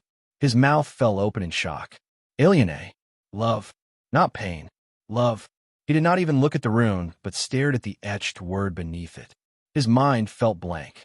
He knew that he had just come across something important, something crucial, and yet he could not grasp his thoughts. They whirled and swirled in his head, and he could make neither head nor tail of them. Why had the rune for love been so painful for him? Harry. Hermione's voice startled him so badly that he nearly fell off his chair. Are you all right? Harry looked around. The other students were filing out. Daphne Greengrass disappeared out the door while he watched. Professor Octavius was gathering up papers and runes. I didn't finish, Professor, he said. Professor Octavius looked down. Ah, yes, he said kindly. This one is difficult for some. He did not add anything further. Which ones did you have? Ron asked as Harry gathered up his things. I had wisdom, temperance, and solidarity. The wisdom one looked a lot like Dumbledore. Hermione snorted. Considering the fact that it is theorized that the runes appear differently to different people, I'm not surprised. Ron grinned at her. I'm sure it would have shown the same thing to you, Hermione, he told her. Possibly everyone in this class would have seen Dumbledore, wouldn't they? Point taken, she admitted, and clasped his hand. I had knowledge. She slapped Ron in the stomach when he let out a bark of laughter, camaraderie, and innocence. I saw a book, of course, in knowledge, but also a chessboard and a hand for some reason. I never figured that out. I'll have to visit the library. Camaraderie. I saw all of us. She lowered her voice. You know, the Order of the Phoenix. I swear, I think I even saw Ton's pink hair. What about innocence? Harry asked when she paused. He was surprised when her cheeks pinked. I saw a child, she said. My child. Hermione's face took on a luminosity that was almost painful for Harry to witness. Hermione and Ron. They would have children, he was certain of it. They'd have a house full, or just a few of freckled, red-haired children with big brains and lots of courage. They'd have Ron's sense of humor and Hermione's sense of justice, and Harry wouldn't be there for it. Let's go to dinner, he said abruptly. He shook his head sharply, unwilling to examine why the thought of his future nieces and nephews made his heart ache. Harry found it slightly ironic that the Christmas during this 6th year had the same frosty quality as the one last time, though for very different reasons. Everyone was crammed into Godric's Hollow for a great feast provided by Mrs. Weasley, and everything was nearly perfect, except nearly all the smiles on every Weasley's face was fake. He could not help but blame Ron and Ginny. He did not like doing so. He loved the both of them very much, and he felt very hypocritical. But he saw the way Mrs. Weasley tried too hard to gain their approval. He saw how none of the others would really meet their eyes.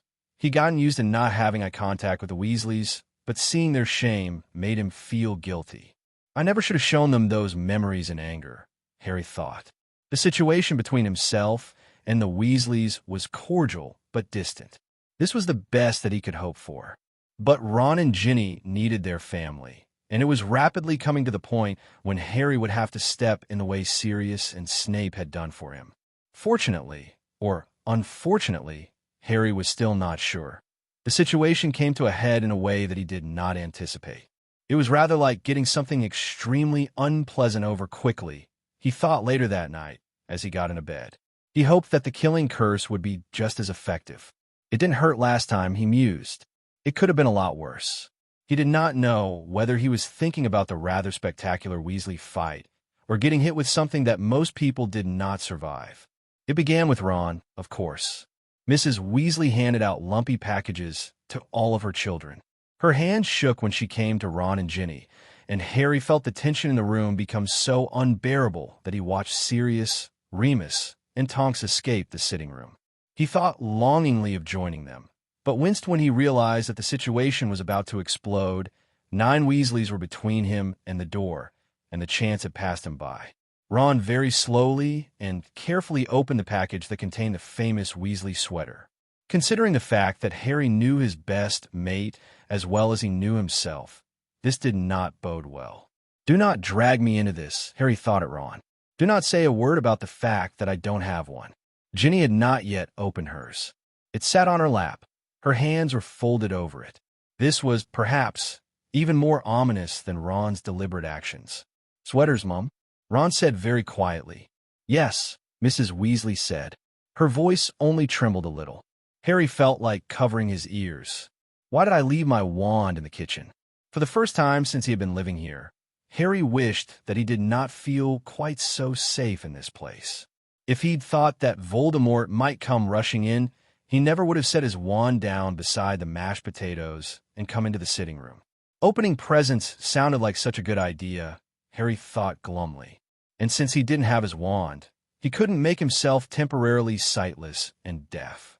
"Well," Ron said, "this is a step up from last year, isn't it?" "Indeed," Ginny murmured. Harry stayed quiet. They deserved the chance to air their grievances, but he had a feeling that they were going to hurt their family rather badly. He just wished that he'd run out of the room. His muscles actually tensed, and he was ready to spring forward. Ron leaned back in his chair, affecting a deliberately casual pose. Only Ron, Ginny, and Harry appeared to be breathing. "Last year," he said comfortably. "Remember how last year we were dark? And Harry was an evil maniac.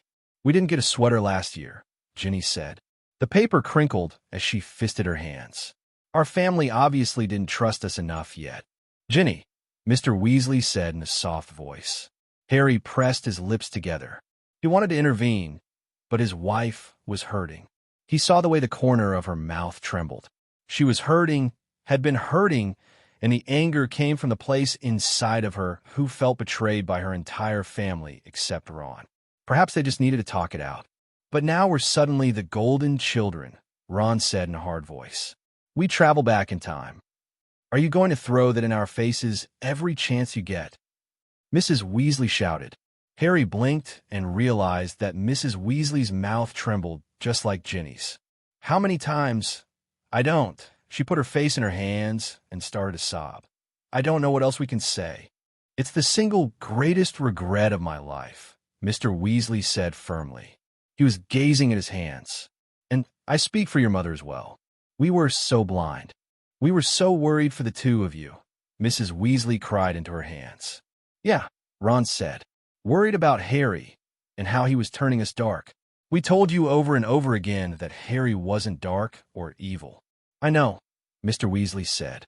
Harry was glad to see that he was defending himself. "Don't you think we've thought about this? How many times, and in how many ways, did you tell us?" "Countless," Ginny said. "And don't mention Harry touching me. I told you then that I'd initiated it. It was a mistake we both made. I told you that." Harry put his head in his hands. He could tell by the tremor in Ginny's voice and the way Ron breathed slightly quicker than normal that they were well aware of the complexity of the situation. The Weasleys had not trusted. They had turned their backs, but they had come around with scant proof. They had offered to fight, and they had done everything they could to help ever since. And because they hadn't known about the time travel, it was almost impossible to blame them. But their actions had cut Ron, Ginny, and Harry to the bone. "And where's Harry's sweater?" Ron asked loudly. "Don't," Harry said quickly. "Leave me out of this." He turned to Mrs. Weasley. "Don't answer him." "Harry," Ginny said in a quiet voice. He shook his head.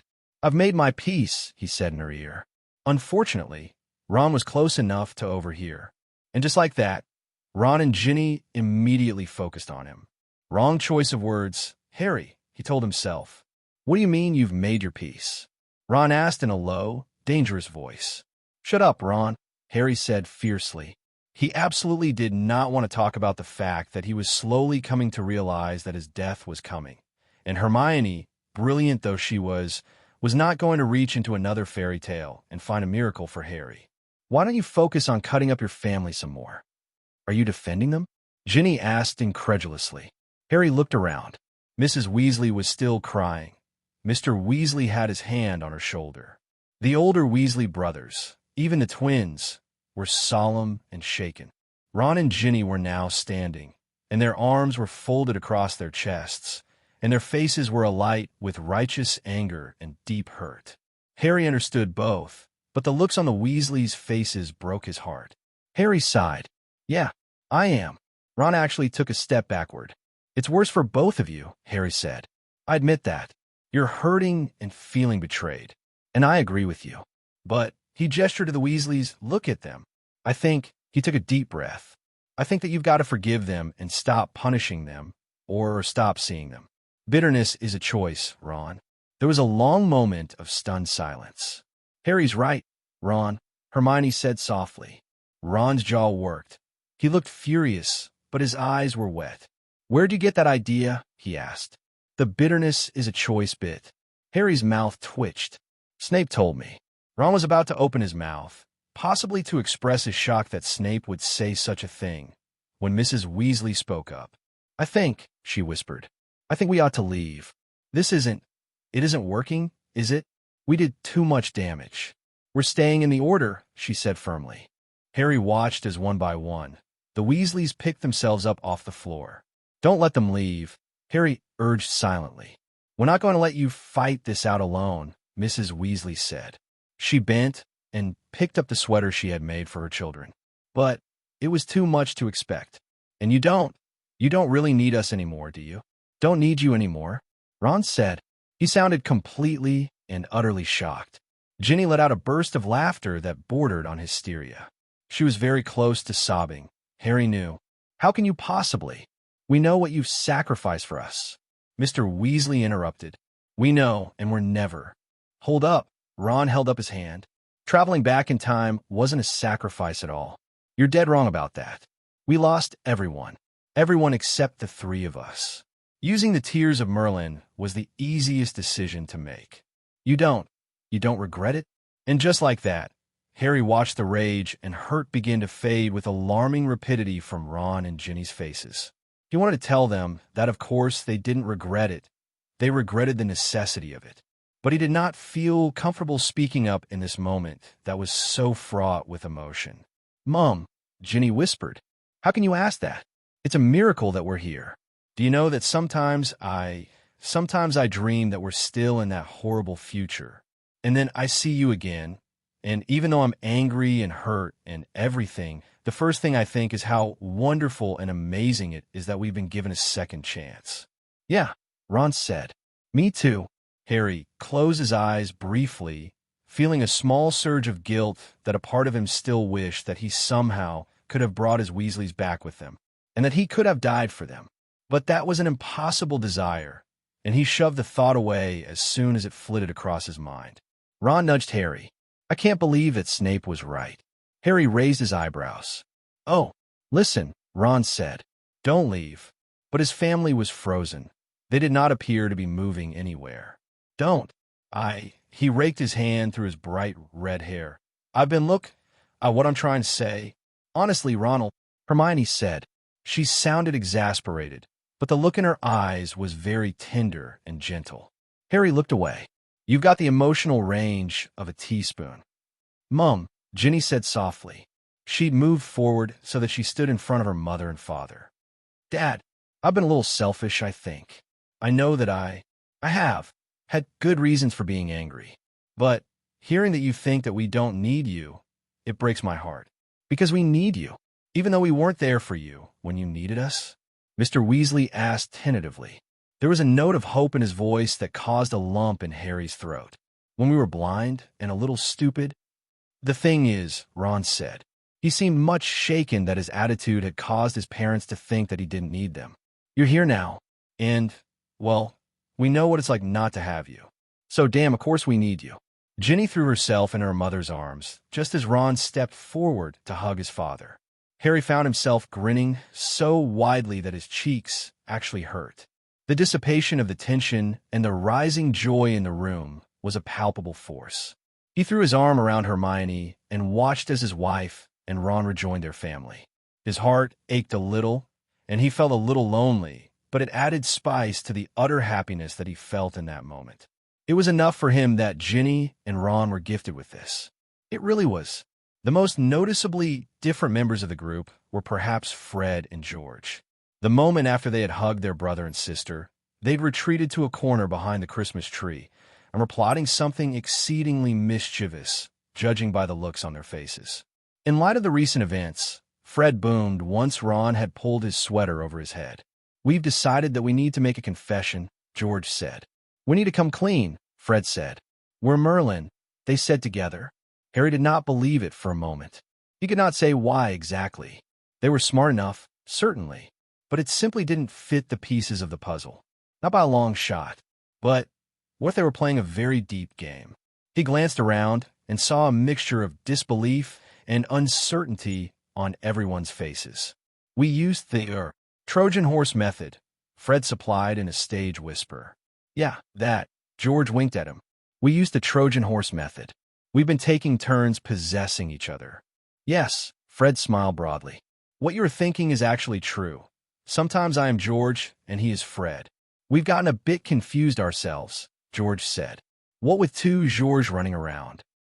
Two Freds, Fred said indignantly. Sometimes I'm the one who comes back. Harry snorted, and Ginny let out a little giggle. Her eyes were red-rimmed, but they were alight with laughter. Nearly all the doubt had faded. Of course the twins weren't Merlin, though they could just be burying the truth even further. But Harry still thought that he was the one to come back in time, but nothing was really set in stone. That is impossible, Hermione said. Then, doubtfully, isn't it? It isn't really the two of you. Fred and George just smiled slyly. How do you know it isn't? We don't know, Harry thought. I wonder if we'll ever find out.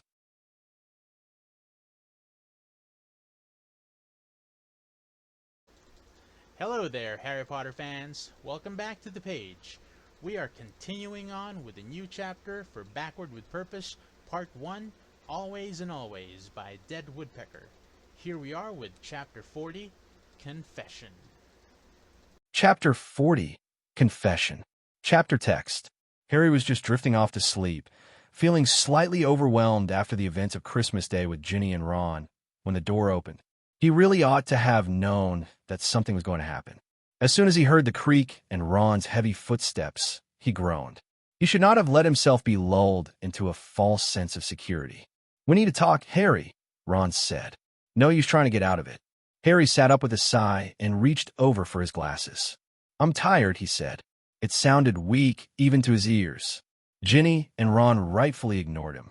How did I not notice that she wasn't drifting off to sleep? So, Harry said, I'm really glad that you two and your family are working things out. I'm too, Ginny said. Ron shook his head. As soon as you said it about making a choice, I knew you were right. I wanted it before that, Ginny admitted. She laced her fingers with Harry's. It's so hard to do, or it seemed like it would be hard, and I still resent them a little. But it's like, I don't know, Ron said. Harry knew exactly what they were trying to articulate as he had experienced something similar, though he imagined that it was far worse for Ginny and Ron. He hoped that the last of their resentment would burn away sooner rather than later, and he hoped that they would have a more fulfilling resolution than he had. Mr. Weasley and the older two Weasleys were extremely uncomfortable around Harry after what had happened at Azkaban, and that only served to reinforce the fact that it was too late to enjoy the relationship they had shared before. Ginny gazed steadily at him. She had guessed his thoughts as she often did when he was feeling something particularly deeply. She took a deep breath. You made a promise, Harry. I know, Harry said, and I'm keeping it the best way I know how. But, Ron said in a strangled voice. I hate that word. You swore to me that you would do everything you could to try to prevent this, Ginny said. Her lips trembled a little. But you really think you're going to die, don't you? Ron said. His voice was a little loud, and Harry wondered if they ought to put a silencing charm on the door. They were sandwiched right between two occupied rooms, and Percy and Hermione would be able to hear if they got much louder. Merlin knew that Sirius, Remus, and Tonks would be able to hear Ron, and they were on the opposite side of the house and on a different floor. But Harry felt like a great weight was compressing his chest. I just don't see another way around it, Harry said. Hermione. Not even Hermione can pull miracles out of her books, Harry said quietly. And I got her looking for it in the ancient magics. I think she's beginning to suspect. She isn't, Ron said firmly. She has no idea. I think we should tell them, Ginny said. I've always thought that it was a mistake not to. No, Harry said. He sounded harsh. Absolutely not. I can't believe you don't, Ron began. But Harry cut him off. I said no, he shouted. He was breathing rather heavily. He turned away from both of them and stepped toward the window. He'd chosen this specifically because he could not see the ruined cottage where his parents had been murdered. For the first time, he regretted this. He wanted the both of them to be quiet. The thoughts that he had been trying to push down for months were about to break free, and he did not want to voice them. Harry, if this is about being noble. Harry interrupted Ron again, his stomach churning. It's the exact opposite of being noble. He gripped the window sill so tightly that his knuckles turned white. His voice was very loud, but he couldn't seem to help himself. Ron and Ginny were silent, and he knew that they were communicating their disbelief, and this angered him so much that he could no longer dam up his mouth. I don't want to do it. There was a swift intake of breath from both Ginny and Ron, and a ringing moment of silence, and then Harry let the words flow. I don't want to do it, all right. The idea, it's been festering, and the idea. His throat closed, but the words kept coming, of dying and leaving you behind, Ginny, makes me physically ill. Harry, I'm positive that this is why the power is terrible, Harry said. He felt suddenly calm and certain. I've thought it for a while now, and I don't want to tell you this, but if other people knew, I just don't think I could do it. Not with them, knowing and watching. Not with the pity. I honestly don't think I'd be able to do it. Ginny drew in a deep, shaking breath. It had better not be, she said fiercely. He turned around and faced her and saw that her face was streaked with tears. And even if it is, if I have to go back in time another 5 years and become Merlin, I'm not going to let you die. That's another thing, Harry said. I've been thinking, what if I'm Merlin? What if I find out? What if I find out that I can't do it after all? You've done it before, Ron said quietly. Because I thought everyone was dead, Harry said. He raked his hands through his hair. It was an entirely different thing. This situation and the other would be as dissimilar as night and day. He vividly remembered standing in front of the killing curse, desperately wanting to die and not even fighting it. And then he came back to defeat Voldemort once and for all, but he'd had no intention of staying. He'd gone out in the Forbidden Forest, wondering how best to die until he'd been found by. Harry, Ron interrupted his thoughts. His voice was much lower than normal. I can't imagine what you're feeling right now. You know me. I've got the emotional range of a teaspoon. Ron paused. Harry waited, but Ron didn't say another word for long minutes. I guess what I'm trying to say is, Ron said heavily, I think you're selling yourself short. You're the bravest man I've ever met. Ron did not understand that it wasn't about bravery. He wasn't afraid of death, not really. He even understood a little what Dumbledore had said long ago about death being the next great adventure. For some inexplicable reason, the image of an empty and sparkling White King's Cross station drifted into his mind, but Ginny caught his attention by reaching for his hand. I want to grow old with her, Harry realized. I wish I could go on to the next great adventure after a long life with children and grandchildren, and Ginny's face, old and wrinkled and beautiful, the last thing I see, not Voldemort's. He knew that he was being selfish, and it shamed him, but he couldn't seem to help it. This was exactly why he hadn't wanted to mention it to either of them. It had opened the floodgates. He wouldn't even say that he pitied himself. He would much rather be the one to die than have this burden passed to anyone else he loved. Rage at Voldemort and his rape of ancient laws of magic surged through him. Don't think I'm not going to do it if I have to, Harry said. His sudden anger made his voice sharp. And I think I'm going to have to. I already said that. The Deathly Hallows have slipped through my fingers, and I can't imagine that items that forestall death are littering the ground. Ron and Ginny looked as helpless as he felt. What, said Hermione, is Harry talking about? Harry whirled on her. She wore a faded dressing gown. Her hair was mussed and hung around her face, and her feet were bare. Her eyes were wide and fearful, and Harry started cursing, using every foul word from Ron's arsenal. Damn it, he finished. His fingers itched on his wand, and he wanted desperately to take away her memories. It was obvious to him that she had heard enough. Go make sure that Percy didn't hear, he said to Ron. Are you going to answer my question, or are you going to keep swearing at me? Hermione tried to make her voice sharp, but it quavered and broke. She lifted one shaking hand to cover her mouth. And this was exactly why Harry had not wanted her to know. He knew that she loved him like a brother. He knew that his friends loved him as much as he loved them. And he did not want to see their faces when they realized that Voldemort would be defeated, that the world would become a safer, brighter place, but not for him. He could not imagine being in her shoes, in Ron's shoes, and especially in Ginny's shoes. He did not think that he would have been able to let them go if any of the others had been a Horcrux. "He's still asleep," Ron said in a quiet voice. He raised his wand and put a silencing charm on the door. Harry sat down on the bed and put his head in his hands. It was Ron that told Hermione everything. Harry simply could not do it, but the only alternative would be to take her memory from her, and he couldn't do that either. Ron explained the true nature of the prophecy. Neither can live while the other survives, and also told her about the Deathly Hallows and how they had protected him in his first timeline. Ginny had her head on his shoulder. She did not look at him, but Harry could tell by the halting breaths she was taking that she was crying. Harry's eyes burned, but he did not cry. He had not become such a coward that he would cry for his own death. Everyone died. He wasn't afraid of it. He just didn't want it to happen so soon. Hermione moaned, as though she were in pain. "So this is why, the cloak, you were both so angry. It makes sense." She tried to sound like her rational, calm self, but it didn't work. She looked up. "I hate Voldemort." Her face crumpled. When I think of, it shouldn't be like this." "I agree," Ginny said. "Hermione," Ron said gently. He took her by the shoulders and turned her to him.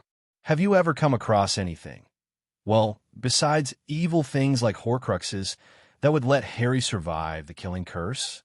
Something like the Deathly Hallows? Anything at all?" "No," she said in a very small voice. "No, nothing. But maybe I just didn't believe. I'll have to start researching all over again." Her face fell into grim lines, though her eyes were wide and helpless, and she could not seem to look at Harry for longer than a moment. Harry knew that she did not think his chances of survival very high, though he also knew that she would exhaust every resource. She began to pace, swiping furiously at her eyes every once in a while. Harry, Ginny, and Ron watched her, hoping to see that familiar expression of triumph when she solved a particularly difficult puzzle. Harry did not take his eyes off of her. She paused for a long moment, her back to them. "I can think of only one other way, I suppose." "Harry's mother." "Absolutely not," Harry said firmly. "No one is going to jump in front of that curse for me." He looked from Ginny to Ron to Hermione. "No one. Merlin, I wouldn't be able to live with myself after that. I really wouldn't." Hermione covered her face with her hands. "Damn it," she sobbed. "I know this is why you didn't want to tell the rest of us, but damn Voldemort. Fuck him. I don't understand how this is fair, how this could be possible. Fuck." It wasn't fair, Harry knew, but life was messy and sloppy, and fairness rarely played a part in it. It was strange, but something in her grief and sorrow steadied him. She was able to freely say what the small part of him that railed against the necessity of dying because some asshole had delusions of grandeur and had walked roads paved with blood to reach immortality. He felt oddly lighter, though he did not like to see her cry. He supposed it must be cathartic. "I'm going to look," Hermione announced, shuddering. "I'm going to look. I'll look everywhere I can." "First you need to sleep," Ron said. He began steering her out of the room. She allowed him to for the first few steps, but then she spun around and launched herself at Harry and threw her arms around him. "I'm so sorry," she murmured in his ear. He patted her on the back as a brother might. She left soon after, and Harry and Ginny crawled back into bed and lay facing each other. The silence between them was not awkward or uncomfortable. Just Harry did not have words for what he was feeling in this moment, and he knew that Ginny suffered from the same affliction. "It's just too big," Ginny said. "Too big for words." Harry couldn't agree more.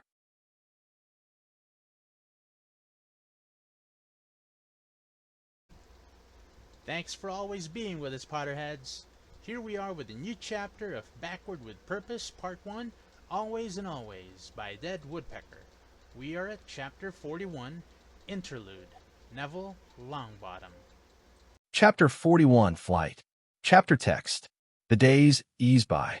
Harry spent the time skiving off his classes more than he ought to either spend time with Ginny in the room of requirement, or to spend time in the library with Hermione while she searched through every single book to find a miracle. This had led to arguments and snappish retorts. "I wish you would tell Dumbledore," Hermione said pointedly one day in early February. "He could be of so much help." "No," Harry said implacably. There was no way that he was going to tell Dumbledore that he was too much of a coward to face his own death without a safety net. Merlin, how had he ever wanted to know everything about his destiny? Why hadn't he realized that Dumbledore had genuinely been protecting him? And if Harry had known too soon, he would have felt much the way he did now. How could he possibly have resented Dumbledore? Sometimes he even wanted to have his memory wiped, and only be told moments before. Hermione glared at him, but after a few moments, the look in her eyes softened.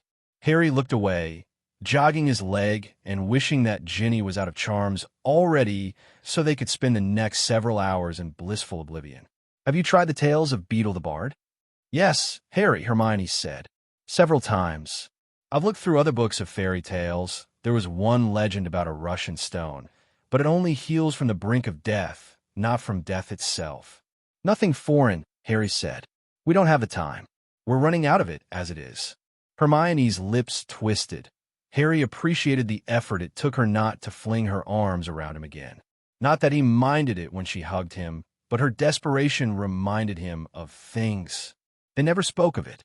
As the days had passed and January had stormed into February, the clock had been ticking.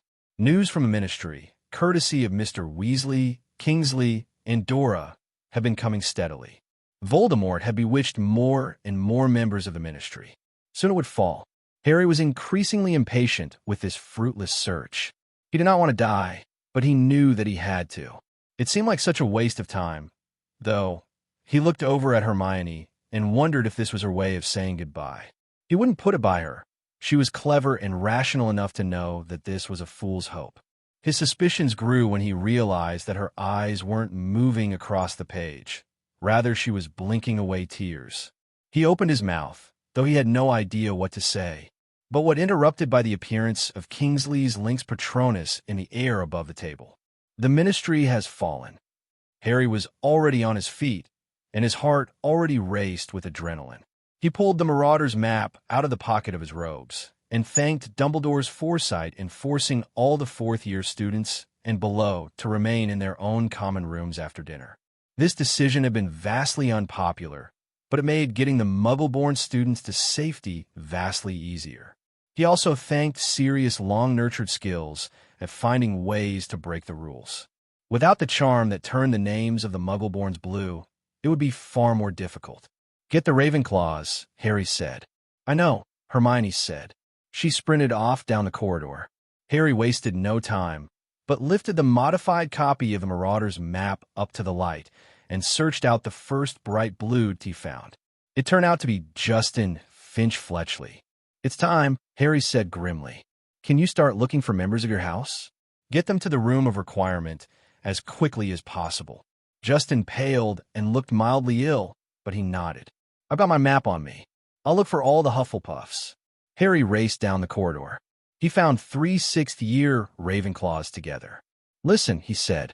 Their eyes were wide. He did not even have to fight the urge to grimace. Whatever awe they felt of him could only help in this moment. "All 3 of you need to get to the 7th-floor corridor." "Why?" one of the girls asked. She looked confused. Harry thought her name might be Susanna Upton, but he couldn't be sure. "Because Voldemort has taken over the Ministry," Harry said. "And you're Muggle-born. You know what that means, yes? Hogwarts isn't safe for you." Susanna swayed a little on her feet, and her friends gasped. "Exactly," Harry said. "Look, I haven't got time to explain now. Just get to the corridor, will you?" Harry was satisfied when they left at a near run. They were in Ravenclaw, which meant that they weren't stupid. They knew exactly what it meant. If the Ministry had fallen, the school would fall soon enough. Voldemort would be wary of Dumbledore, which was why Dumbledore was going to die tonight at the hands of Severus Snape. He hoped that somehow he would be able to see Voldemort's face when he realized how many people who were supposed to be dead were actually very much alive. He imagined it would shock him. Those scarlet eyes would widen with surprise, and, Harry hoped, fear. He briefly imagined Voldemort soiling his robes when he caught sight of Dumbledore, alive and wielding the Elder Wand. But that seemed like too much to hope for. "Harry," Sirius hissed, "did you get hit with a curse?" His godfather's voice startled him out of his fantasy, and Harry shook himself. No," he said guiltily. "I was just imagining Voldemort pissing himself." Sirius snorted. "That explains the vague smile. We've got more important things to do, Harry. Save it for later." "Right." Harry nodded, and with that, he and Sirius went sprinting in opposite directions. Evacuating the Muggle-born students out of Hogwarts was both easier and more difficult than Harry had imagined all at the same time. He kept an eye on the map. Every once in a while, a horrible chill would pass over him as he contemplated attempting to do this without it, and saw with great relief that a great many blue dots streamed up the 7th-floor corridor and disappeared. Less than 1 hour had passed, and only 3 Muggle-borns were left. Harry was sweating, and not just because he had been running the length of Hogwarts with his heart nearly beating out of his chest. The Porkeys would take the students away to safety, and Harry had to deliver them on time. Besides, Ministry officials would be here at any moment to arrest Dumbledore, Harry, Ginny, Ron, Hermione, and any Muggleborn they would find. That won't happen, he thought to himself grimly, and as he sprinted through the corridors, past the curious paintings, and through the hidden passageways and downstairs, the thought that he was doing his best to save the innocent pushed him. When his legs grew tired, and his lungs threatened to escape from his chest, he remembered the sharp, sick pain when he had realized that Voldemort had unleashed fiendfire on the sleeping students. It was his strength. "Potter," Professor McGonagall said sharply. "One more," he panted. "Outside got to." "I'll go," she said urgently. Her face was pale, and her lips were compressed in a very thin line. "They're at our gates. You mustn't be seen." He opened his mouth to argue, but she cut him off. "I'm still a professor," she said, drawing herself up to her full height. "They won't arrest me immediately." He glanced down at the map. He wondered, vaguely, how angry Ginny would be if she found out that she had put her name in a different color from the rest, so he could spot her easily. He did not see her. He searched it intently, looking for Ron and Hermione. He did not see their dots either. For a moment, he was grateful that he was not witness to what surely must be pandemonium and confusion in the room of requirement. He hoped the students were cooperating. He hoped they had the sense to realize the amount of danger they were in. In his mind's eye, he saw a long stream of wary, watchful students traversing the distance between the room of requirement and the Hog's Head Inn. He hoped this was the case. He folded the map with slightly sweaty fingers, tucked it back in his robes, ducked behind a suit of armor, and cast a disillusionment charm on himself. And then he waited. Suddenly, without warning, a voice boomed in his ears, and once he heard the message for the first time, his entire body went numb with relief. "By the authority of the Ministry of Magic," someone said with an air of great pomposity and gravity, "every student, professor, and everyone else on the premises are to convene in the Great Hall. Noncompliance will be met with due punishment under law. I repeat, by the authority of the Ministry of Magic, every student, professor, and everyone else on the premises are to convene in the Great Hall. Noncompliance will be met with due punishment under law." Harry wondered what sort of punishment would be suitable for refusing to go to the Great Hall. Life sentence in Azkaban? Death? The murder of one's family? He gave his head a sharp shake, as though clearing it of cobwebs, and made his way inside the hall. He kept to the back, in the shadows, and watched as dumbfounded students began trickling in. Harry was still hidden by his charm when the Ministry officials, though he supposed he ought to think of them as Death Eaters, as they were pretty much one and the same, entered the Great Hall. There was dead silence. Dumbledore sat in his chair, appearing to be perfectly relaxed, but he was the only one. Harry's body hummed with adrenaline, but he did not fret that everything would explode in their faces. He could not allow himself to worry. The students at the Hufflepuff, Ravenclaw, and Gryffindor tables were pale, frightened, and beginning to understand why they had been called here. There were empty seats, and confusion and the stirrings of horror made the tension in the room almost palpable. Even the Slytherins were subdued, though the children of Death Eaters seemed terrified and jubilant all at the same time. He eyed Daphne Greengrass. She sat between her sisters, Astoria and Ophelia. Her face was pale, gaunt even, and Harry could tell that her fingers shook from nerves. He did not know if this was from the fact that the darkest wizard in recorded history had just taken over the country, and the only person who could stop him was a sixth year she called Harvey, or it could be that she was anxious about being a distraction. If things went to hell, she'd be in as much danger as Snape. He glanced again at Astoria and Ophelia. More danger, he thought. Voldemort will go after her family. Loud voices in the entrance hall alerted Harry that he needed to make his way to the platform upon which sat the professors. He strode between the house tables, focusing on the pale, silent students rather than those who smirked. It wouldn't do for him to curse one of them at this critical juncture. He walked on silent feet. Only Neville turned his head slightly as Harry walked by. The rest were wondering when it was that the world had changed and did not look up at an inexplicable breeze. Dumbledore stood, and Harry paused. The older wizard looked grim. Harry felt an answering swirl of emotions. Deep, abiding fear and worry that had nothing to do with what would actually happen today, and everything to do with how this would play out to its inevitable conclusion. Harry did not want to contemplate losing anyone else. Strangely, he also felt a sort of satisfaction that Voldemort, who had seemed nearly unstoppable last time, had played into their hands. I believe that this unceremonious intrusion at our school means that we must assume that Voldemort has seized control, Dumbledore said. His voice was strong. The Ministry workers who have. He was interrupted by the doors slamming open with such force that they bounced off the walls. Harry thought inexplicably of Professor Quirrell. He had opened those doors in the exact manner. Harry almost expected to hear the warning of a troll in the dungeons.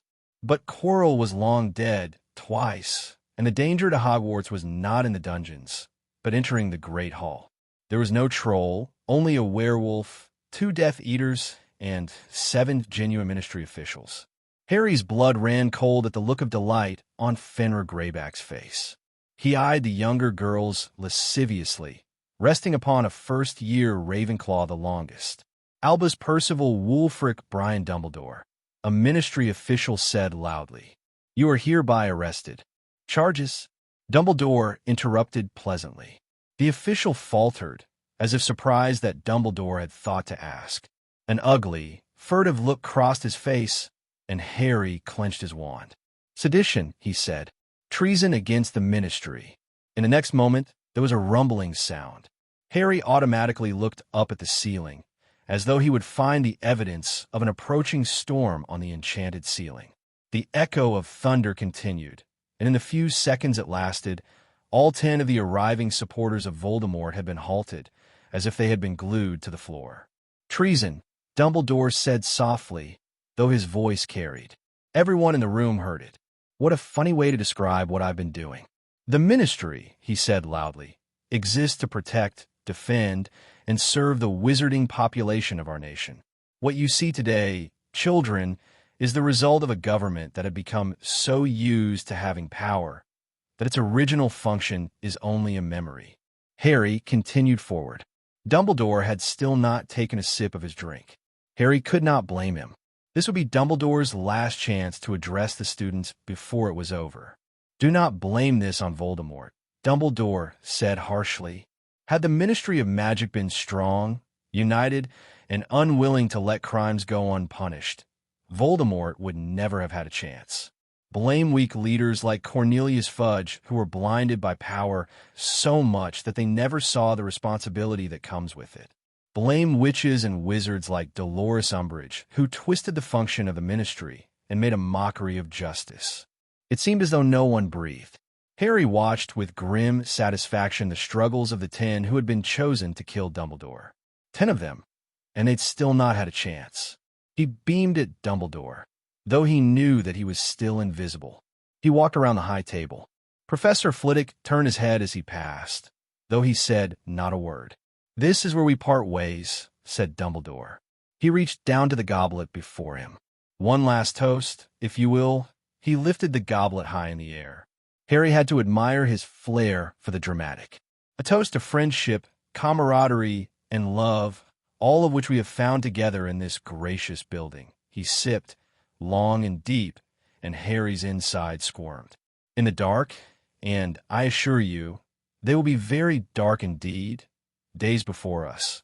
This is what we must cling to: brightness and light, friendship and love. Dumbledore pitched forward onto the table, convulsing, and slid over the table and onto the floor before it. Harry did not know if he did that on purpose. He must have done. It was too perfectly placed to be entirely natural. Professor Sinistra gasped and made to help. "Do not touch him," Snape said slowly, carefully. His wand was raised and pointed directly at Professor Sinistra. His face was utterly implacable, and Professor Sinistra sat back and stared down at her fingers. There was perhaps 10 seconds of ringing silence, and Harry heard several girls, or boys, he supposed, begin to sob. Dumbledore made a few animalistic grunts and fell still. Too still. Snape gave a casual flick of his wand, and the silencing charm and sticking charm were lifted from the invading force from the Ministry. Greyback strode forward, prodded the body, and tilted his head back in a wild howl of celebration.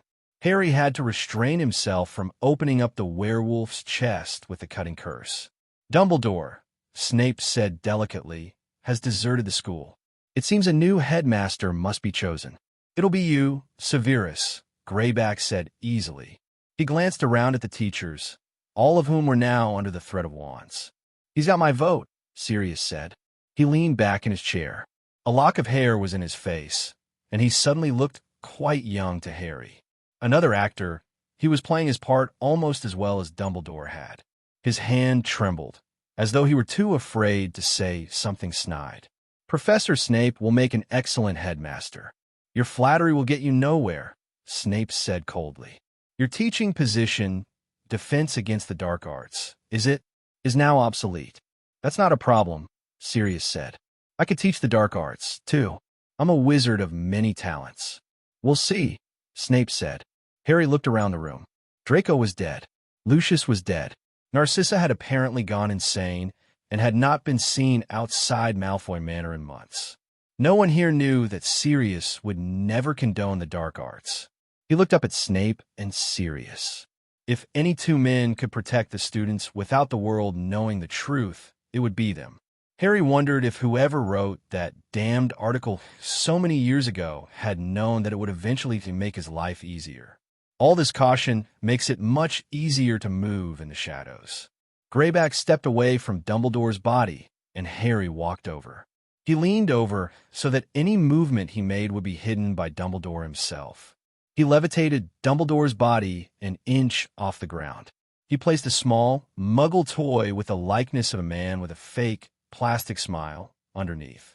He sat back on his heels and pointed his wand at the second closest torch on the wall. With a whispered incantation, he made it flicker and die. "I welcome the presence of the Dark Lord's servants at our school." Daphne stood up.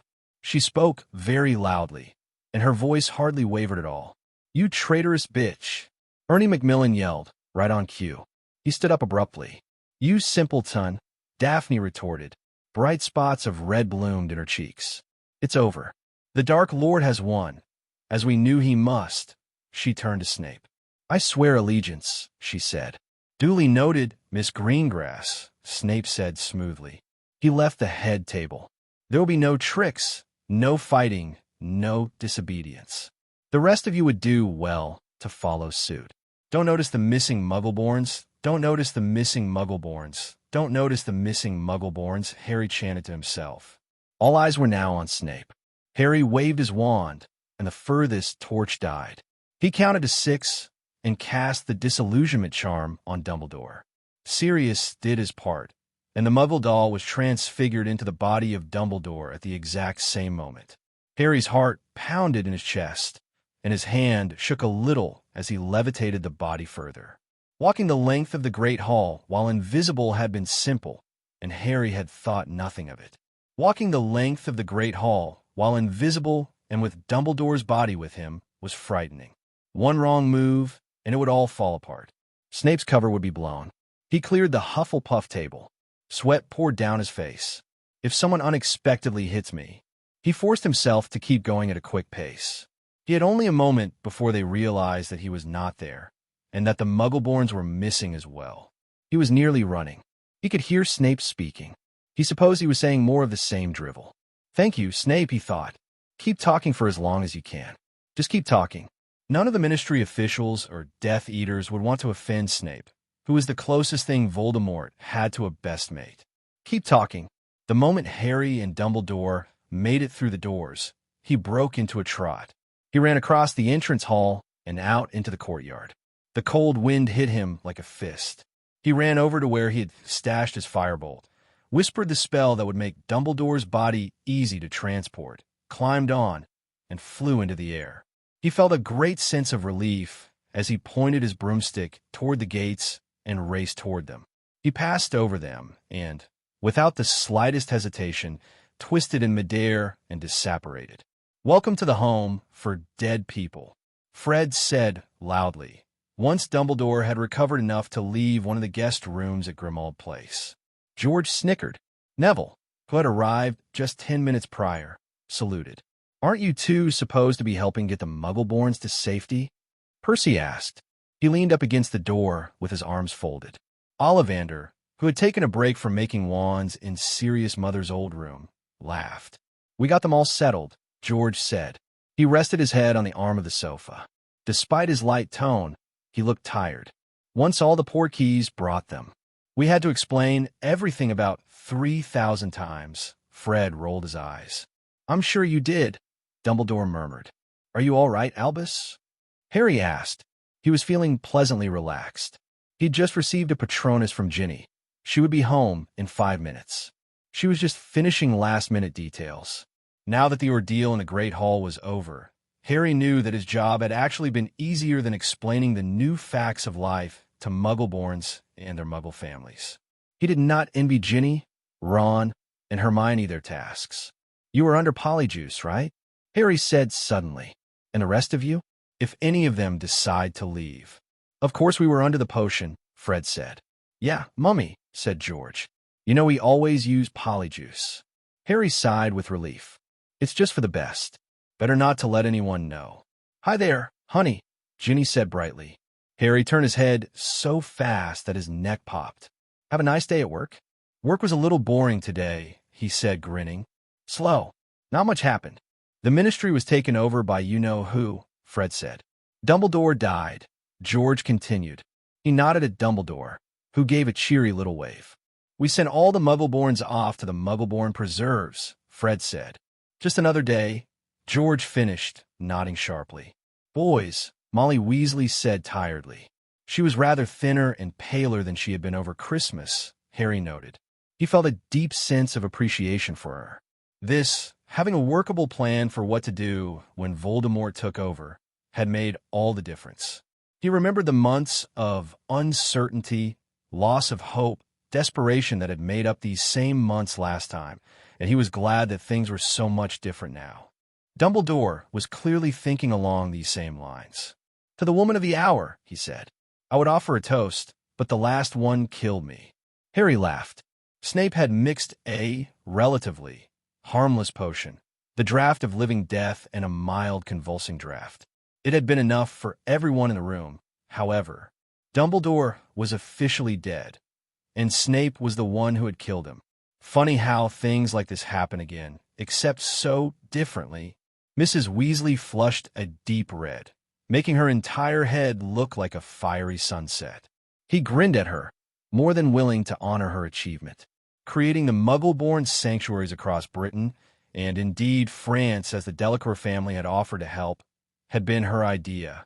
Arranging the Portkeys and placing them on individuals without their knowledge had largely been her job. And uniting the Muggle-born students with their Muggle families had been her idea, her plan, and had stemmed from her tender heart. "Brilliant, Mrs. Weasley," he said. Several of the Weasleys looked around at him in surprise. He ignored them, though he felt himself blushing. "Excellent, really excellent." "Thanks, Harry dear," she said. Harry felt an odd little hitch in the vicinity of his chest at the words Harry dear. How many times had he heard those words with that same inflection? He gave his head a sharp shake. Harry, Neville said. He was staring at Harry with an unfathomable look on his face. Can I talk to you for a moment? Before we start a Potter watch? Only because I've got to head back to Hogwarts right after. Sure, Harry said. He stood up, smoothed his robes, and followed Neville out the door and into the hall.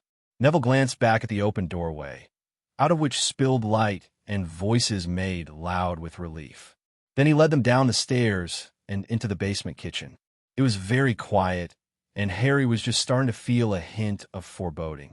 I've seen you around them, Neville said. He sounded deeply uncomfortable. And you know, Ron and Ginny. Harry grew more confused by the second. What? He said blankly. The Weasleys, Neville said in a quiet voice. Harry blinked. He hadn't been sure what to expect, but this was not it. The Weasleys? Do you remember when we went to prune the flaming roses? Neville asked. He did not wait for Harry to reply, but continued on after setting his jaw. You really set me straight, you know. I was insecure. I didn't feel, like I was actually an asset. No, don't give me that look. I don't need to be told why I'm in Gryffindor. Then what does he want? As if reading his thoughts, Neville took a deep breath and said, I think you're being a bit brainless about the Weasleys, mate.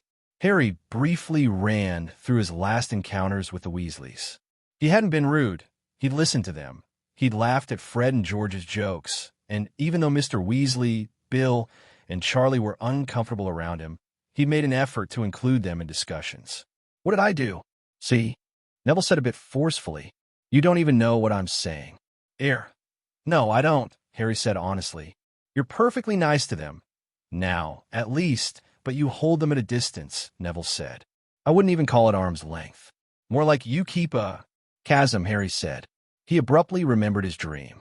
He was on one side of the chasm, and the Weasleys were on the other, and in between, like a bridge, was the rune that meant love. He'd thought it had been pain at the time, but now that he knew it was love, he did not like the fact that he was still afraid of it. Yeah, Neville said, bouncing a little on the balls of his feet. Why is that? Harry didn't answer for a long time. A part, though small, was that the more the Weasleys loved him, the more it would hurt them when he died. But that instinctive protectiveness was only 1/10 of the reason why.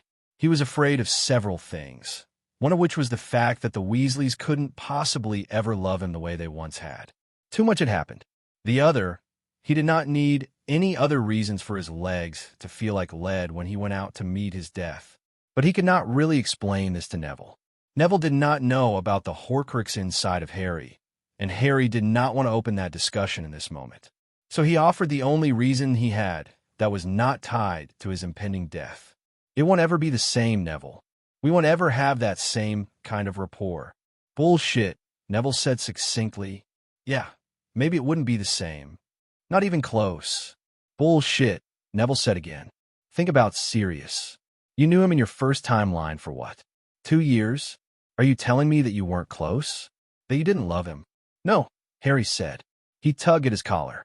But it wasn't the same, Neville. We didn't have the same kind of history. You thought he was trying to kill you for an entire year. Neville said, You told me. For an entire year, you thought that he'd betrayed your parents to Voldemort and was now coming after you. But once you realized that he hadn't, Harry furrowed his brow. The comparison made no sense. The Weasleys figured out a year ago that you aren't some sort of monster, Neville said firmly. You're like Sirius, and they're like you. There's no reason that you couldn't have a close relationship again. And don't tell me that too much time has passed, Neville said heatedly. If my parents came back to their right minds today, I wouldn't give a shit that they didn't raise me or didn't know me until now. Neville, the only thing standing in your way is you? Harry, said Neville. Merlin Sagaballs, Harry, you travel back in time for these people, and now you can't forgive them? You draw the line at something that should be ridiculously easier than using the tears of Merlin? Yeah, they fucked up big time, but... He interrupted himself and ran his hands through his hair. I'll try, Harry said abruptly. He wanted to leave this kitchen. He wanted to get back to the big crowd that would enable him to turn off Neville's words. They were running through his head, but they kept coming up to this gigantic barrier. and Harry did not want that barrier breached. "Listen, I'll try. We gotta go, though. We gotta get back to the room. We've gotta do Potter Watch." "All right," Neville nodded. He did not meet Harry's eyes, and Harry had the impression that he was vastly uncomfortable with the amount of emotion that he had displayed. The thought made his stomach churn, and he forced himself to think of something else. The last thing he wanted to do was dwell on Neville's words.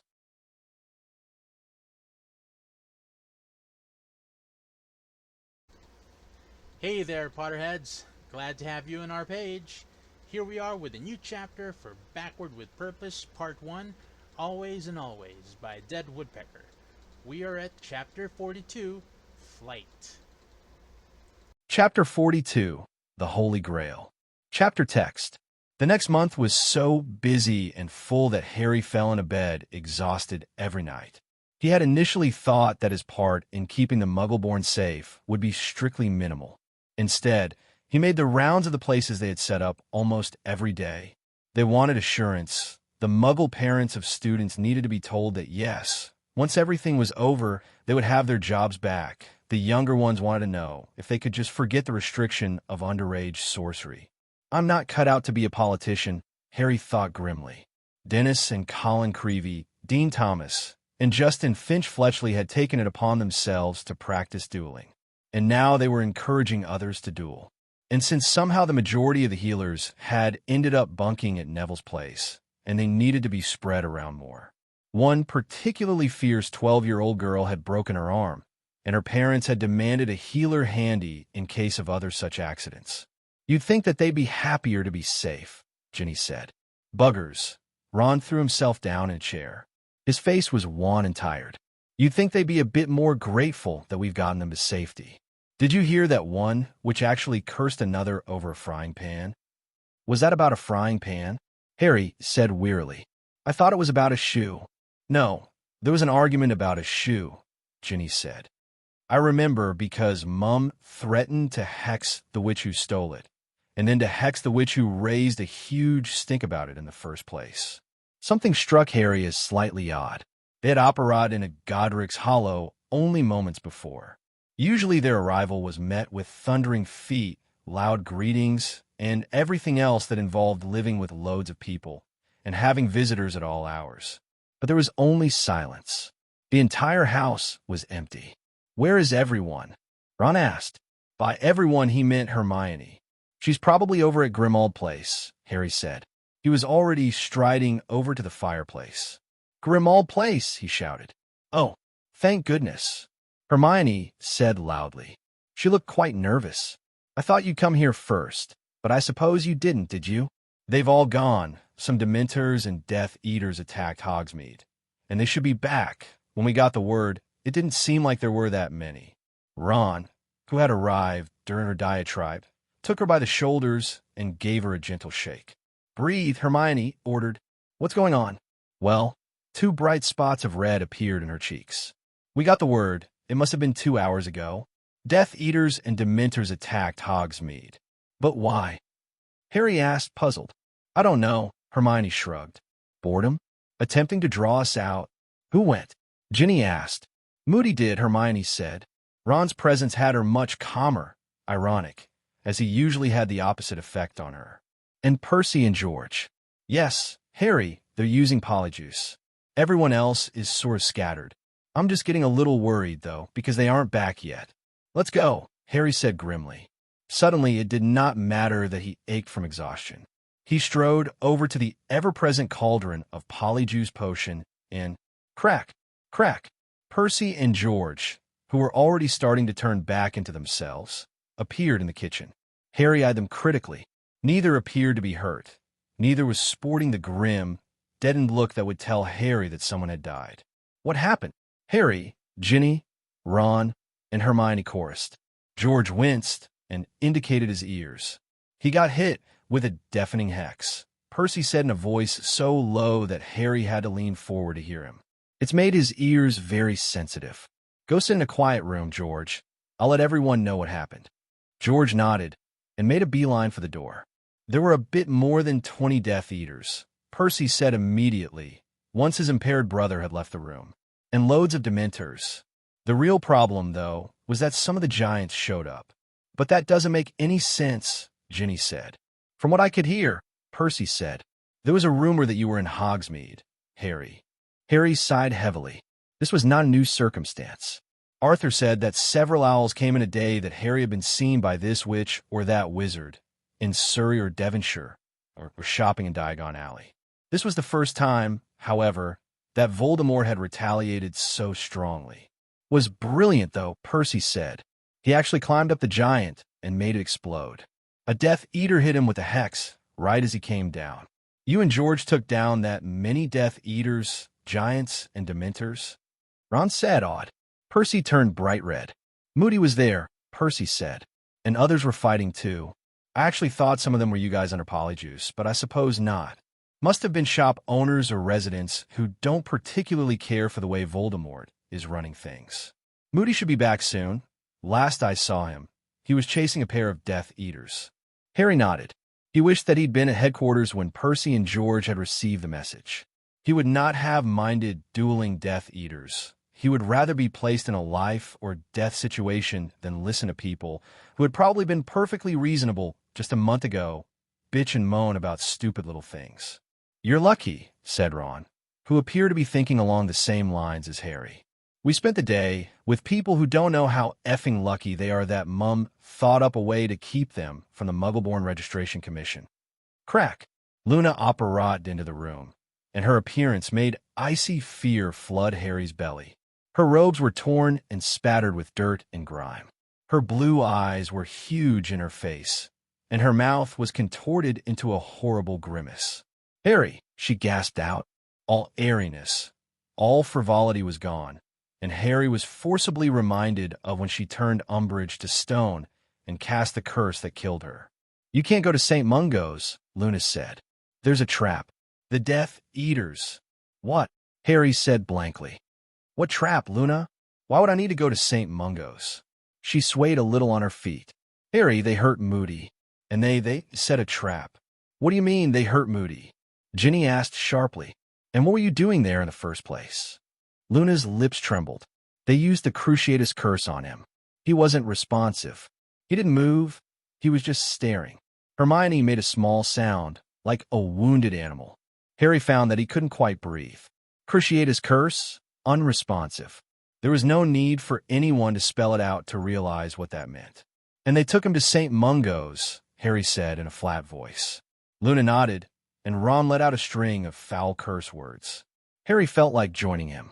He looked down at his hands, and they shook. That was an hour ago, she said. Tears were now streaming down her face.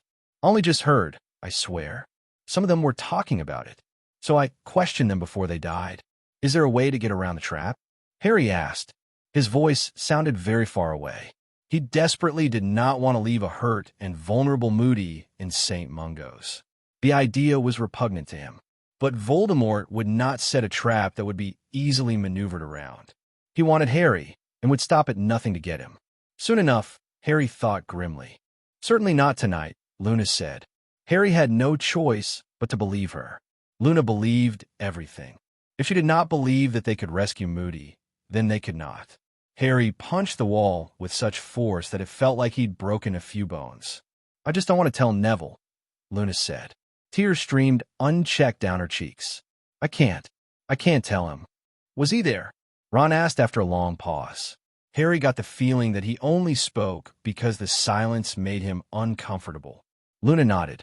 We heard about Hogsmeade from Sirius, so we both swallowed some polyjuice and went to help. It's lucky, Percy began, but he was cut off by the appearance of Neville's Patronus. It formed in midair, right in front of Harry. It seemed to stare at him for a moment, and it glowed with strength that Harry had not yet seen Neville's Patronus achieve. Then it spoke with Neville's voice, and the bottom of Harry's stomach fell away. Trap at St. Mungo's. Don't come, we're already gone. Don't blame yourself. I have no regrets. Tell Ron, Ginny, Hermione, and Luna, if they aren't there, that you've been the best friends I could ever have. I have no regrets. No, Harry breathed. His chest hurt. Neville thinks he's about to die, he thought, shocked. He thinks he can't be saved. Harry felt very slow and stupid. Luna crumpled to the floor, and it took a moment for it to register that she had started to scream. It was a horrible sound that twisted Harry's insides. Ginny knelt beside her. Harry stared, almost uncomprehending, at Ron. Neville's at St. Mungo's. He thinks he's about to die. He had his wand out and was about to apparate away to try to save Neville when Luna shouted, "Harry, no! The trap!" But Harry did not care about the trap. He could circumvent it. Neville needn't die, not again. Someone shouted something, and Harry's world went dark. Didn't know he'd be out of this long. Luna's voice. Neville. Harry wanted to sink back into the oblivion. He did not want to have to remember just yet that Neville was gone. Again, he was dead. Again, Harry had not been able to save him. Again, Harry did not know when he had made the decision that enough was enough, only that sometime in between the arrival of Neville's Patronus and Harry's awakening, he had decided not to procrastinate. It was time to take Voldemort out of the world. "No more," Harry said. His voice was raspy. "I've got to end this." "I knew he was going to say that," Hermione said sadly. She sounded as though she had been crying for hours. Harry blinked his eyes open. Judging by the quality of the night, she probably had. "I'm serious," Harry said. "We'll get Rodolphus tomorrow and dash." "Rodolphus disappeared today," Ron said quietly. He had his head in his hands. It appeared as though Harry, Ginny, Ron, Hermione, and Luna were alone. No other Weasleys were in the room. "We're hoping he wasn't killed at Hogsmeade."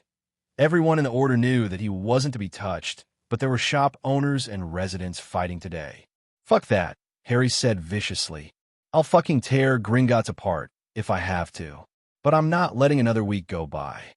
"Harry Dash," Hermione began, but stopped once Harry shook his head violently.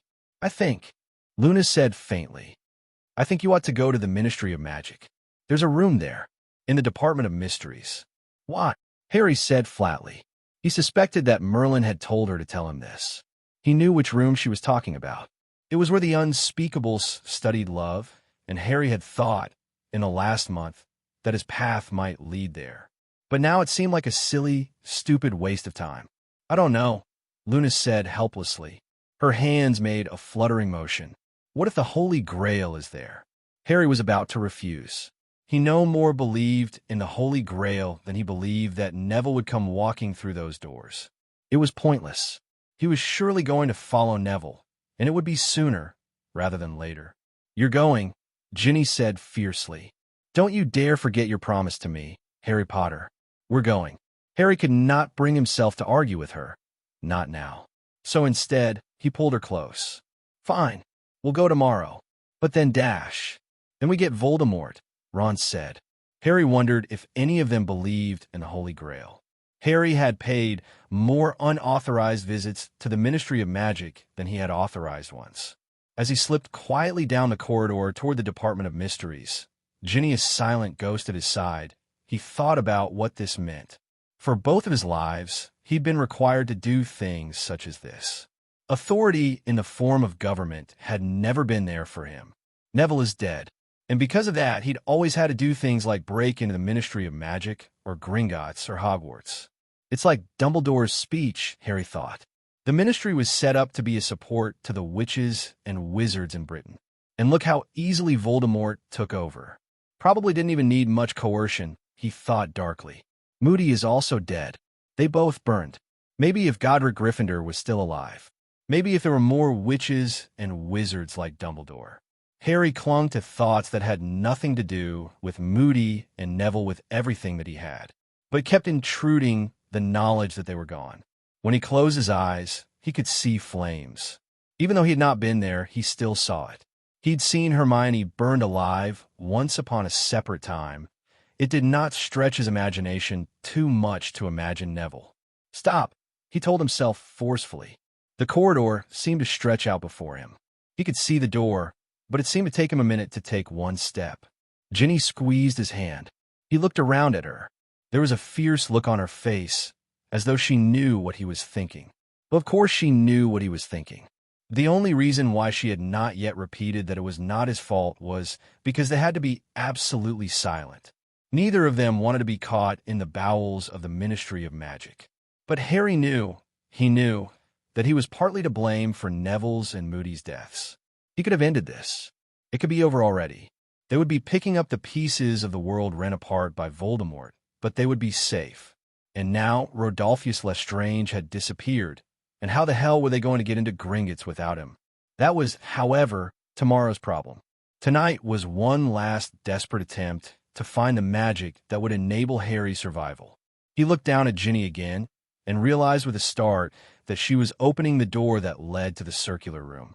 There were so many reasons why this little expedition was a bad idea, and there was only the slimmest of chances that they would find what they were looking for.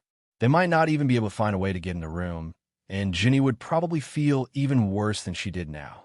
If they never entered, she may feel certain that what was kept behind the always locked door would have saved him. And if they did manage to breach the protective charms, and there was nothing there, Harry walked into Ginny. "Gin!" She shushed him and pointed. He looked around and saw 2 torches floating in the air to the sides of an open door.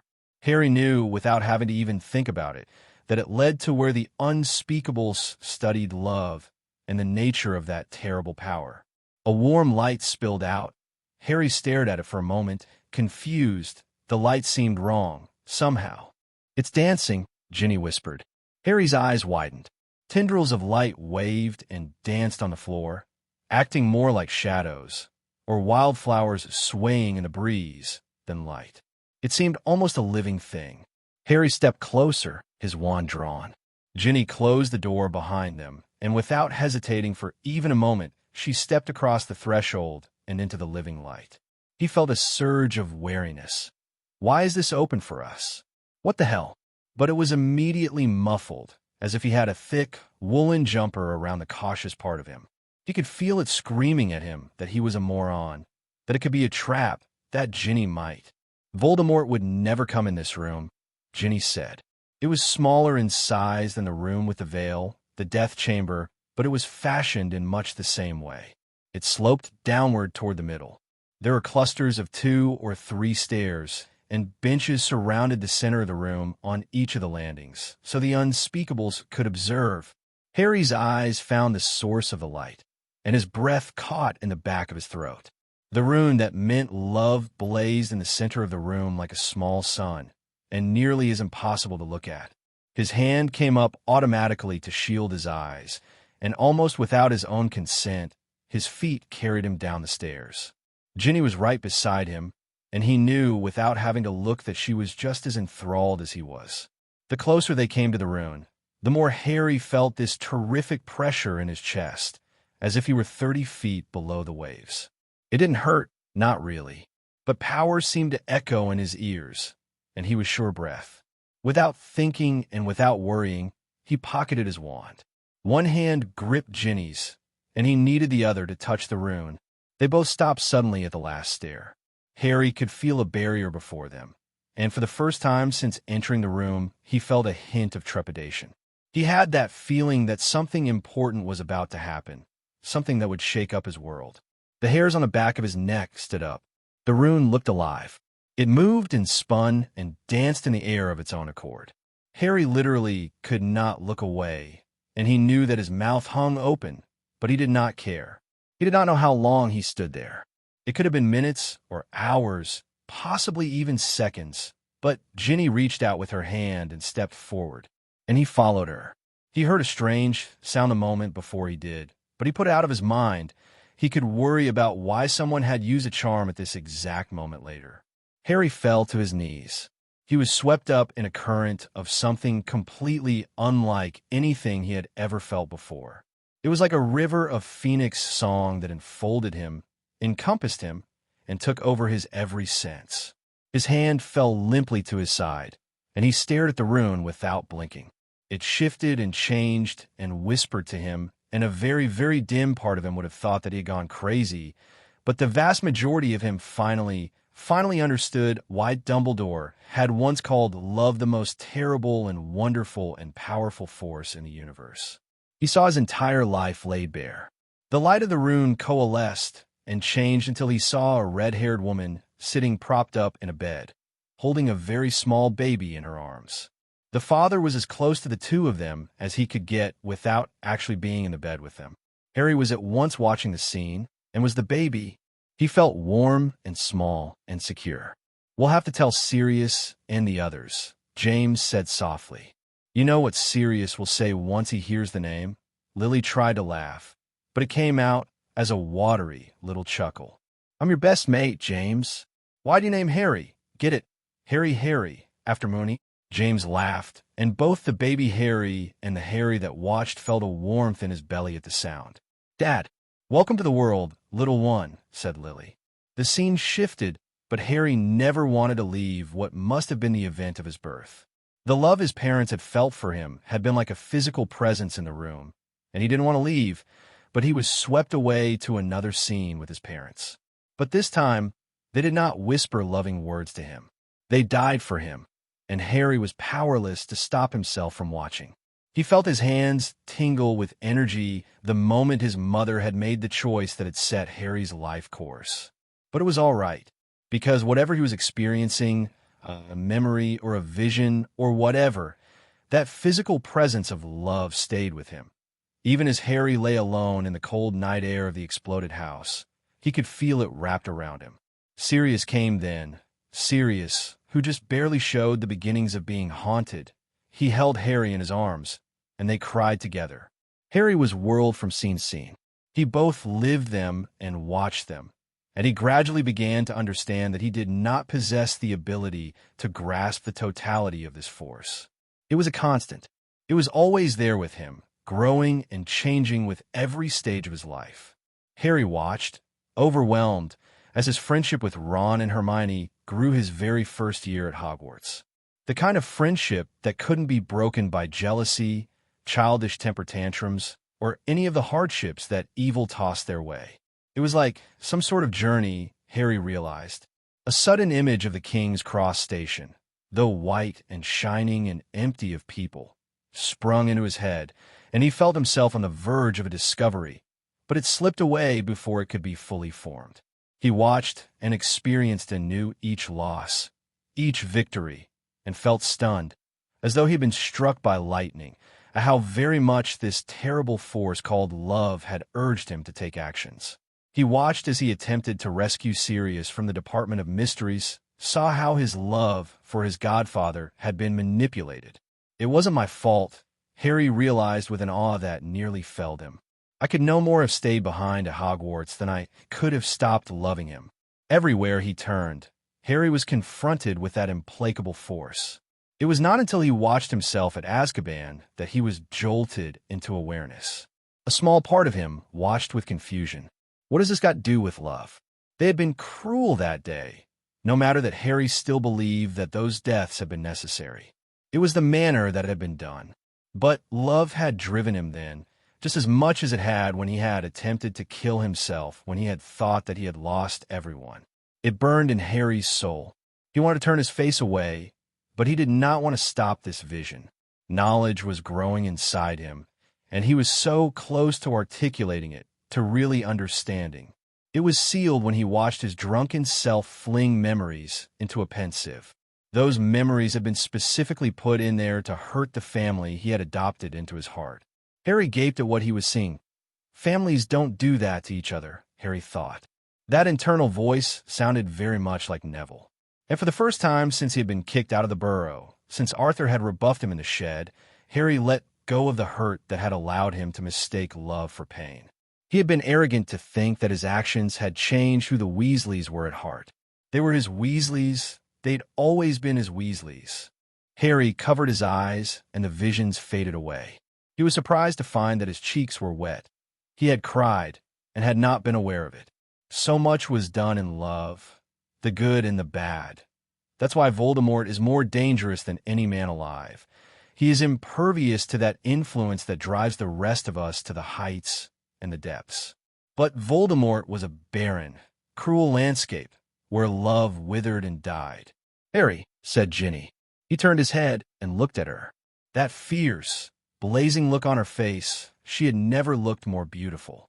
He remembered the delight of realizing that he had begun to love her far sooner than he had realized. "Ginny," said Harry, and he reached over and kissed her. He did not bother to cast a disillusionment charm, a silencing charm, or anything of the like. He undressed her and eyed her with a hunger that came as much from his heart and soul as it did his body. She watched him the same way he watched her. Her eyes were very bright, and she appeared to glow. Rationally, Harry knew that it came from the rune and not from Ginny. But as he slid inside her, she grew even more luminous, and he had to close his eyes when she flew apart. It dazzled him so. As he put his robes back on, Harry could not keep his eyes off of her. "Always and always," he said. His voice shook. "I had no idea that always and always could mean so much," Ginny said in a thick voice. "No idea." Harry just shook his head. The moment they stepped up onto the first stair, reality stepped back in. He'd been dazzled, and now his thoughts were trickling back, and he became aware that they were not alone. It wasn't possible that they were alone. The door had been open. He had heard the charm. "Merlin," he said tentatively. "Present," said Merlin. There was a long, uncomfortable silence when Harry realized that he and Ginny had just been very intimate. He glanced down at the middle of the room. He had just made love to Ginny in a spotlight. Ginny's face was as red as a sunset, and Harry fervently hoped. Well, you know," said Merlin. "Once the robes. Well, when they started coming off." "Thanks," Ginny whispered, mortified. "We were a bit caught up in the moment." Harry shuffled his feet. Ginny shuffled her feet. Merlin shuffled his feet. At least, Harry suspected that Merlin shuffled his feet. But Merlin was invisible, of course, so it was nearly impossible to tell. "I appreciate it," Harry said finally, once the silence had become too awkward. "We don't usually." "No need for thanks," Merlin said in a strangled voice. "Or to tell me anything. I thought something like this might happen. I was warned no matter." As the bliss of that moment began to seep away, and Harry found his curious side rearing its head, here was Merlin in the flesh, and Harry had time to question him. Questions and concerns were rapidly tangling up in his head. Who is he? Why is he here? What is his motive? How did he know to come here? And he felt a brief stirring of anger. Slowly it began to bloom. Why the ruse? Why did he let? "I know what you must be thinking," said Merlin. He sounded fretful and anxious. His voice had gotten deeper, and I tried to stop it. I couldn't make him listen to me. I couldn't. Harry felt the breath leave his lungs. He had wondered, of course, immediately after Neville and Moody had died, why hadn't Merlin stopped it? It was a little disconcerting that Merlin had tried and failed. You did what you could." "I did," said Merlin. "There's only so much I can do, though." He did not sound pleased that this was so. Harry felt disoriented, and had never wanted to know more who Merlin was. The anonymity of their fellow time traveler. "Merlin," Ginny said musingly. Why the different names?" Harry asked, before he could stop himself. "Who knows how long before he'll scarper? And you ask him why the names?" "Oh," Merlin said. "I think that might have been Luna. Or her dad. Although I might have come up with it because of them." "What the hell?" "Sorry," said Merlin, as if he knew that he had sounded less than sane, and was now making an effort for Harry's and Ginny's sake. "It was Luna. I remember now. Sometimes I forget things," he added vaguely. Harry exchanged a glance with Ginny. He was not entirely certain that he felt comfortable with the fact that someone who admitted to being forgetful was toying with their lives. It had taken years of preparation for Harry, Ginny, and Ron to get this far, and look how fragile all that planning had been. Granted, he didn't have the benefit of knowledge of the future, but from where he was standing. "Don't look at me like that," Merlin said defensively. "I know what I'm doing. These are our lives. It's my life, too," Merlin interrupted firmly. Harry thought Merlin might be standing with his arms folded across his chest. Harry heard him inhale, and there was the sound of an aborted attempt to speak. "Sorry, you can't. Who are you?" Ginny asked bluntly. "Can't tell you," Merlin replied immediately. "Listen, the less you know about me, the better." He paused. "I will tell you that I'm not Dobby." "Dobby? What the hell?" "But—" "No buts," said Merlin. "It might seriously screw things up. Well, will they ever know who you are?" Harry asked. He had the sudden desire that they were meeting anywhere but here. His curiosity kept slipping out of his fingers. There was so much to ask, but he still felt the pressure of the rune, and it was difficult to concentrate. Merlin was silent for a very long time. Harry waited. Apparently, having a larger measure of patience was another result of skimming the surface of the most terrible force in the universe. Ginny was unnaturally still and silent at his side. Her wand was out, but she held it loosely at her side. Harry's was still in his pocket. He almost resented the fact that he couldn't really bring himself to distrust this man. Although he supposed that if Merlin were using the Trojan horse method, he might be a woman in a man's body with a man's voice. "Did you find what you were looking for here tonight?" Merlin asked finally. He had not. There had been no holy grail in this room. No magical way of survival kept hidden by the unspeakables who studied love. But he had discovered that the fact that this was his destiny was as much a gift as it was a curse. Just as vengeance was the darkest facet of love, sacrifice was the brightest. And the fact that Harry knew now beyond a shadow of a doubt that he had the strength to do what must be done, it filled him with pride. "Yeah," he said. "I didn't know I was looking for it, but I found it anyway." "Me too," Merlin murmured. "I did too," Ginny said. Harry could only see her profile. She was gazing in the direction of Merlin's voice, but she appeared resolute. "I was afraid," Harry said in a low voice. "I started to think that maybe I wasn't going to be able to do it. You know about the Horcrux inside me, don't you?" It felt easier mentioning it to Merlin, just as the anonymity of him had made him uncomfortable just a few minutes previously. It made it infinitely easier to discuss this with a faceless man. Merlin paused again. "I do. I didn't know how I'd be able to," Harry said. "I waited and waited for another solution. Hermione looked everywhere for it. But maybe I've been hit with the killing curse twice now. And a chance like the Deathly Hallows, something like that can't happen every day, or twice a lifetime. And now, I wonder whether this was the way it was supposed to happen." The words were spilling out of him. He felt calm and purposeful. "I mean, what if we were always supposed to come back? And the Deathly Hallows was what saved me, so that everyone else, except Neville and Moody, could live here in this timeline." He felt pressure in his chest and wondered if the rune was gripping him again. "And it's worth it. It's so worth it. It's a choice, but it's the easiest choice in the world. I knew that. I've known it all along. I just forgot for a little while." Ginny was gripping his hand so hard that he feared he might hear the bones crunch. He looked into her eyes, and he knew that she understood him perfectly. She would not try to stop him. She knew him as well as he knew himself, and he would not be the man she loved if he refused this task.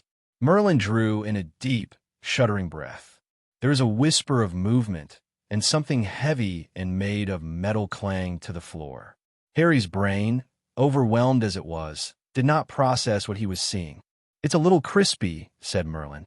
"I couldn't resist the urge to destroy it myself. Sorry." Hufflepuff's cup. It was battered and charred and cracked right down the middle, but it was undoubtedly the same cup that he, Ron, and Hermione had liberated from Gringotts so long ago. Harry gaped at it, almost unable to comprehend what he was seeing. A Horcrux destroyed.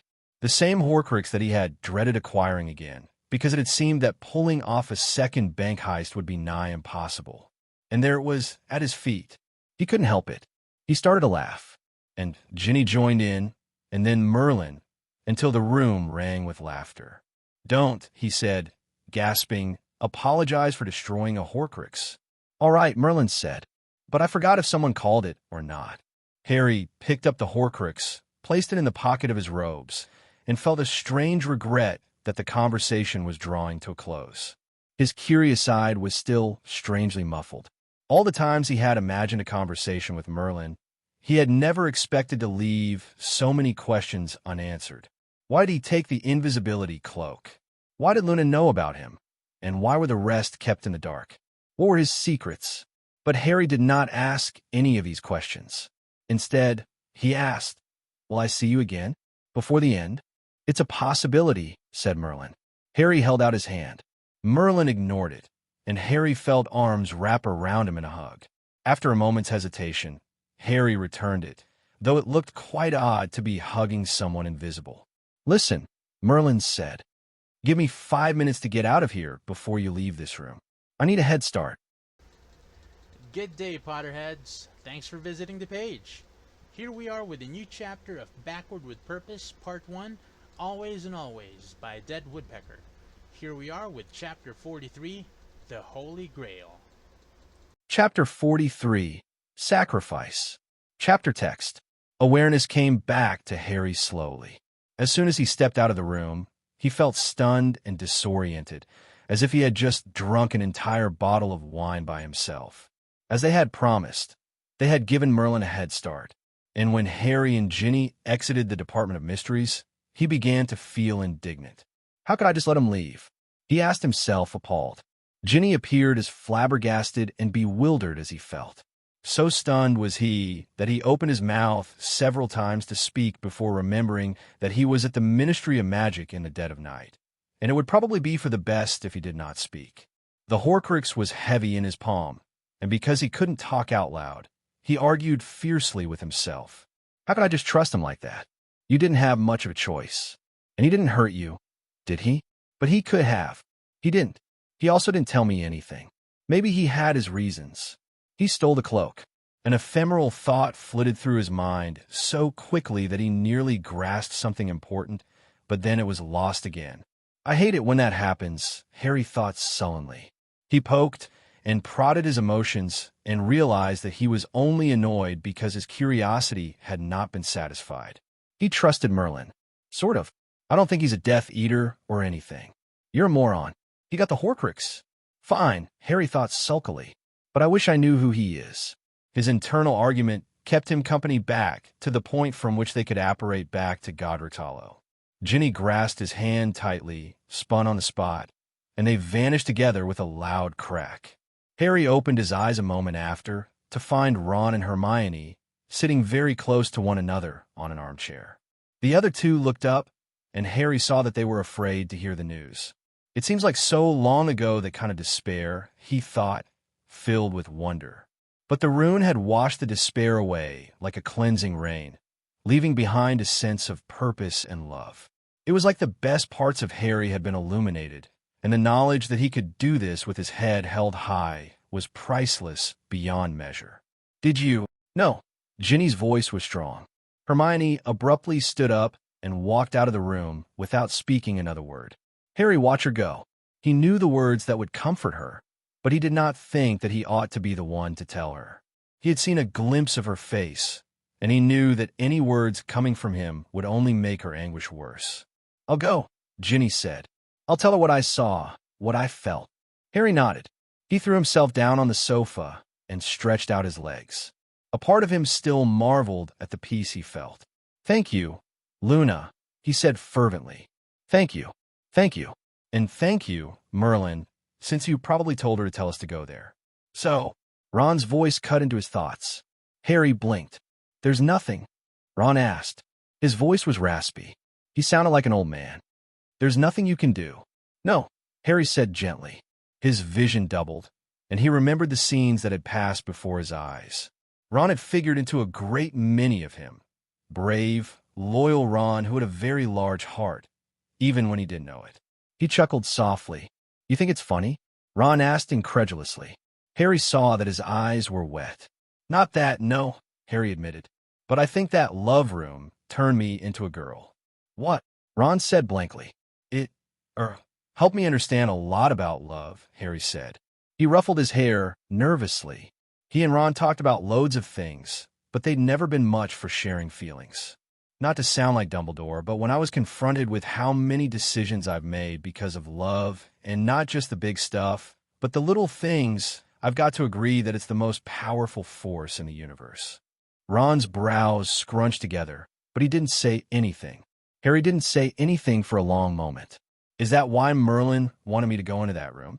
Will help me do what has to be done? Did I keep trying to find another solution and fall into something dark? His belly flooded with ice at the thought, but he realized now how much despair he had felt. It was like having a lamp turned on in a room in which his eyes had gotten used to near total darkness. And I might have even justified it, Harry thought guiltily, because I didn't want to leave Ginny. Oh, he was certain that he would not have made a Horcrux, but he was unable to judge now how far he would have gone to survive. It's a blessing, Harry said suddenly. Voldemort can be beaten. Don't you dare, Ron said. He glared at Harry. If you say that it's an easy solution, I'll punch you. It isn't an easy solution, Harry said. It's worth it, though, Ron. And if you were me, you'd feel exactly the same way. I don't know if I could do it, Ron said. He had his head in his hands again. I just don't know. I'm selfish. His voice was muffled, and Harry had to lean forward to hear him. I'm not like you, Harry. Can you imagine if we were exactly the same person? Harry asked dryly. Hermione wouldn't have survived our moods. Ron snorted. Harry squirmed and grimaced, feeling immensely uncomfortable. Listen, I think you could do it. You just don't have to. And I'm really grateful for that. Harry took a deep breath. He wished these types of things could just be understood, and that Harry did not have to speak these words. Hey, Ron. We've, been friends for a while. I'm not going to date you. Harry, Ron chuckled, but sounded a bit forced. He obviously sensed an emotional moment in the offing. He looked up, and when Harry met the eyes of his best mate, he felt a great bloody lump in his throat. Damn, this is just going to make it worse. I'm glad it was you, Harry said. He cleared his throat, but the lump persisted, and now tears were stinging the backs of his eyes. Great, just great. If I could have chosen any bloke to come back in time with me, I wouldn't have even had to think about it. I couldn't. If you hadn't been here, I really don't think I would have made it this far. They stood up and moved forward into a hug at exactly the same moment. Ron slapped him on the back with enough force that Harry thought he might bruise, and he squeezed tightly enough that he thought he might have heard one of Ron's ribs crack. I think maybe you were right, Ron said. I think maybe that room did turn you into a girl. They both laughed. Ron pretended not to notice that a few tears squeezed out of Harry's eyes, even though he tried his best to hold it in, and Harry did the same when Ron had to turn around and swipe at his face. Will you do me a favor? Harry asked quietly. Of course, Ron said.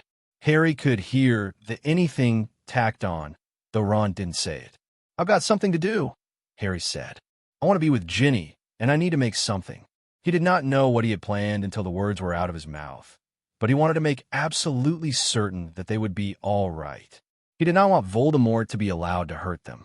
My part is at the beginning, and I don't really want to plan the battle, or tell people what to do, or anything like that. Plus, I'm the master strategist, Ron said modestly. He tried to smile, but it kept slipping off his face. Of course, Harry. 3 days passed in a flurry of activity in which Harry did not take part. He stayed in Godric's Hollow with Ginny. He was doing his best to offer those he loved one last measure of protection. Ron must have warned everyone that Harry had things to do. Harry suspected that Ron had alluded to the terrible power, and no one questioned his absence in the planning. He spent the evenings with the Weasleys, Remus, Tonks, Dumbledore, and anyone else who could join them.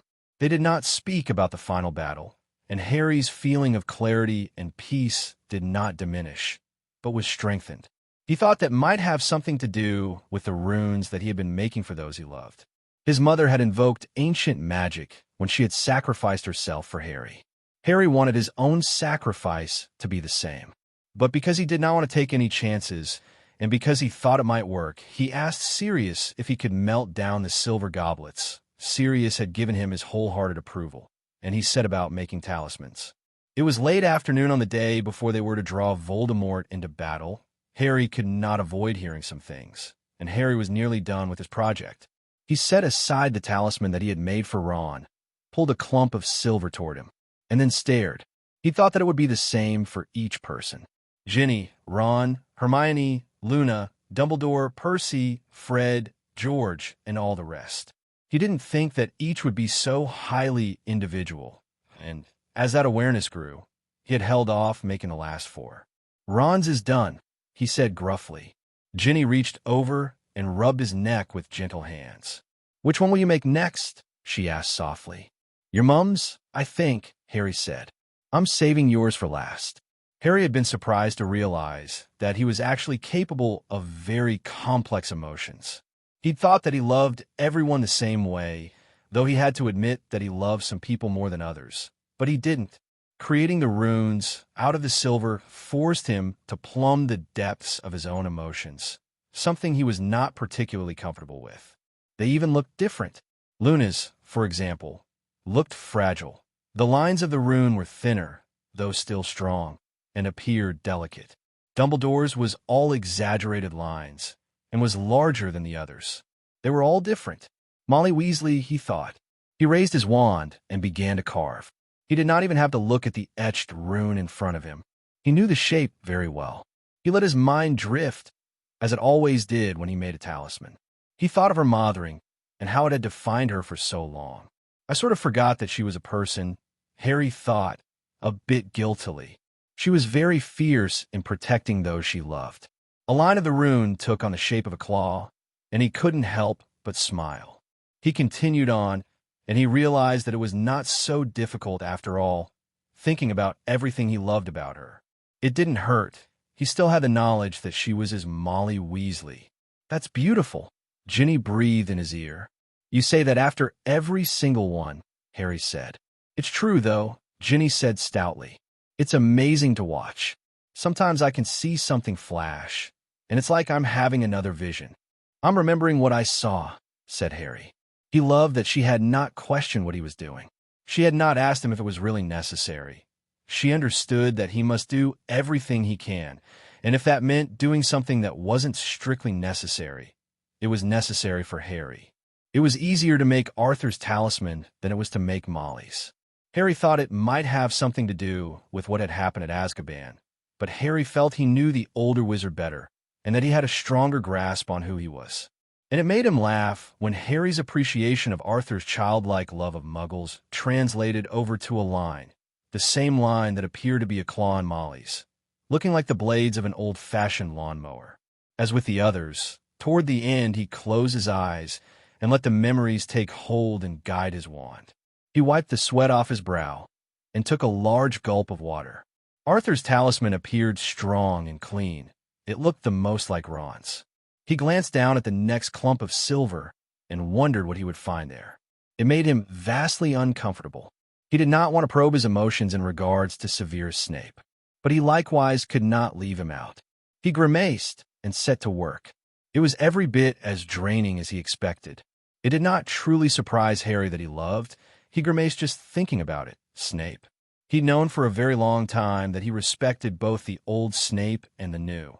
He also admired the new Snape for his ability to overcome his bitterness.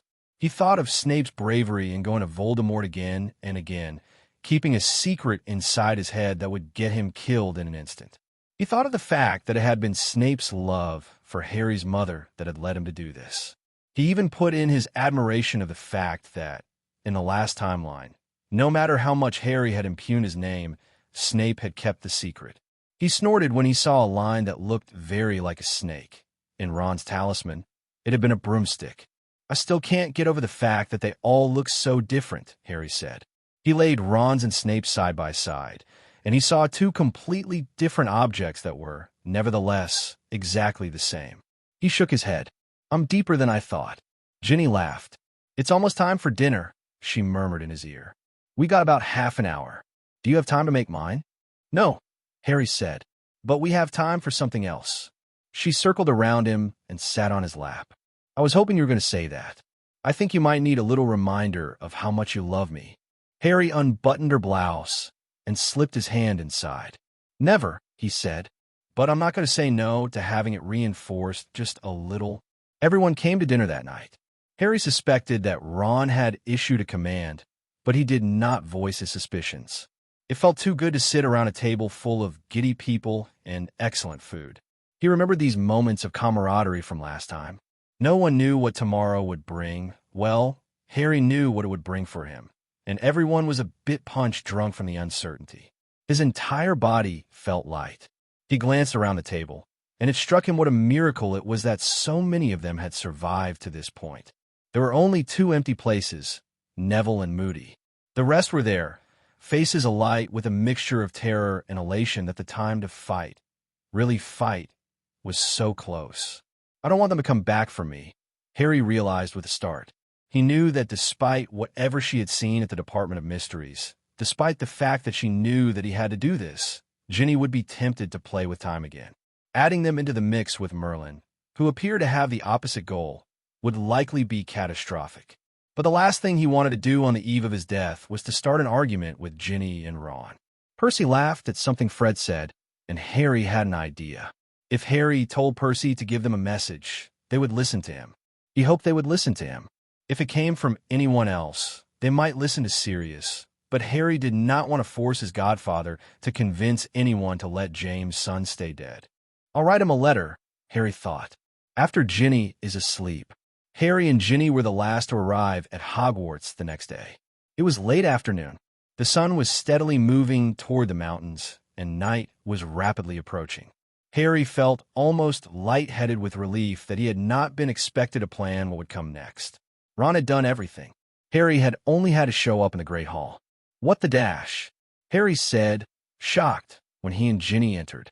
It was filled with people, most of whom Harry did not know or only recognized in passing. He saw the two women who had argued so fiercely about the frying pan, or it might have been a shoe, sitting next to each other at the table normally reserved for Slytherin. Amos and Cedric Diggory sat over at the Hufflepuff table, and several shopkeepers from Diagon Alley congregated around Fred and George. Turns out a lot of people wanted to help, Ron said. He shrugged nonchalantly, but Harry saw the pride in his eyes. Harry gave a lopsided smile. Well done, General, he said. Ron tilted his head toward Hermione, and the chain he wore, upon which hung the talisman that Harry had made him, glinted in the light. How many do you reckon? More than 100, Ron said. So we've modified our plans a little. Snape's telling Voldemort that 20 people showed up with us. We're hoping he'll bring his full force. Save us the work, later. Harry nodded.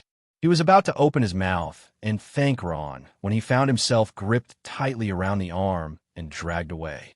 Hey, he said loudly. Percy glared at him. What the hell did you mean by that letter you shoved under my door? Harry had been hoping that he would not be confronted about this. Late the night before, after he had finished Ginny's rune and she had fallen asleep, he had agonized over what he wanted to tell Percy. He had finally simply written, "Tell Ginny and Ron not to come back for me." Just what it said, Harry said firmly. But Harry shook his head. Listen, you're going to understand soon enough. Just tell them, all right. Percy's mouth was set in a firm line, and he looked as though he would like nothing better than to beat Harry with a bludger until he told Percy what he had meant by the note. Are all the students out? Harry asked, hoping to divert his attention. Of course, he said stiffly, except for the ones of age that wished to fight. Harry looked around and saw Ernie Macmillan standing around with Dean Thomas, Daphne Greengrass, and Anthony Goldstein. He suspected that quite a few members of Potter's army had stayed behind. No stragglers? He pressed, just to be certain. No, Percy said. We checked with the Marauders map that Sirius had. They're all gone. We sent them to the safe houses where all the Muggleborns were staying. Good, Harry said. He cast about for something to say. Anything. When the sound of a very loud bell filled the room. Everyone immediately stopped talking, and everyone turned, almost as one, toward the doors that led to the entrance hall. Harry did not need anyone to tell him what that sound meant. He had apparently arrived just in time. Voldemort had arrived. A small, warm hand slipped into his. People were talking. Harry heard Snape mention something about their plan working, and Sirius responded with question. The Weasleys were issuing last-minute instructions. Potter's army was congregated near the head table. They appeared to be chanting something, though Harry's ears felt as though they'd been filled with cotton. He looked around again, and his eyes found Molly and Arthur. He regretted that he had wasted this last year on a hurt that somehow seemed quite childish now. Tell them I love them, he said. I'm pretty sure they'll figure it out, Ginny said. Her voice wobbled. Even so, Harry said. They stared at each other for a few moments. Harry opened his mouth to tell her again just how much he loved her. Voldemort's voice, magically amplified, washed over them like a cold wave. Everywhere around him, people's faces set in grim lines. Ron spat on the ground at his feet. All wands were drawn, though everyone knew not to attack until Ron gave the signal. It registered dimly on Harry that Ron's plan had worked. Voldemort had brought an army against what he thought was about 30 people. Give yourself up, Harry Potter, Voldemort said. and I will spare what few friends you have left. You have 20 minutes to come to me. If you do not, everyone in that building will die. On your head be it." Harry cleared his throat. He did not want their last memory of him to be of his voice shaking with fear. "That's my cue," he said in what he hoped was a light, casual tone. He saw face after incredulous face turn toward him. "What do you mean, Harry?"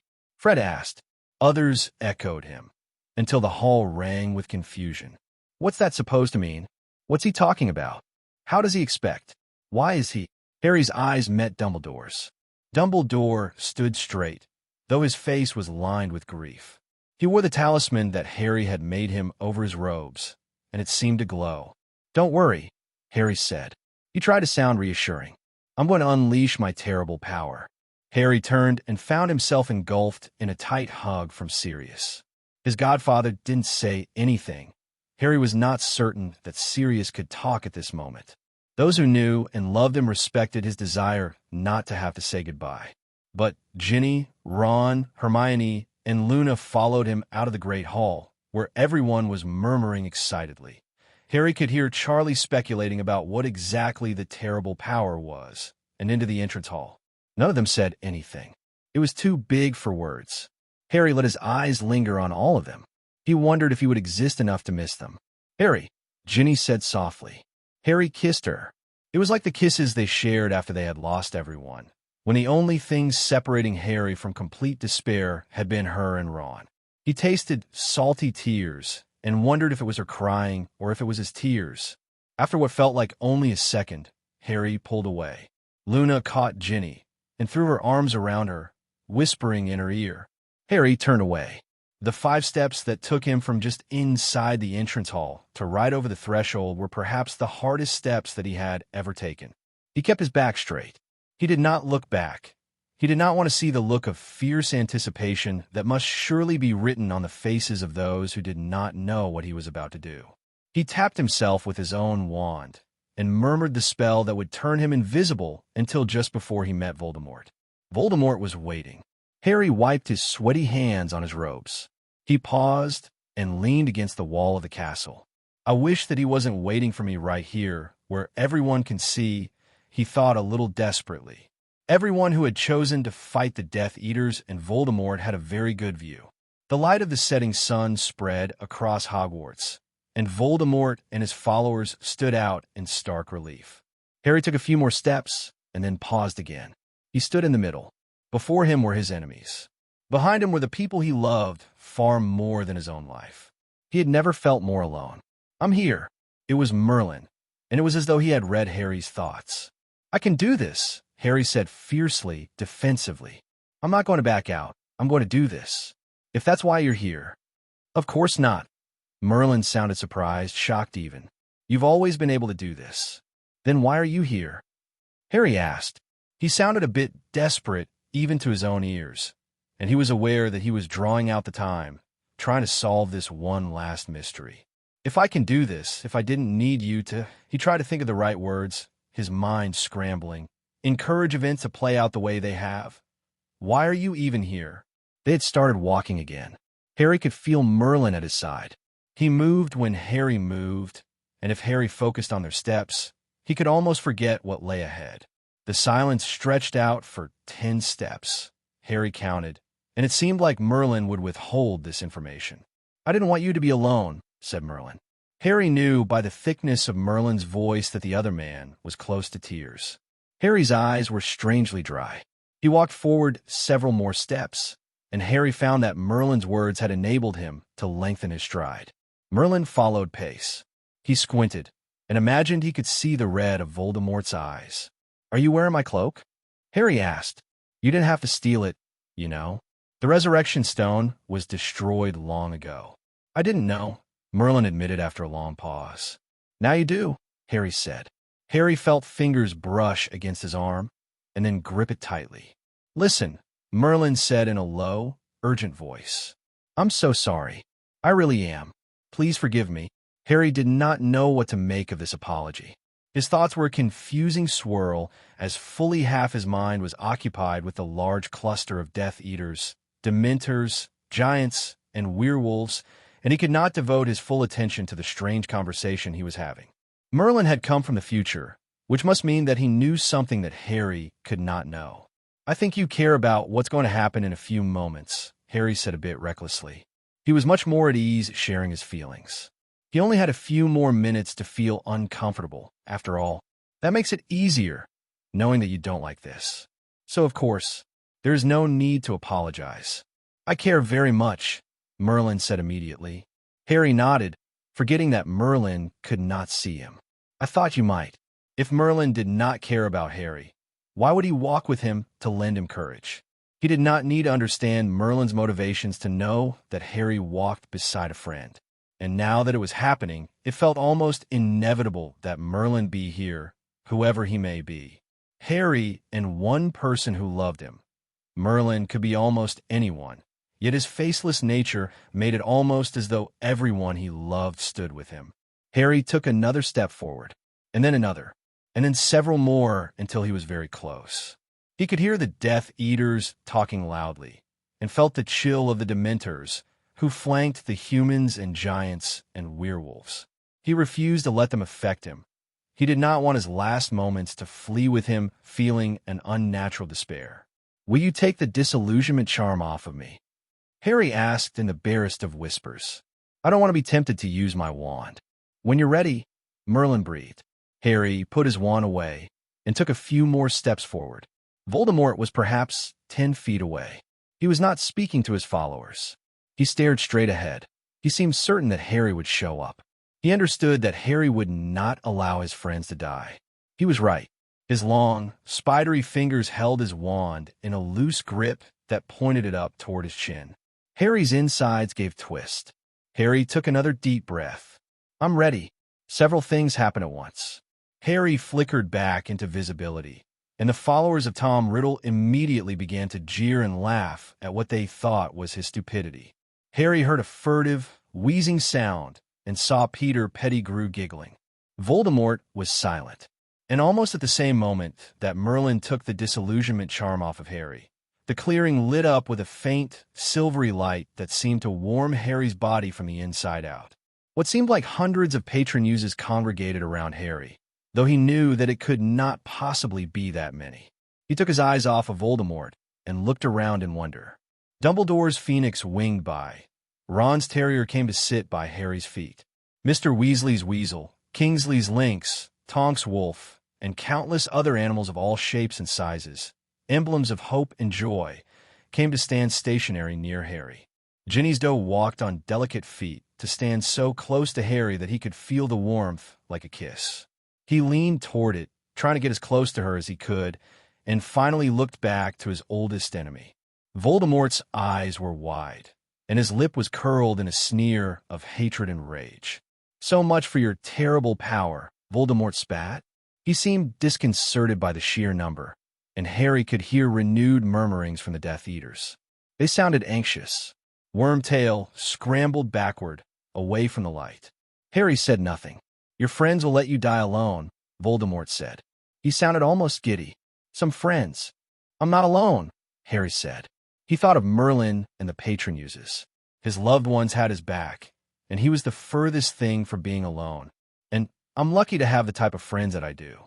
I might have turned out like you, and then I really would have been alone. You're a waste of a man, Tom Riddle. But at least I'm alive," Voldemort hissed. Harry's legs felt very weak, but he kept his back straight and his head held high. Ginny's doe did not waver, but gave him the strength to do what he must. He wished that it was solid. He wished he could lean against it in truth. Avada Kedavra! And Harry's world went dark.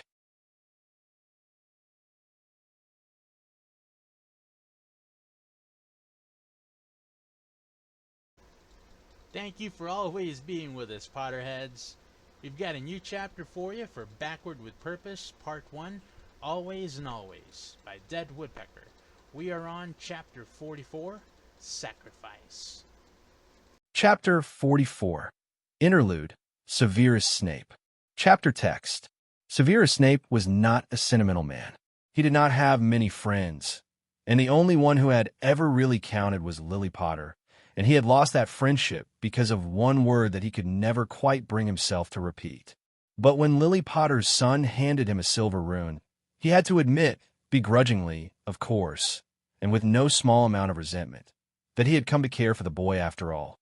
He wondered when he had stopped blaming Harry Potter for being the product of a union between the nemesis of his adolescence and the love of his life. He could not quite pinpoint the exact date. It might have been when Potter had saved his life in the graveyard, or possibly even before that. All he knew was that when Potter prepared to meet his death so that Voldemort could be vanquished, all resentment had slipped away and had been replaced with respect. And, he admitted to himself with a scowl, no small degree of fondness. He glanced at Sirius Black out of the corner of his eye. In his weaker moments, Severus wondered how he could have hated someone who was quite similar to himself. Possibly because the both of them held grudges longer and fiercer than most others Severus had met. In his more pessimistic moments, Severus blamed himself for allowing what could only be called friendship to develop between the two. Sirius Black, he thought bleakly. Got your knickers in a twist, Snivellus? Black asked. Severus hated the fact that he knew that Black only sparred with him to ease the ache at what was about to happen. He hated it even more that it helped. Once again, you show yourself to be completely incapable of depth beyond a centimeter, Severus said coldly. Black wagged a finger at him. You might watch your tone, Snivellus, he said. I might decide that I want to kill Wormtail. I called it, Severus interrupted smoothly. I have no problem with cheating, Black replied. I could always say those two little words before you can. I'm the quicker draw. In your dreams, Black, Severus countered. You're past your prime. Black scoffed. There's a bet I wouldn't lose. I've always been faster than you. I'll bet you wouldn't be able to do it, Severus lied, just to goad the other man. You'd take one look at the precious fourth marauder, and you'd go limp and dewy-eyed and think maybe Pettigrew deserves another chance. The goad did not penetrate Black's thick skin. This was made obvious by a great snort that erupted from Black. I could kill him in the blink of an eye, he said. Even quicker. I've fantasized about it for years. I've dreamed about it. But he eyed Severus. I suppose you have the better reason. Severus rolled his eyes. Other than that I called it. You were in love with her after all, Black said smugly. Though she didn't give you the time of day, good for her. I was only James' best mate. Were you really? Severus examined his nails. Some of us wondered if you weren't in love with him after all. Tell me. He dropped his voice conversationally. Did he always? Severus was slightly disgruntled at the fact that their conversation was halted by the opening of the doors that led to the great hall and the increasing clamor that made it quite difficult to hear. And I would have succeeded in offending him, he thought, annoyed. But he stood up to his full height and saw the familiar, untidy hair. He was not at all surprised that Potter had shown up, bloody noble git that he was. It's just so bloody unfair, he thought, before he could stop himself. I saw that, Black smirked. Saw what? That grimace, Black pointed out. I know what you were thinking. You were thinking that Harry Potter's the biggest bloody hero the world has ever seen, and you hate what's going to happen next. Severus paused for a very long time. Too long. He glared at Black for knowing that he could not deny this. Maybe I was just wishing that it was you, he finally said. It sounded weak even to his own ears. Black showed a mercy that was quite unnatural for him and did not mock him. Instead, they both turned to where Potter stood. He was pale like death. Me too, Black said. I couldn't, Severus admitted. He did not think that he had the capacity to love more than a very small handful of people. He glanced at Black out of the corner of his eye. He was not fully comfortable with this moment of honesty, but he may die this day as well. Voldemort was not going to be happy once he realized where Severus' loyalties lay, and he thought he might have run out of his lucky dodges. But still, he at least had a small chance, whereas Black's elbow connected with his ribs, and Severus realized with a jolt that the ringing in his ears was not, in fact, to do with his own thoughts about impending death. But Voldemort had arrived with an army. Severus had summoned him himself. Almost without thinking of it, he pulled up the sleeve of his robes.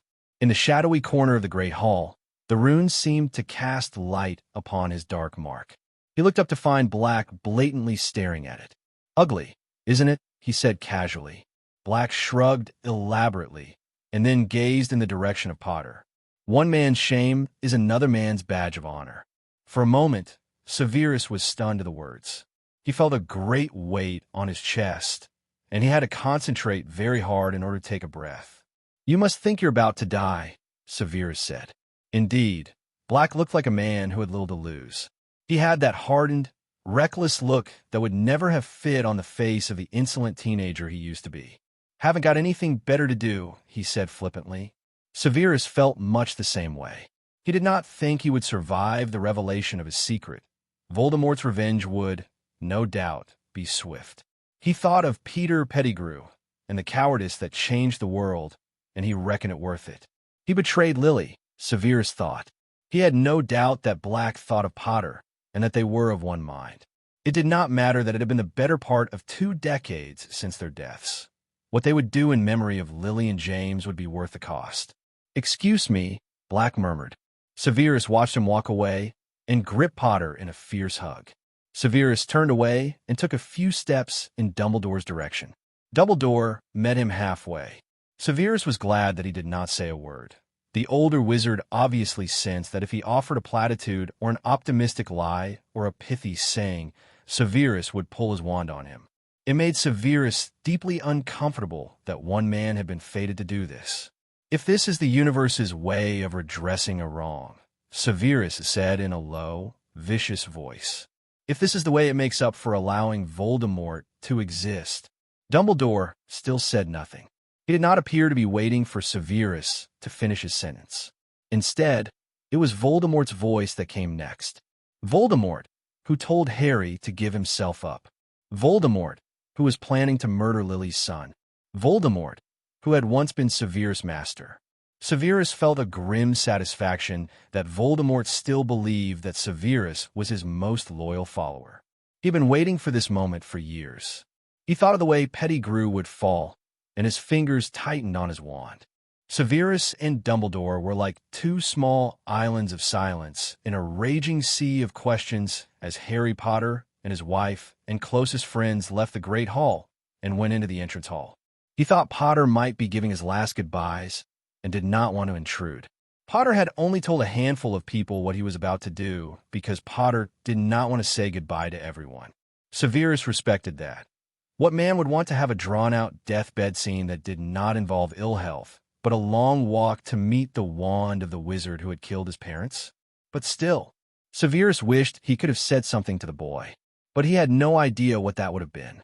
He suspected it would have been an apology. He and Dumbledore walked side by side through the throng of confused people. The Weasleys, minus Ron, crowded together and spoke together in low whispers. Percy stood a little way away from the rest of his family, and he looked as though he had been hit in the back of the head with a bludger. Severus thought he might suspect something of what was about to happen. The twins, holding identical broomsticks, were speaking in loud, frustrated voices. Severus entered the entrance hall at the exact moment Potter left, stepping out into the twilight and vanishing from sight. For a few moments, it was only those who knew. Granger's eyes were wide and filled with tears, and Weasley's face was screwed up as though he were protecting himself from very bright sunlight. Black stared at the ground, his eyes tightly closed, and Lovegood held Ginny Potter in a tight, fierce hug. She looked very small, and Severus was forcibly reminded of another redhead, beloved of Potter.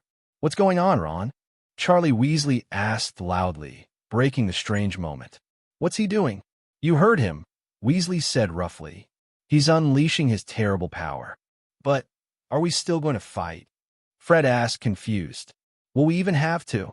"Yes," Weasley said. He took several deep breaths. "Yes, of course we are. We need to. You've got to." With what appeared to take great effort, Weasley turned to look at those who had just joined them. "I want everyone in place. Right now. Now is the moment. While Voldemort is distracted." "But what is this terrible power?" Lupin asked. "I don't dash. It's love," said Dumbledore. "Love as deep and wide as the sea and just as fierce." "Harry is a Horcrux, Remus," Black said. "He has to die." "That's what he's doing right now," Weasley said. He had turned his back, and was now staring at the space between the castle and Voldemort and his followers. It appeared empty. Severus did not think that Potter would reveal himself until the very end. "No," Molly Weasley moaned. The rest of the Weasleys, Lupin, Tonks, and all the members of the Order of the Phoenix echoed her. Shock and the beginnings of grief etched on their faces. Severus could not look at them. He could only imagine how demoralizing it was for them. The one they had followed for so long was about to die, of his own free will, because of what Voldemort had done to him when he was a child. "Everyone in place," Weasley repeated. "But Dash, do as I said," Weasley shouted when no one moved. "He's doing this so the rest of us will survive, and we're going to bloody survive. Do you hear me? Fred, George, Charlie, Bill, get on your brooms. Everyone else, disillusionment charm. Now." "Ron," Lupin said. He cleared his throat and gestured toward the door. Severus watched as the Weasley brothers, minus Percy and Ron, mounted their brooms and vanished from sight. The others rippled into invisibility as well, until it appeared as though Severus, Weasley, Black, Granger, Ginny Potter, and Lupin were the only people inside the entrance hall. "What?" Weasley said impatiently. "He's all alone," Lupin said. "The Dementors. Can't we send our patron uses?" "He wouldn't. He hates them.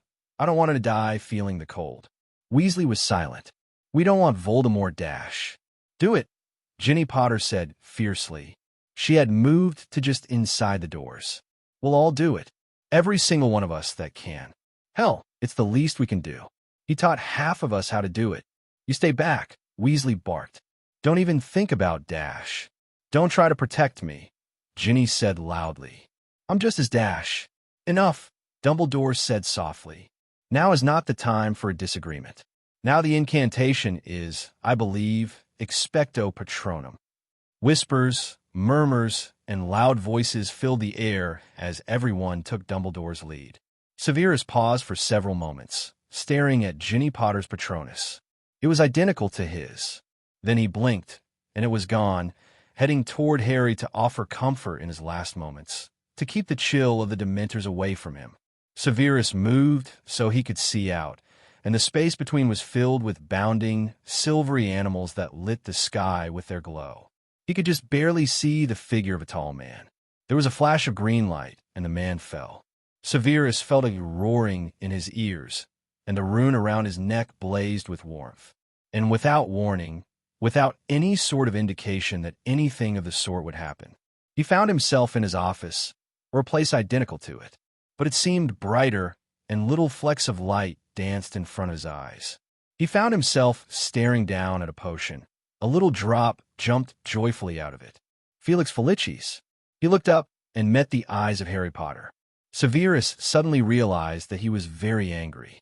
And underneath that anger was a hurt more profound than he wanted to admit. He tried to hide from it, to mask it with cynicism, but he could not. He turned and hid his face. "Thanks for loving my mom," Potter said. Severus did not think he had ever experienced anything quite like it. He blinked. Had he not just been standing in the entrance hall? Had he not just seen this man fall? He looked down and realized that the source of the light was the rune. "I'm sorry," Severus said. "I'm not," said Potter. And with as little warning, Severus was once again standing where he was supposed to be. He touched the rune and was surprised to find that it was not warm. It did not blaze with light. It was just a rune carved in silver. What the hell? Severus glanced around surreptitiously and found that he had obviously not been the only one to temporarily lose their grip on reality. Granger had her hand over her heart, gripping her rune fiercely. "The charm," she said, her voice wondering. "The rune, is that what? I think it." But she did not seem able to answer. Severus did not think he had ever seen her at a loss for words. He had wanted to put a silencing charm on her so often, it figured that she would stop her relentless flow of words just when he wanted an explanation. Severus scowled at her and hoped that Dumbledore would have an explanation. But Dumbledore apparently had no explanation either, or not one he was willing to share. He glanced over at Ginny Potter. Her eyes were closed, and tears streamed down her cheeks. She was smiling. No one spoke for several moments. Severus had to concede that he might never find out what the hell had just happened. Now, Weasley said, it sounded as though it hurt him to breathe. There was an air of shocked silence. Severus could feel them moving out. Several people brushed up against him. Gradually, the shock wore away to rage. Seamus Finnegan walked by him, swearing foully in response to the laughter and cheers from the Death Eaters and the roaring from the giants. "He is dead," Pettigrew shouted so loudly that Severus was certain that he had used the sonorous charm. So Voldemort had had to use someone else to confirm the death of his enemy. This filled Severus with no small amount of satisfaction. Potter scared Voldemort even when he was dead. "That's our cue," Black said grimly. There was a gleam of rubies, and then Black's robes closed over Gryffindor's sword. "Try not to enjoy yourself too much."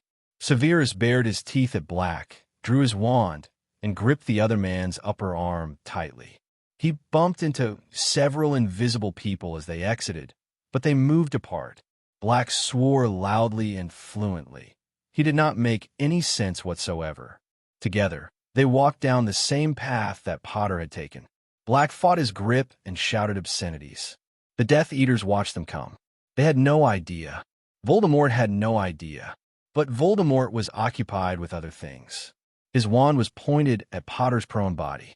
"Crucio!" he shouted gleefully. The body rose in the air once, twice, 3 times. Any last uncertainty fled. Potter's body had remained limp. No man could withstand that amount of pain without a twitch, without a scream. Severus forced his eyes away.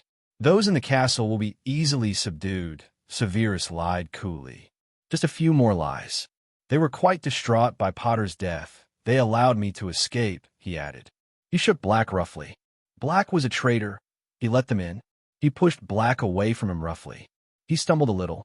"I would like your permission to kill him myself, my lord," he said deferentially.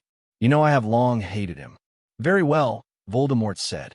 He seemed stunned by his own good fortune. His eyes kept returning to Potter's body as though he could not quite believe it. Severus allowed himself a brief glance at Nagini, Black's task, and felt an immense relief that in the next few moments, Voldemort would be mortal once more. Severus did not bother to draw in a deep breath. He did not hesitate. He pushed Black to the side and raised his wand. "Avada Kedavra!" he shouted. Wormtail fell to the ground in a tangle of limbs. His mouth was parted slightly, and his eyes were open and staring at the darkening sky. Severus felt a great sense of relief. The traitor was dead. Vengeance had been achieved. The man who had been too much of a coward to remain true to his friends would not say another word or take another breath. It was as though a large weight had been lifted off his shoulders. Voldemort stared at him, red eyes glinting with shock and the beginning of anger. "You killed Lily," Severus sneered. "And James," Black added. "And Harry," they said, almost at the same moment. Black drew the sword out of his robes with one graceful movement, and Voldemort did not have a chance to comprehend what was about to happen, let alone retaliate.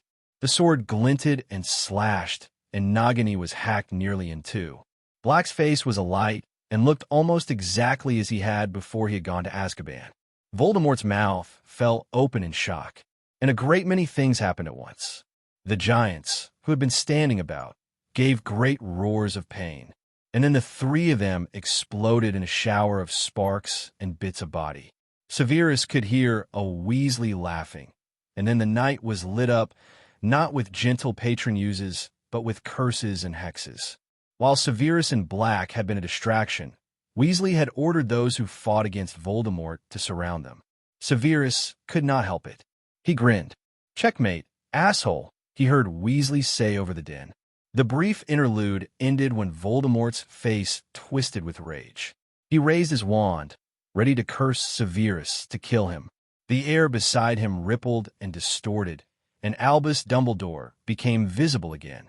The Elder Wand was already in his hand, and he was already saying an incantation that lifted the body of Harry Potter gently into the air and moved it to a quieter spot out of the path of feet. "You will not desecrate his body again," he said quietly.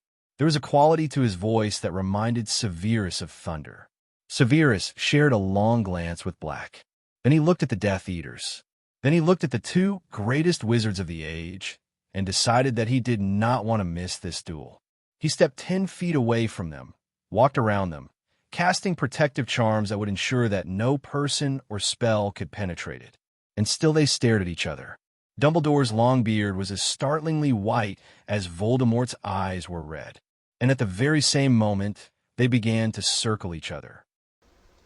Good day, Potterheads. Thank you for visiting the page.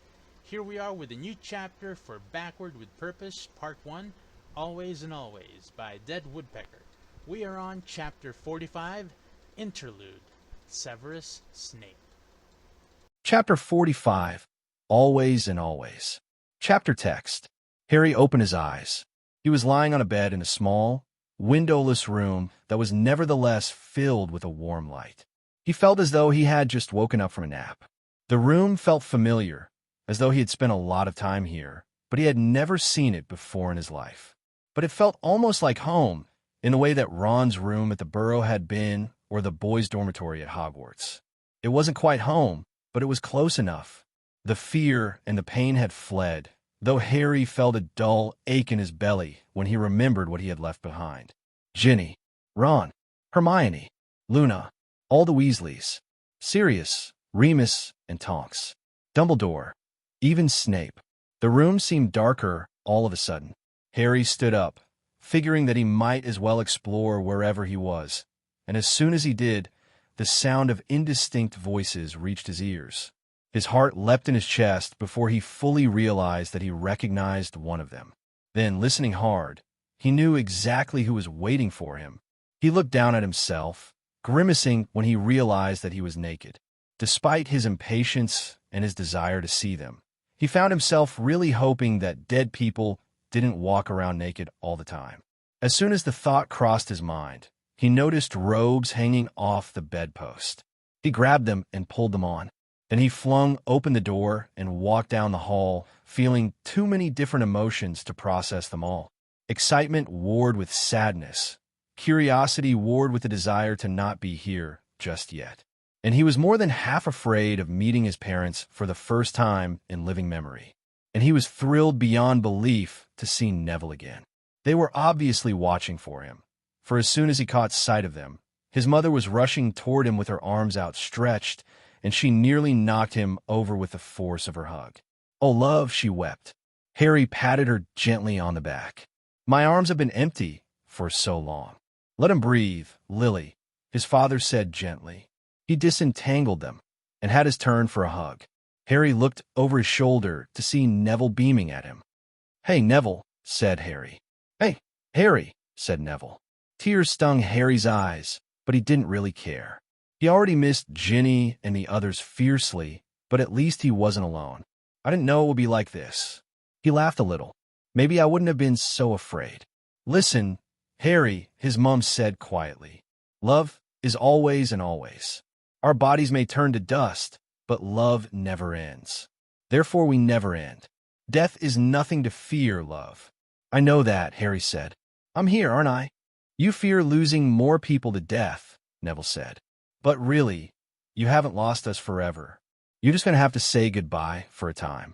Harry was confused. "But I'm dead too, aren't I?" "Not really," his dad said. "But the Deathly Hallows." Harry let his voice trail away in confusion. How was it possible that he wasn't dead? He didn't have any of the Hallows, let alone all three. "The Deathly Hallows had nothing to do with your survival last time," said his mom. "It was my sacrifice that did it, Harry. He took your blood, and you're tied to life while he lives." Harry felt the disorientation that involved being confronted a stolen memory, and he growled. "It was Merlin who did this, wasn't it?" he said. "It wasn't a question. He made me think I was going to die, didn't he?" Harry's eyebrows slammed together. "I thought I was going to die for years. That was really fucked up of him." At this very moment, everyone you love is now immune to death from Voldemort's wand, his dad said. "You meant to die for them. You did the same thing for them that your mother did for you. If you had known that you would survive, they would not have had that protection." It clicked into place. Dumbledore had always claimed that with magic, intent was most important. It enhanced the strength of spells, It allowed people to do things that they might not have otherwise. Even Bellatrix Lestrange had claimed long ago in another lifetime that he had to mean it. She'd been speaking of the unforgivables, but it fit here as well.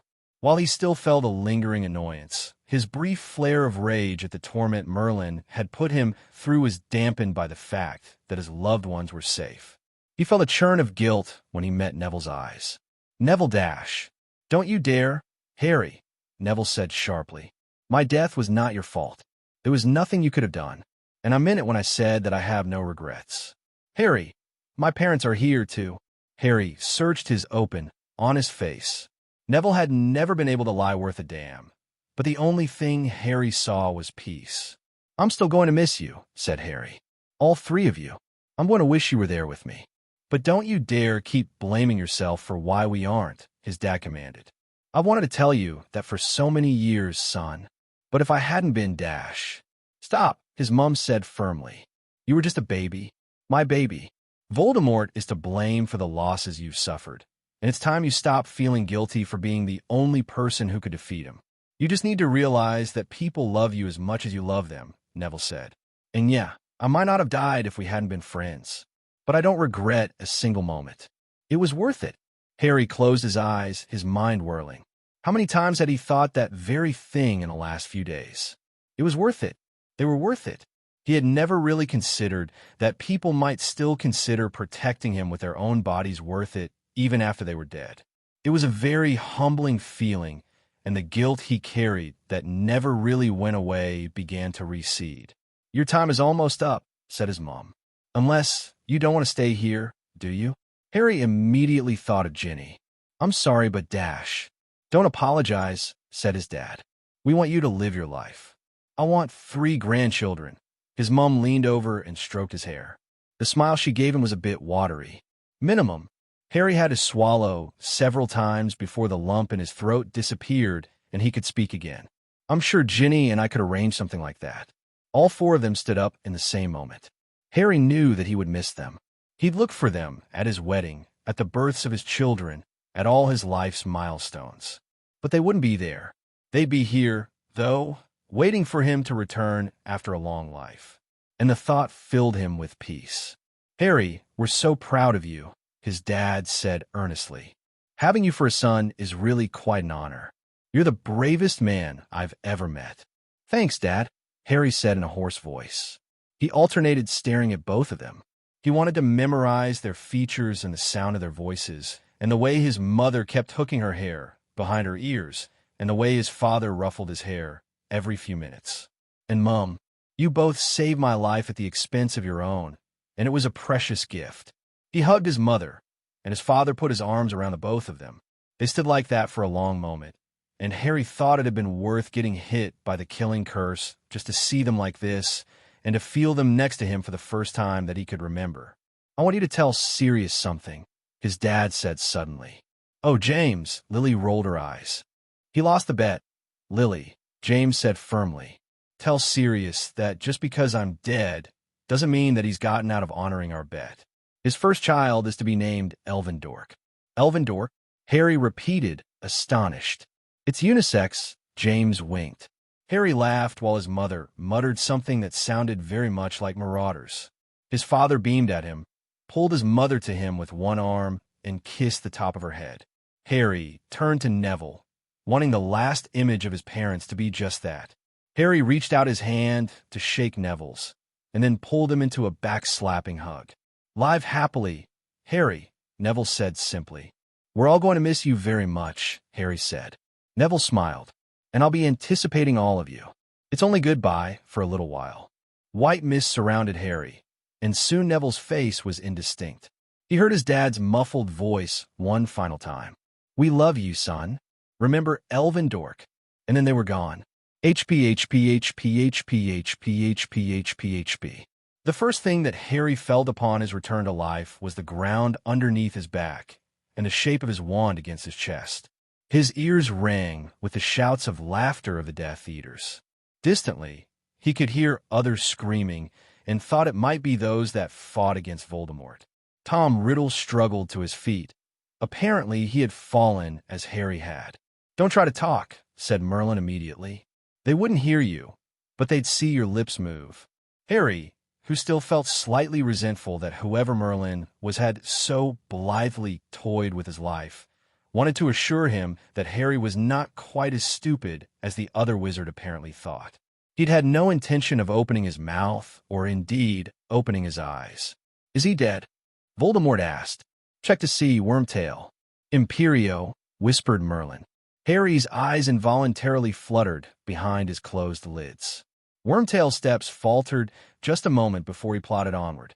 Harry felt grim satisfaction that Wormtail had seemed fearful just moments before.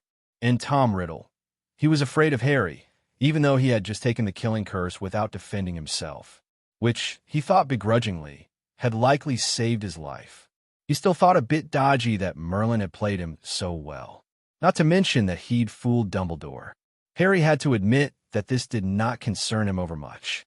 In fact, he was slightly impressed. Questions battered his mind, and he did not allow a small inconvenience like Wormtail ascertaining whether or not Harry Potter drew breath distract him. But try as he might, he could make no sense of Merlin's presence.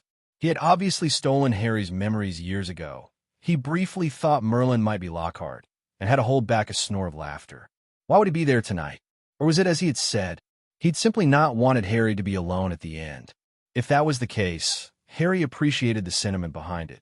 But it seemed risky, hopping through time, just to keep a man company in the moments before he didn't die. He hid a grimace when Wormtail pried back an eyelid. "He is dead," shouted Wormtail. He scuttled back toward his master. The air around Harry's face moved. Merlin had bent over him. "I can't take the pain away," he said. This apparently distressed him. He sounded fretful. "But I can hold you immobile. You won't be able to scream. You won't have to hold it in. You can scream all you want, and your body won't betray you. Is this all right?" The Cruciatus Curse, Harry thought grimly. Of course Voldemort would want to prove beyond a shadow of a doubt that he had bested Harry. Had he been given a chance to think about it, he would have come to this conclusion himself. "Yes," Harry breathed. A moment later, his bones became slack and useless, and he briefly wondered if Merlin actually was Lockhart and had removed all the bones from his body. But he got the impression, from the fact that he had broken into Gringotts, the Department of Mysteries, and successfully traveled through time without blowing up the world, that Merlin was not quite that incompetent. The pain hit a moment later.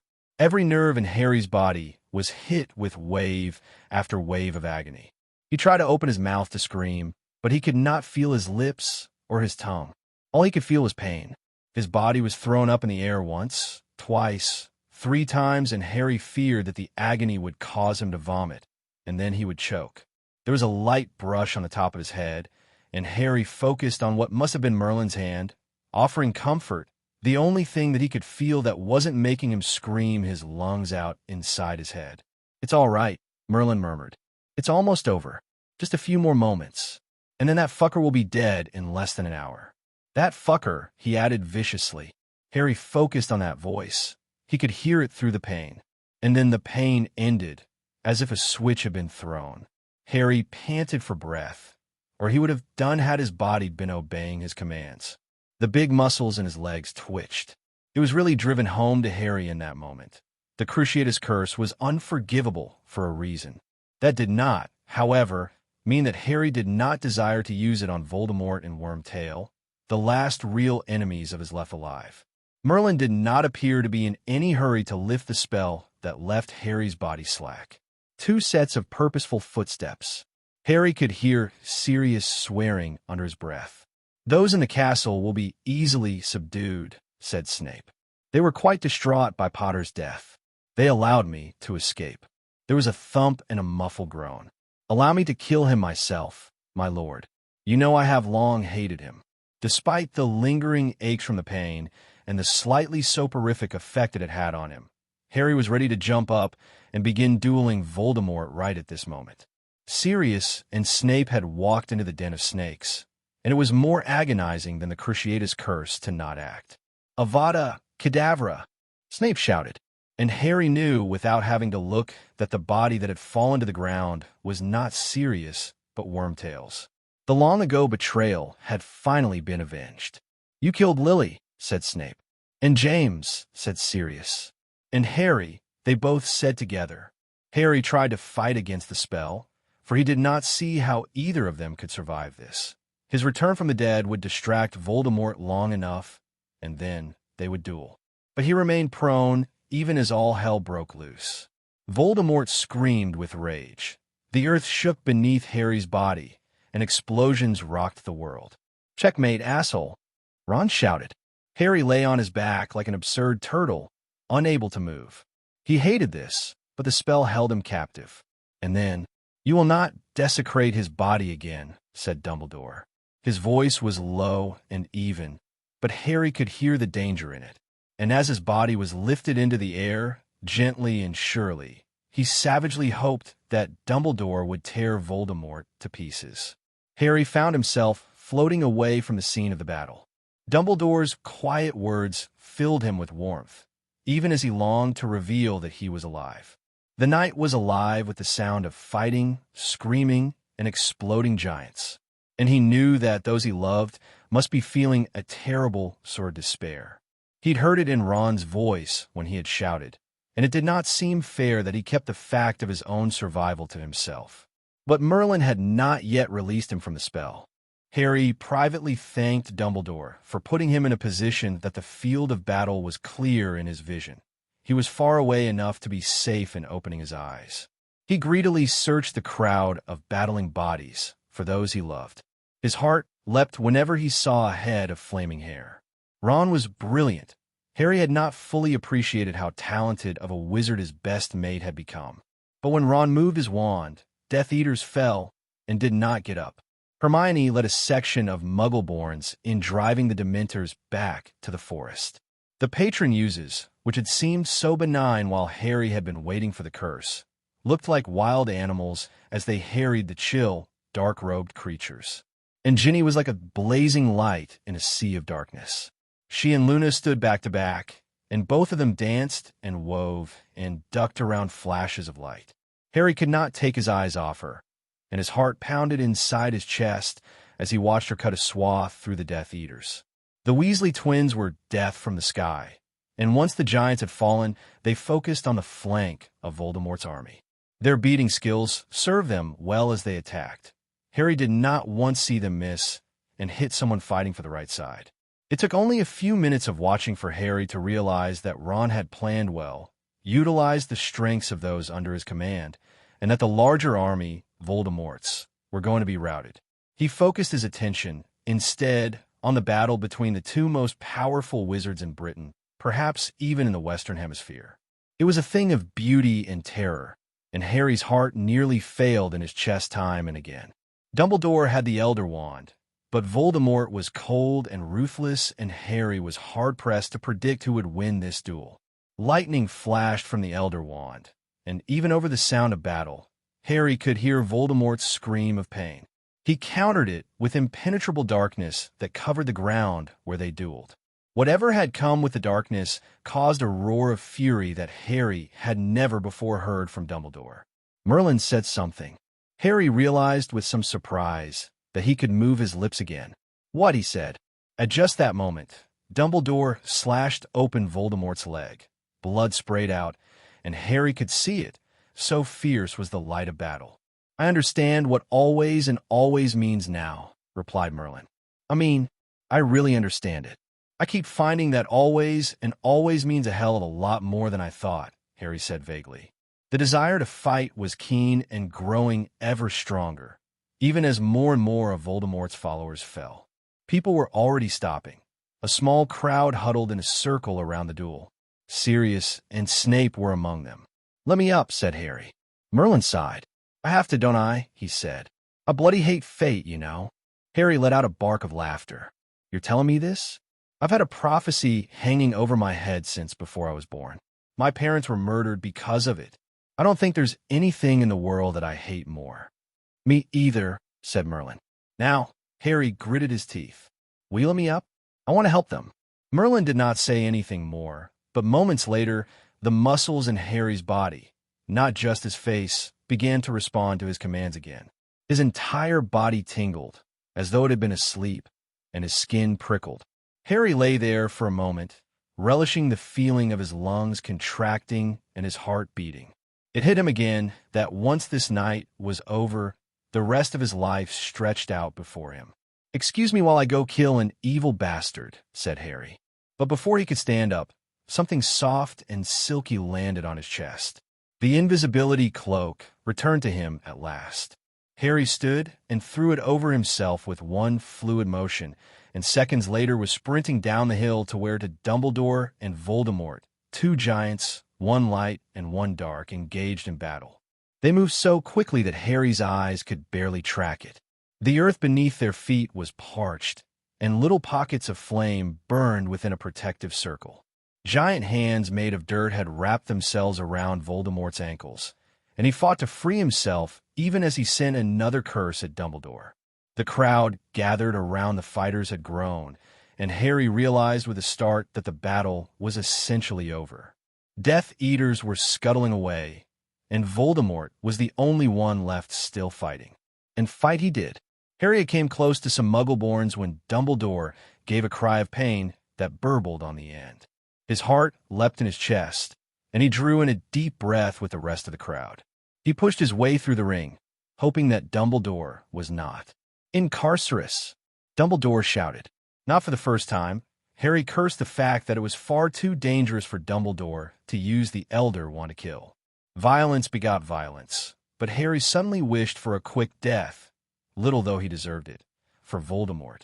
Obviously flagging, Remus said in a low, urgent voice, "Take down the protective circle, Severus.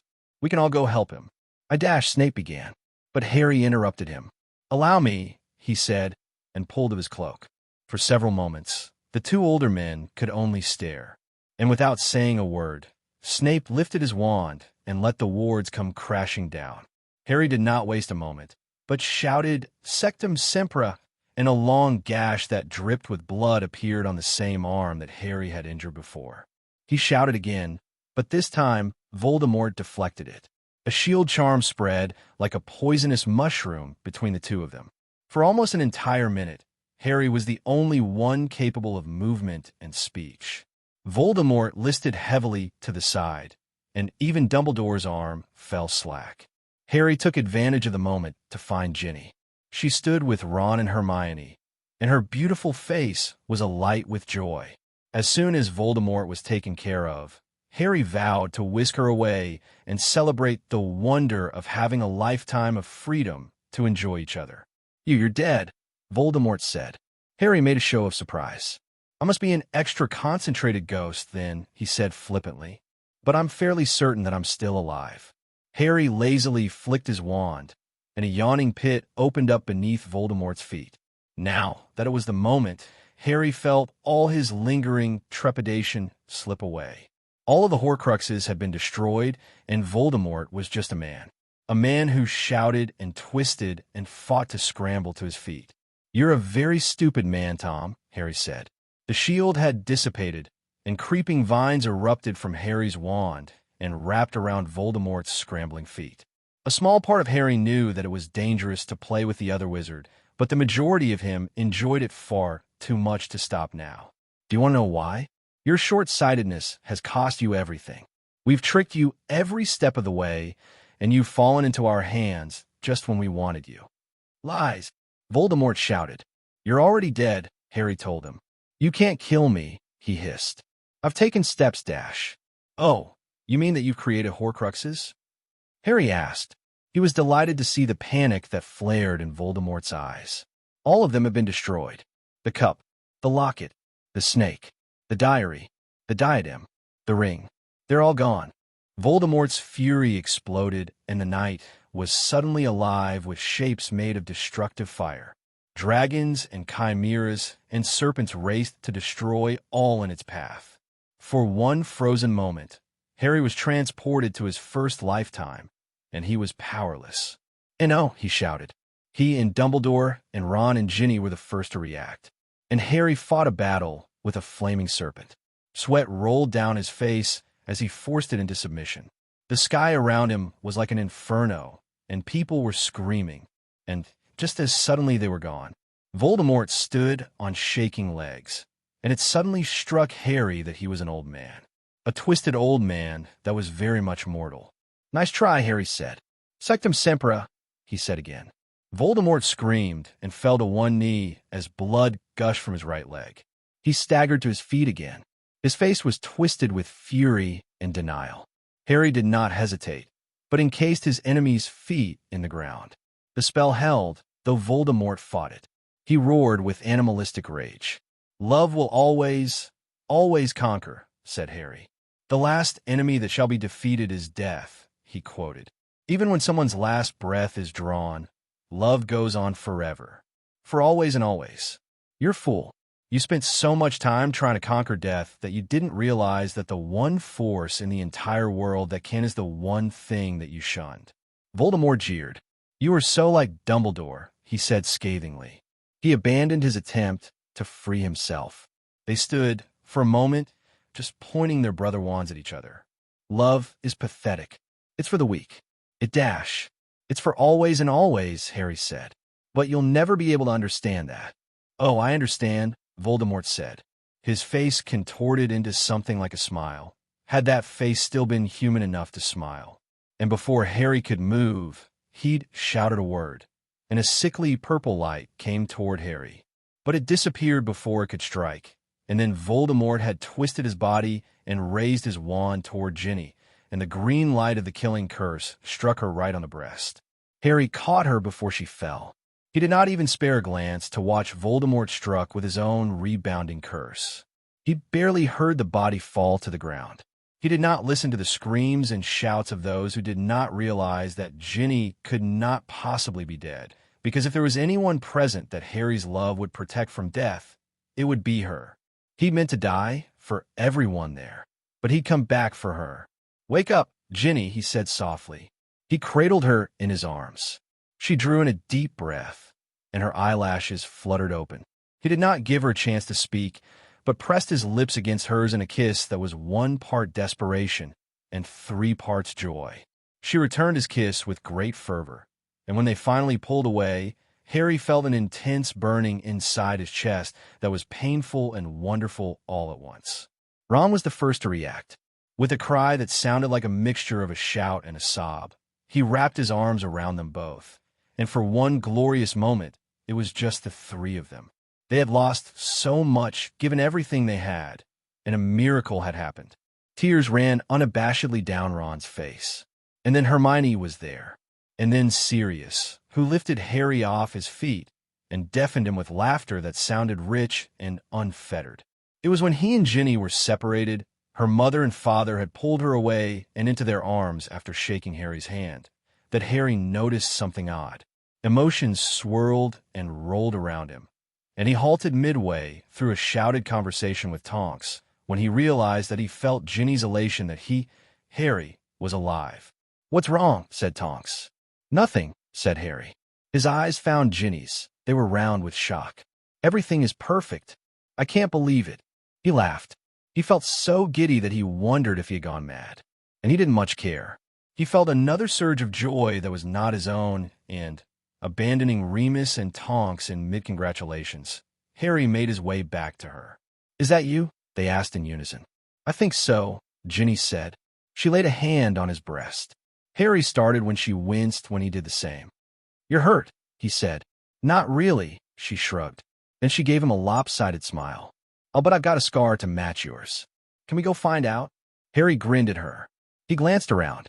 Already, Kingsley was organizing people to take the fallen Death Eaters to the Ministry of Magic. Others huddled in groups, looking stunned and happy. Harry knew that he ought not to abandon everyone. He was certain that Ron and Hermione would need an explanation. They deserved one. But he and Ginny had both just survived the killing curse, and Harry thought they were entitled to a little alone time. She evidently felt the same, as she did not even put up a token resistance when he started to pull her away toward the castle. The room of requirement awaited them. Luna sat halfway up the hill. Her face was hidden in the shadows, but Harry would know that cloud of blonde hair anywhere. Harry stopped short when he saw her, suddenly remembering Merlin. He did not know what Merlin had changed. He would probably never know, and he was all right with that for the moment, though he suspected that his curiosity would come back fully when he had had a chance to process everything. But for now, will you tell Merlin I said thank you for whatever he did? Harry asked. If you see him, you're welcome, said Merlin. Luna didn't say anything. And thanks for giving me back my cloak, said Harry. There was an awkward moment while Harry teetered on the edge of begging for answers. But Ginny's impatience to be alone fired up his own impatience, and Harry resisted the urge to use magic to force Merlin to give up his secrets. It was the least he could do. And then they were walking very quickly, almost running, and Ginny burbled with laughter as they headed up the stairs. Harry practically dragged her behind him. His legs were far longer than hers, and whenever the moving staircases held them in one place, he kissed her with the passion that was rising swiftly inside them both. The door had barely shut before Harry had his wand out and had exposed her left breast. A cut in the shape of a lightning bolt bled freely, and he winced. I barely feel it, Ginny said almost shyly. Even a little pain is too much, Harry said. He narrowed his eyes in concentration and began to siphon the blood away. I want to keep the scar, Ginny said. Harry looked up swiftly and saw that tears poured down her cheeks. What's this? He asked. I'm just. Ginny shrugged one shoulder. What happened? And Harry told her everything. His conversations with Merlin, his experience with his parents, everything. She listened as he slowly healed her cut, leaving a scar that matched his own. Normally, he would not like her flesh being marred in such a way, but he had to admit that it seemed fitting. He sat back on his heels, and the chair she was sitting on transformed into a bed. Was that you or me? Ginny asked slyly. Both of us, I think, Harry said. He crawled up beside her as she lay back. What better way to celebrate our mutual survival of the killing curse? She grinned. Then her smile faded into something more contemplative, and she laced her fingers with his. The moment you died, I had a sort of vision of you, she admitted. Harry gaped at her, and she continued. We were making love, and you told me that even though you were gone, a little part of you would always be making love to a little part of me. Harry fell back.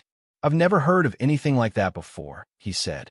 I think it's partly why I can feel you now, she said, and why you can feel me. I don't know, we'll have to ask Dumbledore, but it makes sense. And then when the curse hit me, I saw you again, and you gave me that cheeky grin and said you had work to do, and I felt this wonderful warmth all over my body. It was like you were within me. Harry leaned over and kissed her because he didn't know quite what to say. How did one respond to visions one's wife had about oneself? I want to be within you right now. Harry moved on top of her and whispered in her ear. She chuckled against his lips. Just promise me one thing. Anything. Let's not tell everyone that we had Merlin in our grasp again and did nothing about it.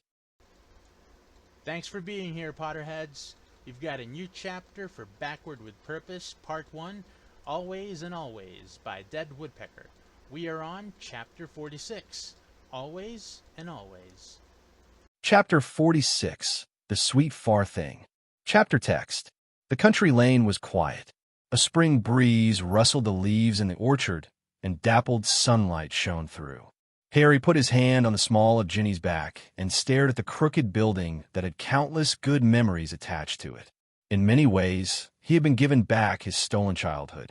This building, along with Hogwarts, Godric's Hollow, and Grimmauld Place, had been a kind of home. Not fully, not completely, but his experience with his parents in that strange limbo between life and death had taught him what he valued most: home. And the burrow came close to being the home he had never really had, because of the people in it. They had not yet been back here. Spring had eased into summer, and it had been an unspoken agreement that Harry, Ginny, Ron, and, by default, Hermione, would not go back to the burrow until most of the mess that had been made had been cleaned up. It was a reward, but the Death Eaters who had not been taken down at the final battle had been rounded up, given trials, and thrown into Azkaban. The Dementors had been exiled. The Ministry had welcomed the Muggleborns back with recompense, apologies, and a large ceremony. A large ceremony much like that had taken place earlier this afternoon. Harry grimaced, remembering. I hate giving speeches, he thought sourly. Ginny, who obviously felt something through the ephemeral connection they now shared, squeezed his hand. Though she doesn't really need to feel my feelings to know what's going on in my head, Harry admitted to himself. He glanced down at her. She knew him almost better than he knew himself. They had been inseparable since the moment Harry had caught her. "Are you ready?" asked Ginny. Harry nodded. They walked, hands clasped, the rest of the way up the lane. It seemed like a different lifetime, and Harry knew very well what having two separate lifetimes felt like. When he had been exiled from the burrow, he could remember the snow crunching under his feet, could feel the weight of his trunk, and could hear the distant shouting. But the anger, resentment, and hurt that had sunk into his bones had disappeared. His heart felt very light. "I'm glad that's over," said Harry. He fiddled with his Order of Merlin First Class for valor. It was the size of his fist, made out of blown glass with an ebony base inlaid with opals and diamonds. Inside it was a blue flame that would burn forever. He could not keep his eyes from traveling back to it every few moments. "Me too," Ginny said, heartfelt.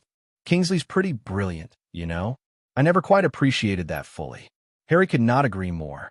Kingsley, who had assumed the position of Minister for Magic with skill, had spun a tale of half-truths that did enough to explain exactly why Harry, Ginny, and Ron had received a new class of the Order of Merlin. They had, of course, refused to explain about the time travel. He had briefly wondered if he was drawing his secrets close to him as Aberforth had once accused Albus Dumbledore of doing. But the potential for disaster was too great. No, it was best if it remained a secret. Future spouses would know, of course. Someday Harry and Ginny, Ron and Hermione would tell their children. "What was that?" Ginny asked, startled. "What was what?" Harry furrowed his brow. "That feeling you just had." She looked perplexed. "I've not felt it before." "Don't you sometimes wish this emotion-sharing thing came with a textbook?" Harry asked. "Yes," Ginny replied immediately. "And then we could have Hermione read it and tell us what's happening." It was frustrating not to have a name for this new level of sharing. What had seemed like a fluke after Voldemort had tried to kill Ginny and had been felled with his own rebounded curse had become something permanent. Harry could feel her inside him as if he was blown glass, and she was everlasting flame. "You're thinking about me," Ginny said. "But what was it you thought about before?" "There was this tenderness I've never felt off you." "I thought about the children we're going to have," Harry admitted. He felt another little burst of joy and could not tell whether it came from Ginny or himself. His future stretched out before him. There were no regrets. Voldemort was gone, and Harry did not feel that awful pain that he'd known would never go away. He was free to grow old with her, to father children, and to live and laugh. "Let's go inside before we start grinning at each other all night," said Ginny. Again, Harry had expected they would be the last to arrive. The burrow was filled to bursting with members of the Order of the Phoenix. Only those who knew everything had been invited. Tomorrow, there would be a public party on the grounds of Hogwarts. Tonight, a more private celebration was in order. So the crooked little home was bustling with everyone Harry loved most, except Ron and Hermione. "Where's Ron?" Harry asked anyone who would listen. "I want to tease him for crying." "Hermione's probably comforting him," Fred smirked. He gave Harry a small grin, but looked away quickly before walking off to find George. Harry watched him go, feeling a small pang. He had hoped that all could be forgiven and forgotten. It had seemed as though things were heading that way before the final battle. He winced when he remembered the way in which he had thrown the truth at them. He'd slapped them in the face with it. It had felt great at the time. He'd felt vindicated. He'd wanted to hurt them as much as they'd hurt him, and it had not helped matters any that he had been drunk. He did not like being reminded how self-righteous he had been. "We'll just have to work at it," Harry murmured. "It'll happen," Ginny said bracingly. Harry nodded. His newly positive outlook on life in general was strong enough to endure the slight distance at which the Weasleys had kept themselves from him. It couldn't last forever. He'd make it up to them eventually. He could not help, however, looking around for Arthur Weasley. Perhaps it was because he was at the burrow, and it might have been because he could use advice, but Harry found himself wishing that he could take some snacks out to the shed. More than that, he wanted the type of relationship that he once had with Arthur. Instead, he wandered over to where Sirius, Remus, and, to his surprise, Snape already sat at the long table in the backyard of the burrow. They'd lit a lantern against the approaching night. Their Order of Merlin, first classes, which looked quite like Harry's, though without the diamonds in the base, did not quite cast enough of a glow, though they were displayed proudly before them nonetheless. Harry glanced around and grinned. The abundance of awards were the decorative theme. Molly had set them out like candles. The smaller Order of Merlin, second classes, which had been received by all the Weasleys, floated in the air above the table. Harry still found himself shocked by the camaraderie between Snape and the other two. A part of him simply thought it just wasn't normal that the three of them had actively sought each other out. As he watched, Tonks, displaying her rather flashy engagement ring, swung her leg over the bench to sit beside Remus. The floor dropped out from under his feet when he realized what exactly they were talking about. "You damn well are going to be a marauder," Sirius said. "Don't give me any bullshit, Snavellis." "I had planned to rise above it," said Snape. He did not appear as though he wanted to argue at all. In fact, he looked as pleased as Harry had ever seen him. "If you notice, I don't feel compelled to engage in your petty squabbles." Sirius gave a great snort of disbelief. "Sure," he said. "I'll remind you that you said that. Now, we've tried to come up with a marauder name for you, and we just can't do it. You'll have to help us." "We've had to put the matter to serious thought," Remus said. "We can't just give you a name that doesn't have any meaning. Which is why I think Greasy is splendid," Sirius interrupted smoothly. "Will the two of you ever grow up?" Snape said. Harry hid a smile. "He's always reminded me of a giant bat," said Harry. "How about Batty?" Sirius and Remus roared with laughter, and Tonks chuckled appreciatively. At Snape's quelling glare, he added, "Sorry, Professor Batty." "What about Slippery?" Tonks asked. Remus winked at her, slipping an arm around her shoulders. Then he exchanged an incredulous look with Sirius. "Girls can't help name marauders," Sirius said kindly. "So sorry, cousin, but even if we did like the name Dash—" "Which we don't," Snape said irritably. He kept his face hidden, and Harry suspected that he was smiling. "We couldn't accept it," Remus said apologetically. "Don't look at me like that, love. James made the rules." Several more suggestions, and one hex later, and the tempers at the far side of the table were running high. Snape had just cast a bat bogey hex at Sirius for suggesting Mugglebane. Granted, his heart had obviously not been in it. Only two little bats escaped from Sirius' nostrils, and Sirius continued to laugh, apparently not noticing small winged animals fleeing from his body. "How about Blackheart?" Harry suggested. "Black H-A-R-T, for you know the deer. And it sounds like Blackheart, so your reputation for hating Snape won't be ruined, Sirius." Sirius and Remus looked at each other. Then they looked at Snape with identical expressions of intense concentration. Harry began to wonder how they'd ever named themselves. Perhaps the 4 years they'd spent trying to become Animagi had, in actuality, been spent trying to figure out their nicknames. "I like it," Remus said finally. Sirius' gray eyes glinted wickedly when he turned to Harry. "I'm happy to see that you're so well-adjusted to having a black-hearted rogue like Snavellis Dash." "I believe you are to call me Blackheart now, Dash," Snape interrupted. "Love your mother," Sirius finished. He drew his wand and twirled it in his fingers. "Care to send bats at me again, Blackheart?" Harry rolled his eyes. "When do I get to join the Marauders?" "Sorry, kid." Sirius shook his head sadly. "It's another one of your dad's rules. As soon as you were born, he said to me that you'd have to start your own gang." "You seem to treat my dad's words like law," Harry said slyly. He had suddenly remembered what his father had told him to tell Sirius. "No girls allowed. No kids allowed. Those are the rules," Sirius said. Harry tapped his chin thoughtfully. "I'm sure Dad will be happy that you're still listening to him all these years later. Are rules anything like bets? Like, if the two of you had made a bet, you'd still honor it, even though he's dead?" "Of course," Sirius said virtuously. "So, I take it you'll be naming your first child Elvin Dork?" Harry asked. "It's unisex, you know." Sirius and Remus gaped at him. Harry smirked to himself as they tried to work out how, exactly, he had known about the terms of some long-forgotten bet. Warmth flooded his belly when he realized that he really had met his parents. His father had given him the gift of proof and tormented his best friend as an added bonus. "How in Merlin's name did you know about that?" Sirius asked. We never told anyone. He told me, Harry said simply, after the curse. Before I came back. He was there, and Mum, and Neville. Harry was not able to elaborate. The moment Sirius opened his mouth to ask questions, Ron and Hermione appeared right next to Harry, and both were in a state of high dudgeon.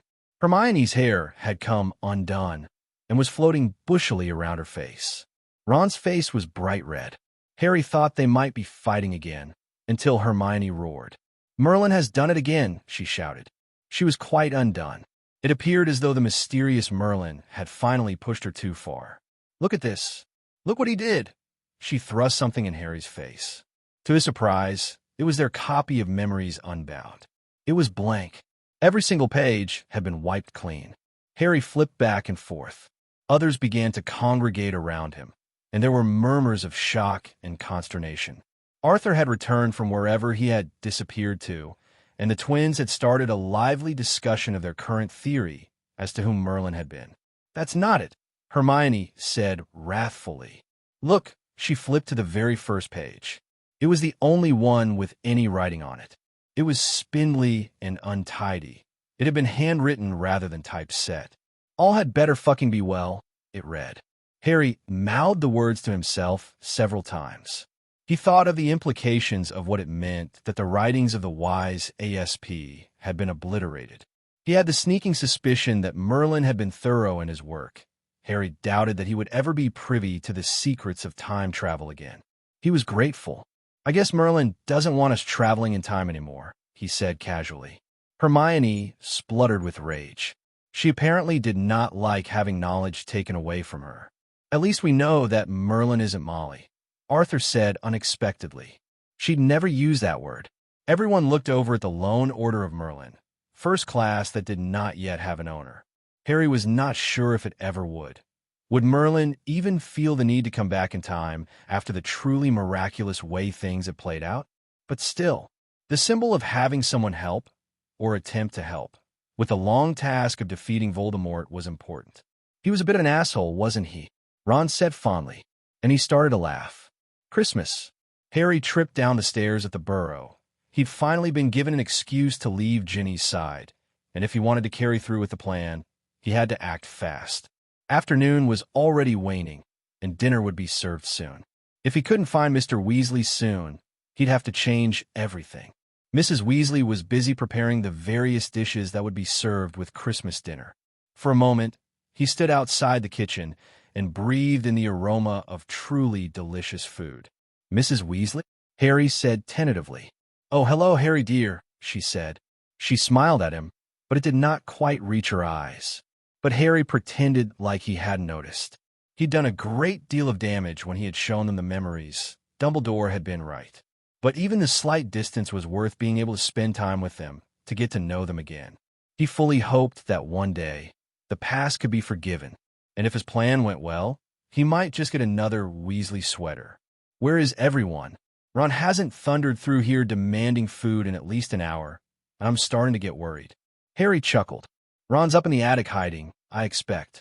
Once Dora started talking in great detail about her pregnancy, he ran up there, followed closely by Remus and Sirius, I might add. She laughed a little.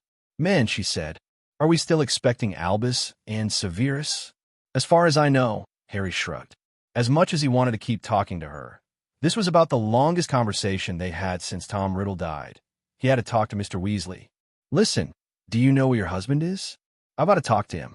She looked stunned, and something utterly indefinable was in her eyes. He's out in his shed. Harry paused. Of all the places, Mr. Weasley would be in his shed. The last time he had gone to speak to him there. But he pushed that thought away. This is for Ginny, he told himself firmly. It helped that he knew that Mr. Weasley would be polite. He wouldn't turn him away, even if there was that distance between Harry and all the Weasleys except Ginny, Ron, and Percy. Still, he had to ask, do you think he'd mind if I? No, she said quickly. No. Do you want to bring him a snack? Isn't dinner almost ready? Harry asked curiously. She turned away, back to the meal she was preparing, and nodded. Yes, I suppose that wouldn't be a good idea. Would you let him know, when you're done, of course, that dinner will be ready soon? I was about to go out there myself to tell him. Of course, Harry said. As he walked out the back door, he felt both nervous and elated. He could not imagine that Mr. Weasley would refuse him. Everyone in the world knew how much he loved Ginny, but he suspected that every man felt a mild sense of trepidation when they asked a father if they could marry his daughter. Fred, George, Bill, and Charlie almost distracted him. They bewitched a section of the yard to look as it might in the early summer. Fleur sat on a blanket, watching as the four brothers roared with laughter at the game they played with several dozen enchanted umbrellas. Harry grinned. Having fun, he asked. They stopped laughing immediately, though Fleur turned a wide smile at him. Almost as abruptly as the laughter stopped, they all pasted jovial grins on their faces. At least they're trying, Harry thought. The mean looks and hatred were gone. Harry could live with the fact that he'd hurt them, but only hoped that things changed. Hi, Harry, Fred said loudly. We're playing swords with umbrellas, George pointed out needlessly. We could use a fifth. You have to be on our team, Bill indicated himself and Charlie. These two are cheaters. It's not Gryffindor's sword, but it's pretty fun. There's a while until dinner, Charlie said. They've been like this for several months now.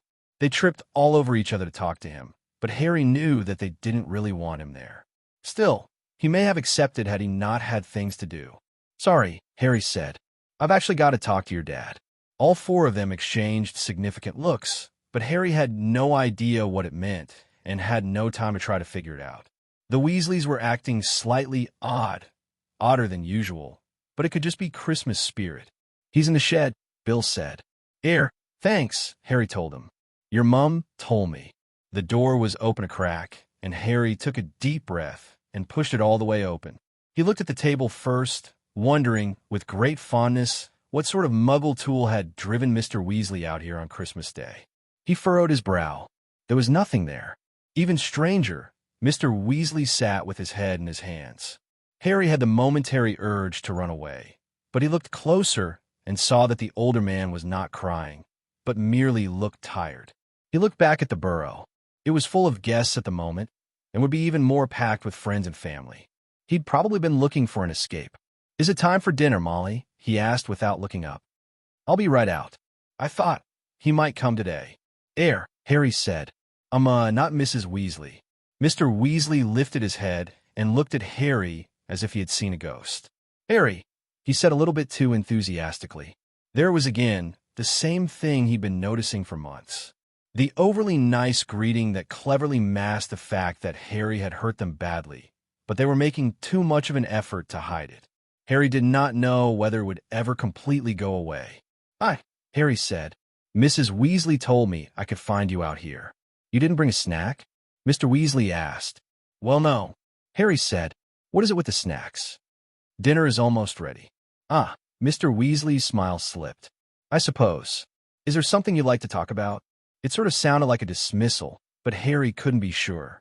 Suddenly, he had to ask Arthur Weasley a different question, and not the one he had been intending to ask. He saw that he could not, in good conscience, ask the second unless he had an answer to the first. Mr. Weasley, Harry licked his suddenly dry lips. Is it possible, do you think that, you'll ever be able to forgive me and the rest of your family? What? He said blankly. They stared at each other, and Mr. Weasley looked just as confused as Harry felt. The moments sped by in silence. Did you just ask if we could forgive you? Mr. Weasley finally spoke. Harry said. Yeah, what I did. Give me a minute. Mr. Weasley held up his hand. He seemed to be steeling himself to do something. Harry, I came out here today hoping that you would join me. I've done it these last several months, whenever I knew you'd be here. Do you know why? Harry shook his head, but he began to feel a bright spark of hope. When you died, he continued, I saw you. So Ginny wasn't the only one to see some sort of vision. He suspected, however, that Arthur Weasley's was quite different from hers. He wondered if Ron had too, and Hermione, Percy, and Luna. And if they did, why didn't they say anything? We were right back here, in this shed, he told him. His eyes were vague, and he stared at a point just over Harry's left shoulder. I asked why you didn't fight, or defend yourself. I didn't understand. I didn't know about the Horcrux in you. Not until later. And you said that it was because you had to, and that you couldn't live with yourself if you walked away and let me die. He paused. It was very personal, Harry. You didn't say all of you or my girlfriend's father. You took that curse and meant to die for all of us. But we all saw different things. Molly, Bill, Charlie, Percy, Fred, and George, and I assume everyone else who had a rune. And I'm having a hard time explaining this. We all felt like it was an individual thing. Like even if I had been the only one in the Great Hall, preparing to fight, you still would have done it. Harry blinked at him. Of course he would have done it. Of course I would have, he said. I had to. It was the only way. Mr. Weasley laughed shakily. Percy said you wouldn't understand. I don't, Harry admitted. Well, maybe a little. If I could go back, I wouldn't have chosen the memories I did when you found out the truth. But the fact of the matter is, Harry felt uncomfortable and vulnerable saying it. But he forced himself to. Love you guys. You don't understand at all, Mr. Weasley said. We know that you love us. How could we not? You died for us. We don't think we deserve it. Harry gaped at him. All of you feel this way? That's why you've been acting strange? It wasn't because I hurt you with those memories. Joy filled him, and he knew he was right. It explained everything. He stood up and couldn't stop himself from grinning from ear to ear. That is quite possibly the best news I've had in a very long time. I thought it was going to take time, but Harry knew that he was being completely incoherent, but it didn't matter at all. Mr. Weasley, he said suddenly, I'll explain in a few minutes, but I'd like to do so with the entire family around. Do you mind? He shook his head. Oh, Harry said, I just have to ask. This'll make it even more perfect. He'd planned a speech, had intended to have a long discussion about how much he wanted to marry Ginny, but he abandoned it. Mr. Weasley, I love your daughter so deeply that I can't imagine living without her. I want to marry her, again, but this time with your blessing. Please. Of course, the older man said promptly, but he looked as though he had been hit in the head by a bludger. I can't think of a better man for her. Thank you, Harry said earnestly. Now I need to go back inside. I have things I need to say to all of you. He actually pulled on Mr. Weasley's arm. Now that he knew, he could not possibly wait a moment longer than necessary. Bill, Fleur, Charlie, Fred, and George had already gone inside.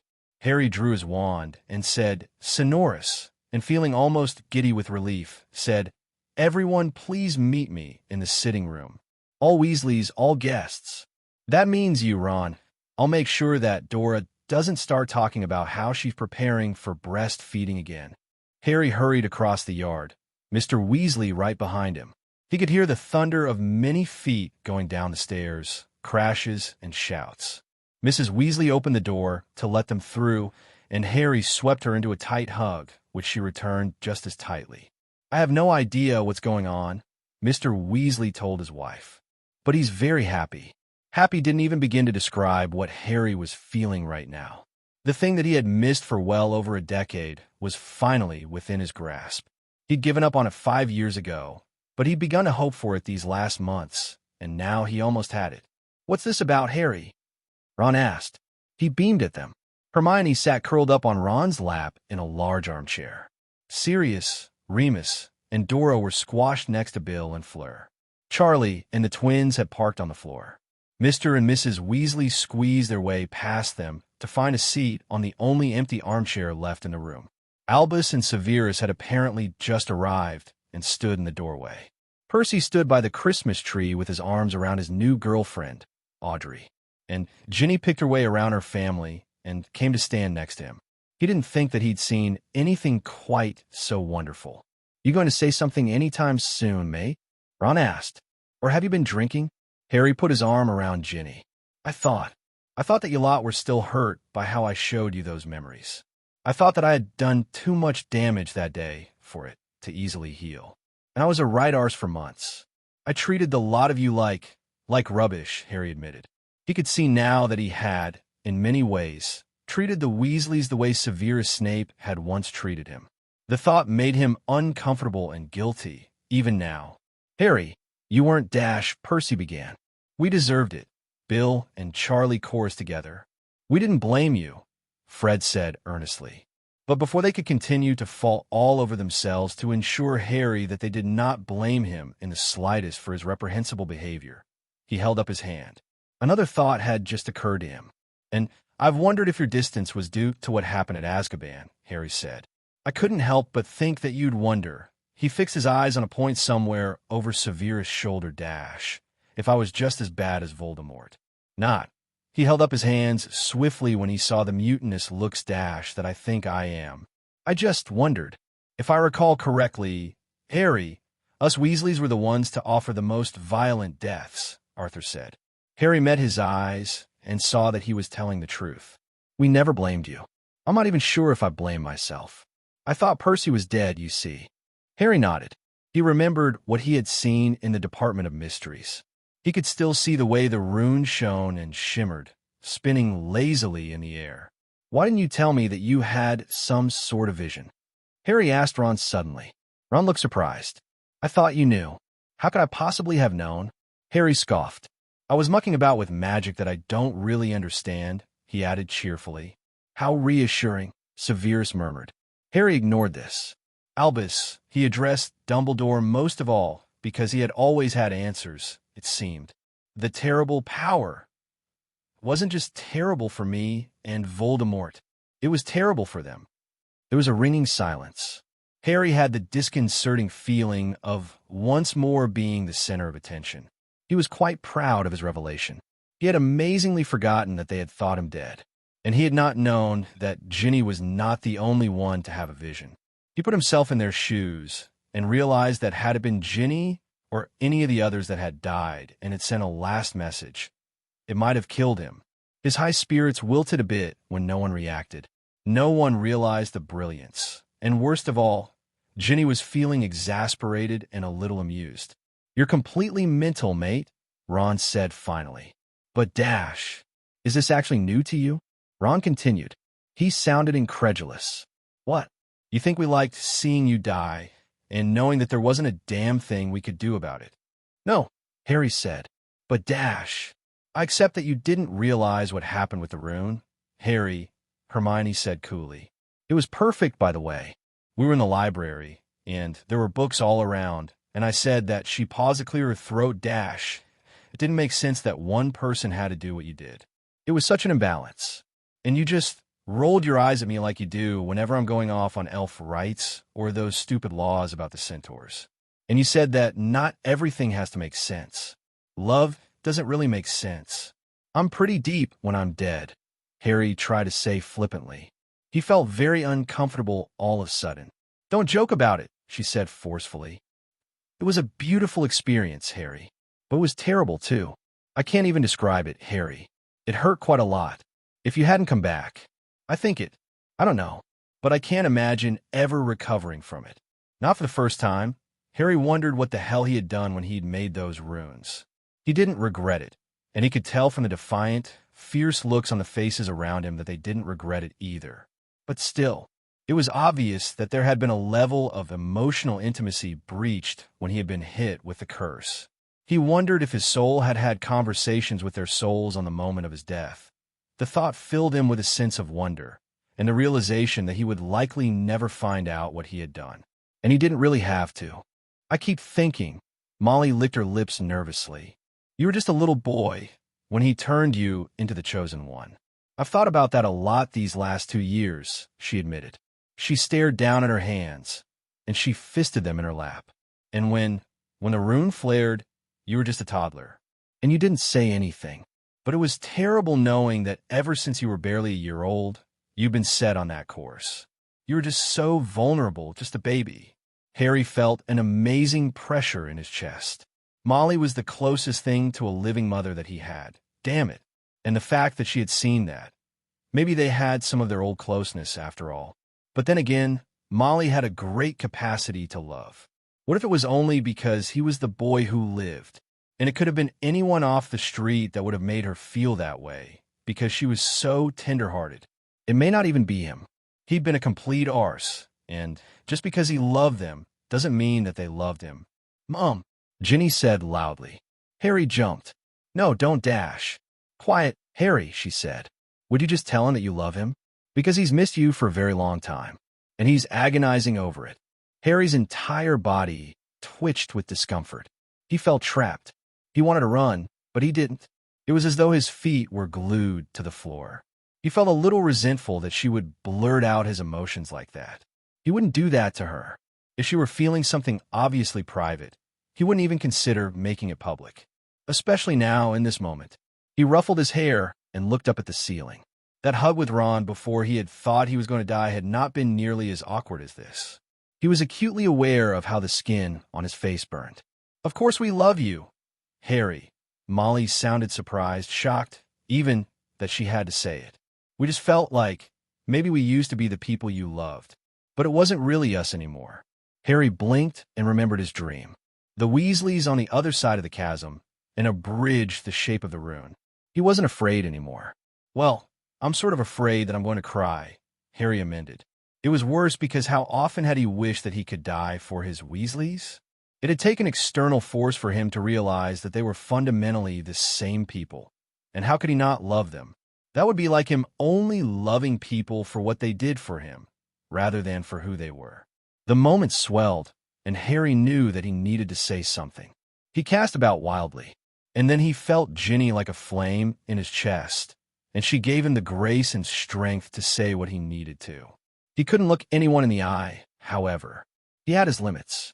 "I felt that way for a while," he admitted. He felt that the truth was necessary for this moment.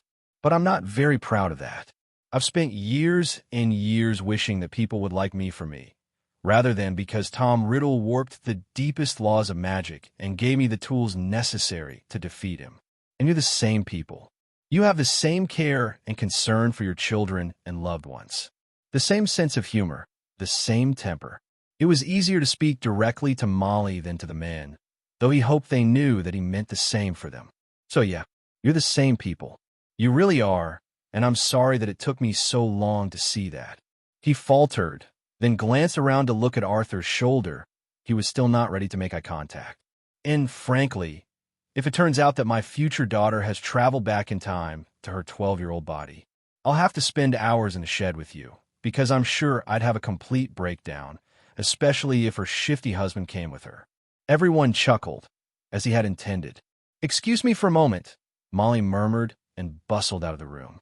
Harry wondered if she was about to burst into tears, though she had never been shy about doing it in front of company before. He still felt anxious, agitated, and desperately uncomfortable. He hoped that the twins had gone temporarily deaf, because once they realized that Harry genuinely cared about them, he'd be fair game for teasing and pranking. It seemed to take forever, but it must have been only a few minutes before Harry could hear her walking back down the stairs. She hesitated for a moment outside the door. Harry could almost see her steeling herself, and thought that she might be feeling as insecure as he did. He felt very exposed, as though he were laying on the ground with a wand pointed at him, and he didn't know if the person was there to help him or hurt him. He was fairly certain that if they rejected what he was offering, and he was already kicking himself for offering it in the first place, they weren't ready to have that same level. He really couldn't expect them to. A little part of him would be lost forever. "And it's my own damn fault," Harry thought viciously. "I shouldn't have pushed. I made this," she said. "I would have given it to you, but I didn't know that you'd want it." And she held out a sweater. For long moments, all Harry could do was stare. It was green, and it looked soft and warm. He could tell without even trying it on that it was just his size. My sweater, he thought stupidly. It was a very simple thing. It was just an article of clothing. It was the sentiment behind it that had his heart beating rather rapidly in his chest. He remembered what his mother had said during his time with her, and he found the truth in her words once again. Always and always. The first time he'd said it, he'd had no idea how much meaning just 2 words would have in his life. "Thanks," Harry said quietly. He took it from her, and, not even bothering to take off his other sweater, he pulled it over his head. He could feel Ginny's joy like sunlight, and it compounded his own. And then he knew that this was the moment. He patted his pocket, where the ring he'd purchased was a warm weight. He'd made a speech, but the words he'd wanted to say had flown out of his head. He did, however, remember to kneel, and for the first time, he deliberately sent his emotions to her. They swirled around inside him, and let her know how he had felt the first time he had proposed, that she was his reason for living. He felt the same now, but he was damn glad that they were going to get a wedding with everyone surrounding them. They would raise their children with their family beside them. Their children and Ron and Hermione's would grow up together. He hoped she felt his love for her like a kiss on her soul, because that was how it felt when she did it for him. When her beautiful brown eyes filled with tears, he knew that it had worked. Always and always, bright eyes, he said. His voice was steady, but his hands were not as he reached for hers. Marry me? Again? And this time our entire family will be there to watch. Molly started to sob in the background. Yes, she said immediately. Oh, yes. Harry slipped the ring on her finger. Everyone was talking, laughing, and Harry felt his shoulder clapped again and again, but he literally could not take his eyes off of her face, and he thought he just might burst from the joy of it. It had been a very long road with obstacles that Harry could not have foreseen, but he was finally home. Thank you for the support, Harry Potter fans. Welcome back to the page. We've got a new chapter for Backward with Purpose, Part 1, Always and Always by Dead Woodpecker. Here we are with Chapter 47, The Sweet Far Thing. Chapter 47, Epilogue. Chapter Text. Epilogue. 32 years later. Harry Potter fiddled with a spell-enhanced marshmallow roaster while he maintained a steady stream of concerns. Don't get me wrong, I'd love to be a grandfather, and Sirius is certainly not getting any younger, and he needs to have some when he can still enjoy them. But honestly, do you think that James and Sarah are ready to have children? They only married 2 months ago. Are you certain that Sarah is pregnant? Arthur asked mildly. Ginny says she is, Harry said. And you know how Ginny is. She gets it from your wife, and Molly started giving us knowing looks practically the day after Lily was conceived. Arthur snorted. Are you sure that you aren't just concerned that you aren't ready to be a grandfather? That, and I'm afraid of what might come of a Potter and Black union. Harry shuddered. It was not entirely feigned. The fact that Harry's son had fallen in love with Sirius' daughter had shocked the entire family, not least because it was made public when Harry and Sirius walked in on them having sex in the kitchen at Grimmauld Place. Harry had told his son, truthfully, what his father had told him so long ago. James was a braver man than Harry. Harry would not want to be Sirius' son-in-law given how fierce and protective he was of his youngest child and only daughter. He suspected that his parents were laughing. Neville's only 6, Harry said a bit plaintively, and Viola is only 8. Am I really old enough to be a granddad? Arthur threw back his head and laughed. Ah, son, let me tell you a little secret. Being a granddad is infinitely easier than being a dad.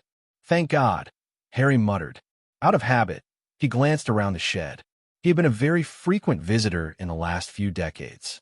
He'd panicked when Ginny had gotten pregnant for the first time, and Arthur had spent hours soothing him and giving him advice, mostly how to survive the pregnancy without getting his bits hexed off. He'd thought that things would calm down once James had arrived, but he'd spent even more time asking all sorts of things that he probably didn't need to fret over. All right, so what do I do if he accidentally levitates himself into the wall safe? I've heard that magical children can do that.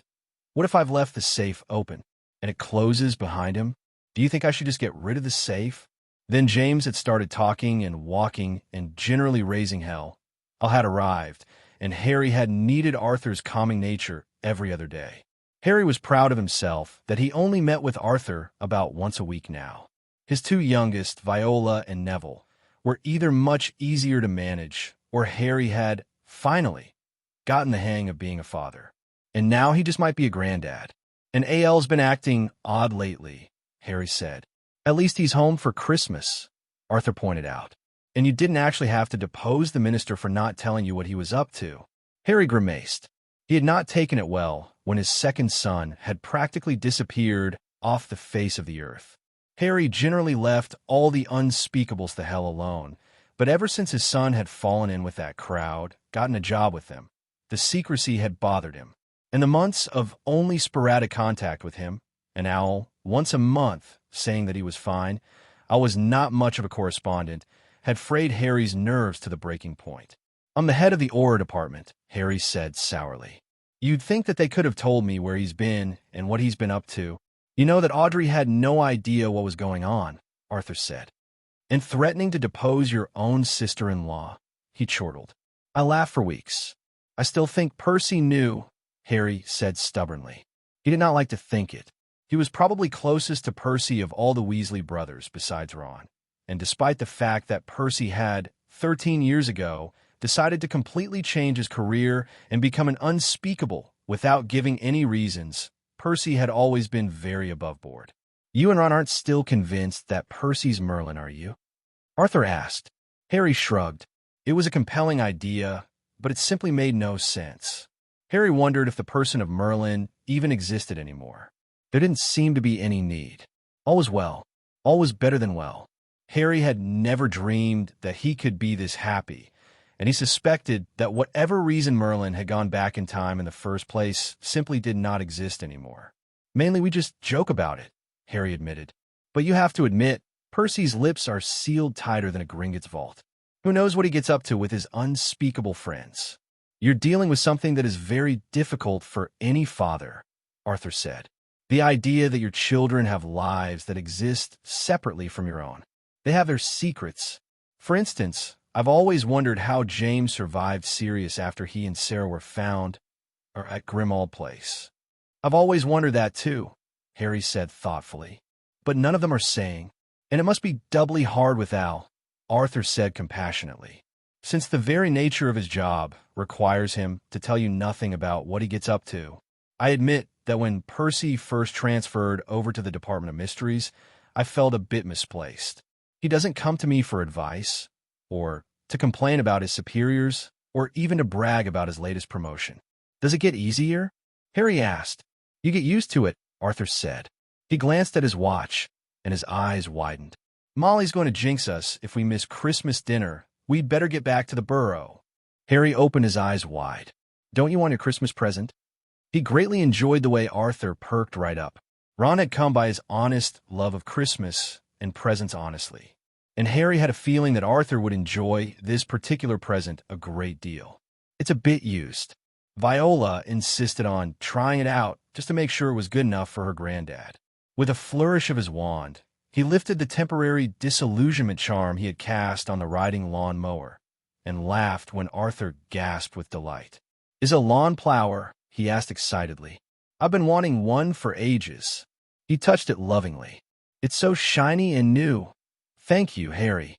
Don't tell anyone I said this, but the Potters give the best gifts. Harry hugged him. Only the best for you. He felt a faint twinge of annoyance that was not his own. Ginny's getting restless, he announced. We'd better go back in before she gets riled. Harry laughed again at the mildly jealous look on Arthur's face. He was, Harry had to admit, the envy of the Weasley men. There was nothing like being able to sense his wife's emotions. It certainly kept him off the sofa. He still did not quite understand the magic behind the connection he and Ginny shared. There were no books written about it, no tomes showing diagrams for why things happened the way they did, and not even Hermione could pinpoint an exact reason. But the simple fact of the matter was that Harry could feel Ginny, and Ginny could feel Harry, and it was as beautiful as the sunset right after a bomb has exploded. Harry and Arthur walked in companionable silence back toward the burrow. Harry stuffed his hands in his pockets. The December day was as cold as iron, and their feet crunched on the snow. Molly's confessing that she's Merlin this year. Arthur broke the silence halfway across the yard. Harry grinned at the reminder of the annual game they played. It had become a tradition. Every year, one of them had invented a more and more outlandish tale. But she's put a twist on it. She's confessing that Merlin was, in fact, Dobby, and he told her on his deathbed that it had been him. Arthur chuckled. Harry joined in. This had the promise of being even funnier than last year, when Snape and Dumbledore's portrait had claimed to be Merlin, using a mixture of time travel, body snatching, and wart powder. It's Ginny's turn again next year, Harry said. I think she's already planning it. Molly thought of this last year, Arthur admitted. Said she wanted to try something new. I probably shouldn't have told you. You know, Harry said, the only person that Merlin ever said he wasn't was Dobby. Did we ever tell you that? He said, I'm not Dobby. He could have just been trying to throw us off the scent, though. Daddy, Neville shouted. Neville always shouts, Harry thought exasperatedly.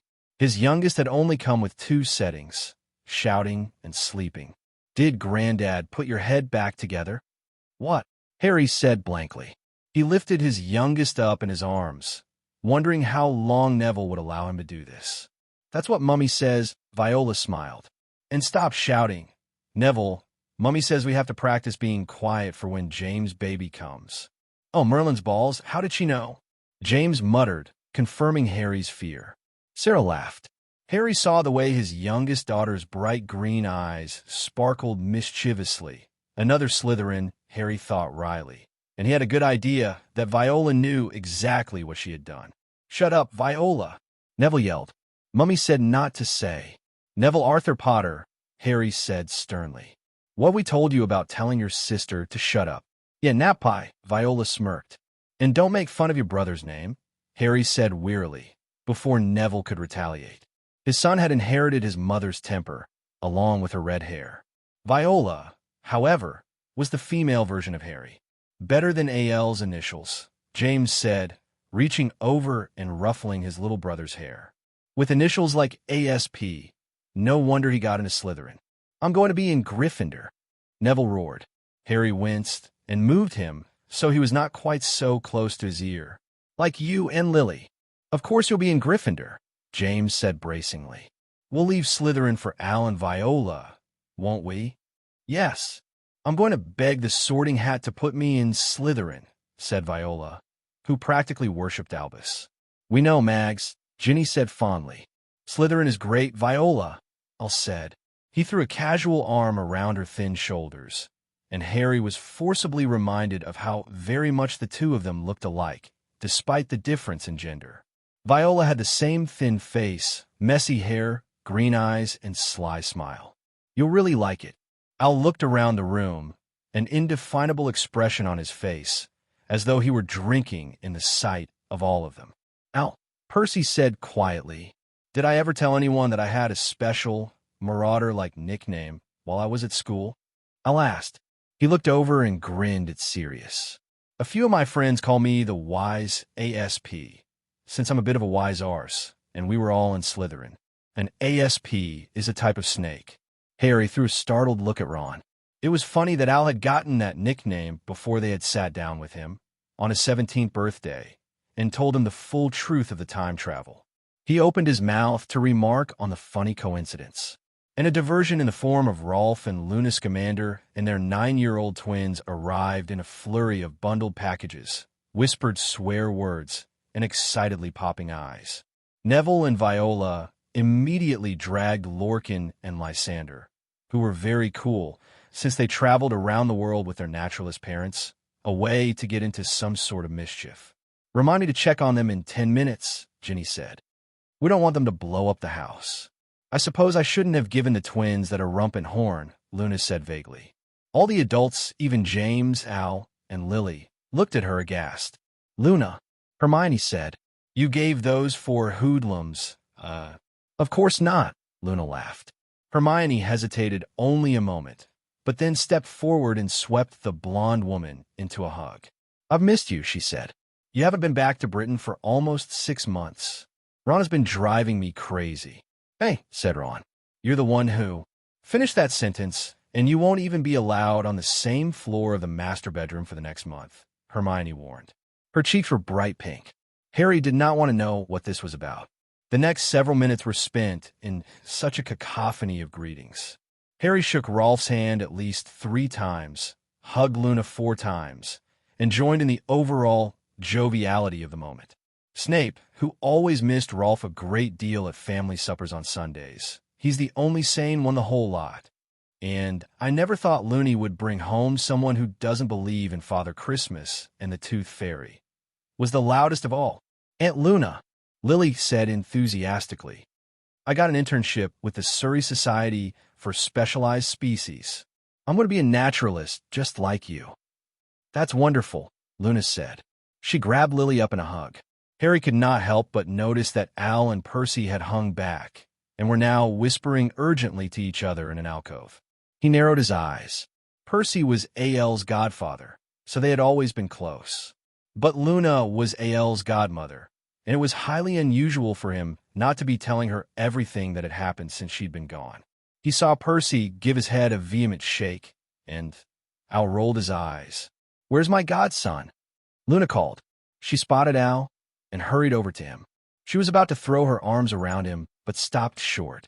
Harry glanced over at Ginny, then Ron, and then Hermione, all of whom were staring. Harry felt a growing denial that came from Ginny. What is she denying? What's going on? "Hi, Merlin," said Luna. Her voice rang in the suddenly silent room. "How'd you enjoy the past?" The floor dropped away from Harry's feet, and he felt his own shock compounded by Ginny's shock. "What the hell?" Harry gaped at Al, who was staring at the floor. No way. "Fuck," Ron said reverently. "Holy shit. It was fine, Aunt Luna," Al said. "It was just fine." Harry's second son took a deep breath and looked up. Green eyes met green, and Harry could see that his son was sheepish, defiant, proud, and not a little afraid. "Dad, Mom, everyone, I got a confession to make. I'm Merlin." Harry's world shifted, and he saw little bursts of stars. His brain tingled, and the swirl of a memory caught him up, as if he carried a pensieve inside his head, and as if he were sucked through a door that had suddenly opened in his memory. Almost everyone he loved was dead. They were gone forever. They were never coming back. Tom Riddle was also gone, but Harry, who had spent the last decade fighting for that end, did not seem to care. He staggered onto the path that led to the forbidden forest just outside Hagrid's hut. It looked like Hagrid, too, was dying of wounds inflicted by Voldemort's giants. Emergency healers from St. Mungo's had looked as though there was little hope. This was what Harry had fought for, to be the last man standing. It seemed so ridiculous that Harry had laughed, a mad and wild sound that frightened him. It seemed to echo strangely among the trees. He looked down at the stone still held tightly in his palm. He had dropped it when he had been struck by Voldemort's killing curse. He did not want to summon them again. It had been all right when he had thought he was about to die. He'd been about to join them. They were fetching him. But now, how could he possibly bear the guilt of surviving? All of them, they died like they were supposed to, whether it was by the killing curse or flame or some other method. But no, he was Harry Potter, the boy who lived. It seemed like he was the only one who ever lived. He flung the stone into the trees as far as it would go. He couldn't possibly face them, not when it was so bloody unfair that he still breathed and they did not. He knelt on the ground and gripped his hair in his hands, pulling so tightly on it that it hurt. He wondered how he would do it. Should he slit his wrists with Gryffindor's sword? How was that for irony? Jump from the astronomy tower, his body broken and bent like Dumbledore's? Had actually come to this? He was plotting his own death instead of Voldemort's. The snap of a twig, the clearing of a throat, the intake of breath. Harry did not want to know who it was that had followed him. He knew who it wasn't. He rested his palms against the moist, springy earth and waited for whoever it was to talk. "It's going to be all right," said a firm, sure voice. Harry did not recognize it. He just shook his head. He was suddenly too tired to move. His wand was in his pocket, and he did not even have the strength to pull it out. So was fatalistic resignation he felt when ropes bound him hand and foot. "Coward," Harry said tonelessly, just because he had to say something. "Can't even kill me without making sure I can't fight back first." "I'm not going to kill you," whoever it was said. Harry cracked his eyes open. "What the hell?" he said blankly. There in the clearing was himself. The man before him was tall and thin, with untidy hair, eyes exactly the color and shape as Harry's. He looked closer. No glasses. No scar. He gaped at the other man, completely and utterly speechless. "Is it me?" Harry asked himself, unsure. "Listen," the other man said. "I've got to do this. I'm really sorry, but Dumbledore dash." Harry groaned. "Merlin, are we still listening to Dumbledore? If he'd told me that I was a Horcrux, everyone would still be alive. I would have died years ago. I'm not you." "That's really excellent," Harry said. He sounded very bitter. But here he was after his final confrontation with Voldemort. He had lost everyone, and now some scarless version of himself with perfect vision had come and tied him up. "Because I don't know how I would have survived having a second dash." He interrupted himself. He squinted at the man. The resemblance between the two of them was remarkable. It was striking. He was forcibly reminded of the time he had thought that he had seen his own father, but it had been his future self. "You aren't me from the future?" Harry asked uncertainly. "No," the man said. He met Harry's eyes steadily. "But I am from the future. Not this future, though." "I didn't quite understand." "Never mind. I'm your son. I'm Albus Potter." Harry fought against his bindings. "You're insane. We're insane. Or are you under Polyjuice potion?" "I'm telling the truth," he said. Then he flashed a quick smile. "You eventually go back in time with Mom and Uncle Ron to save everyone from this fate dash." "I fail again," Harry said, aghast despite himself. If what this lunatic was saying was true, he went back in time, and obviously he fucked something up again. Otherwise, the lunatic claiming to be his son from the future wouldn't be here. A vicious throbbing began behind his left eye. "I go back in time to change things, and I screw up again?" "No," said the lunatic. There was something shifty in his eyes. Harry eyed him suspiciously. "Did you screw everything up?" he asked. The lunatic took too long to answer, and Harry laughed incredulously. "I must have been a really great father," Harry said sarcastically. "You dash. I'll have to remind myself that if I ever have kids, I'll tell them to just say no to time travel," Harry interrupted. "You don't dash." Harry ignored him. "But it's not as though you're real, anyway. Just a figment of my imagination." The lunatic looked frustrated and sullen in turns. "Stop, if you'll just let me dash." But Harry did not like the idea that he had gone insane. He understood it, of course. His lifetime stretched out before him, and he was completely alone. Completely. He was already so lonely that he was hallucinating a conversation with his son from a future that could not exist. Not without Ginny. "This just seems fitting, doesn't it? I finally beat Voldemort and go insane dash." The lunatic muttered something underneath his breath. Harry opened his mouth to speak, but found that he had been silenced. For a moment he was uncertain. Can hallucinations do spells? He asked himself. "Mom, Ginny Potter, and Uncle Ron are alive," the lunatic said loudly. "You're going to go back in time and save everyone and eventually have me. And I'm going to help things a bit for you. And don't worry, I'm a professional." He continued to speak, but Harry was unable to comprehend what he was saying after he claimed that Ginny and Ron were still alive. Hope unfurled inside his chest, though he tried to stop it. It was going to hurt terribly if they were still dead. But if they were alive, "And Dumbledore told me that I should do it," the lunatic said. He sounded defensive, and Harry felt suddenly apprehensive. He had a feeling that he would not like what was about to happen. Dash. But it was too late. A small bottle of potion was appended into his mouth. "I'll stay with you until the potion takes effect. It shouldn't be too long." The lunatic was trying to reassure him. Harry glared at the copy of himself. Everything was very surreal. What if he's telling the truth? A small voice inside his head asked. "And I'm going to have to confund you, too," he said apologetically. "Don't look at me like that, Dad. I'm sure you'd agree that it has to be done." Harry did not believe this. He vowed to tell any children he might have someday that Dad would not like it if they played with his memories and teamed up with Dumbledore to manipulate his life. They would be absolutely certain that. "Dad," Al said apprehensively.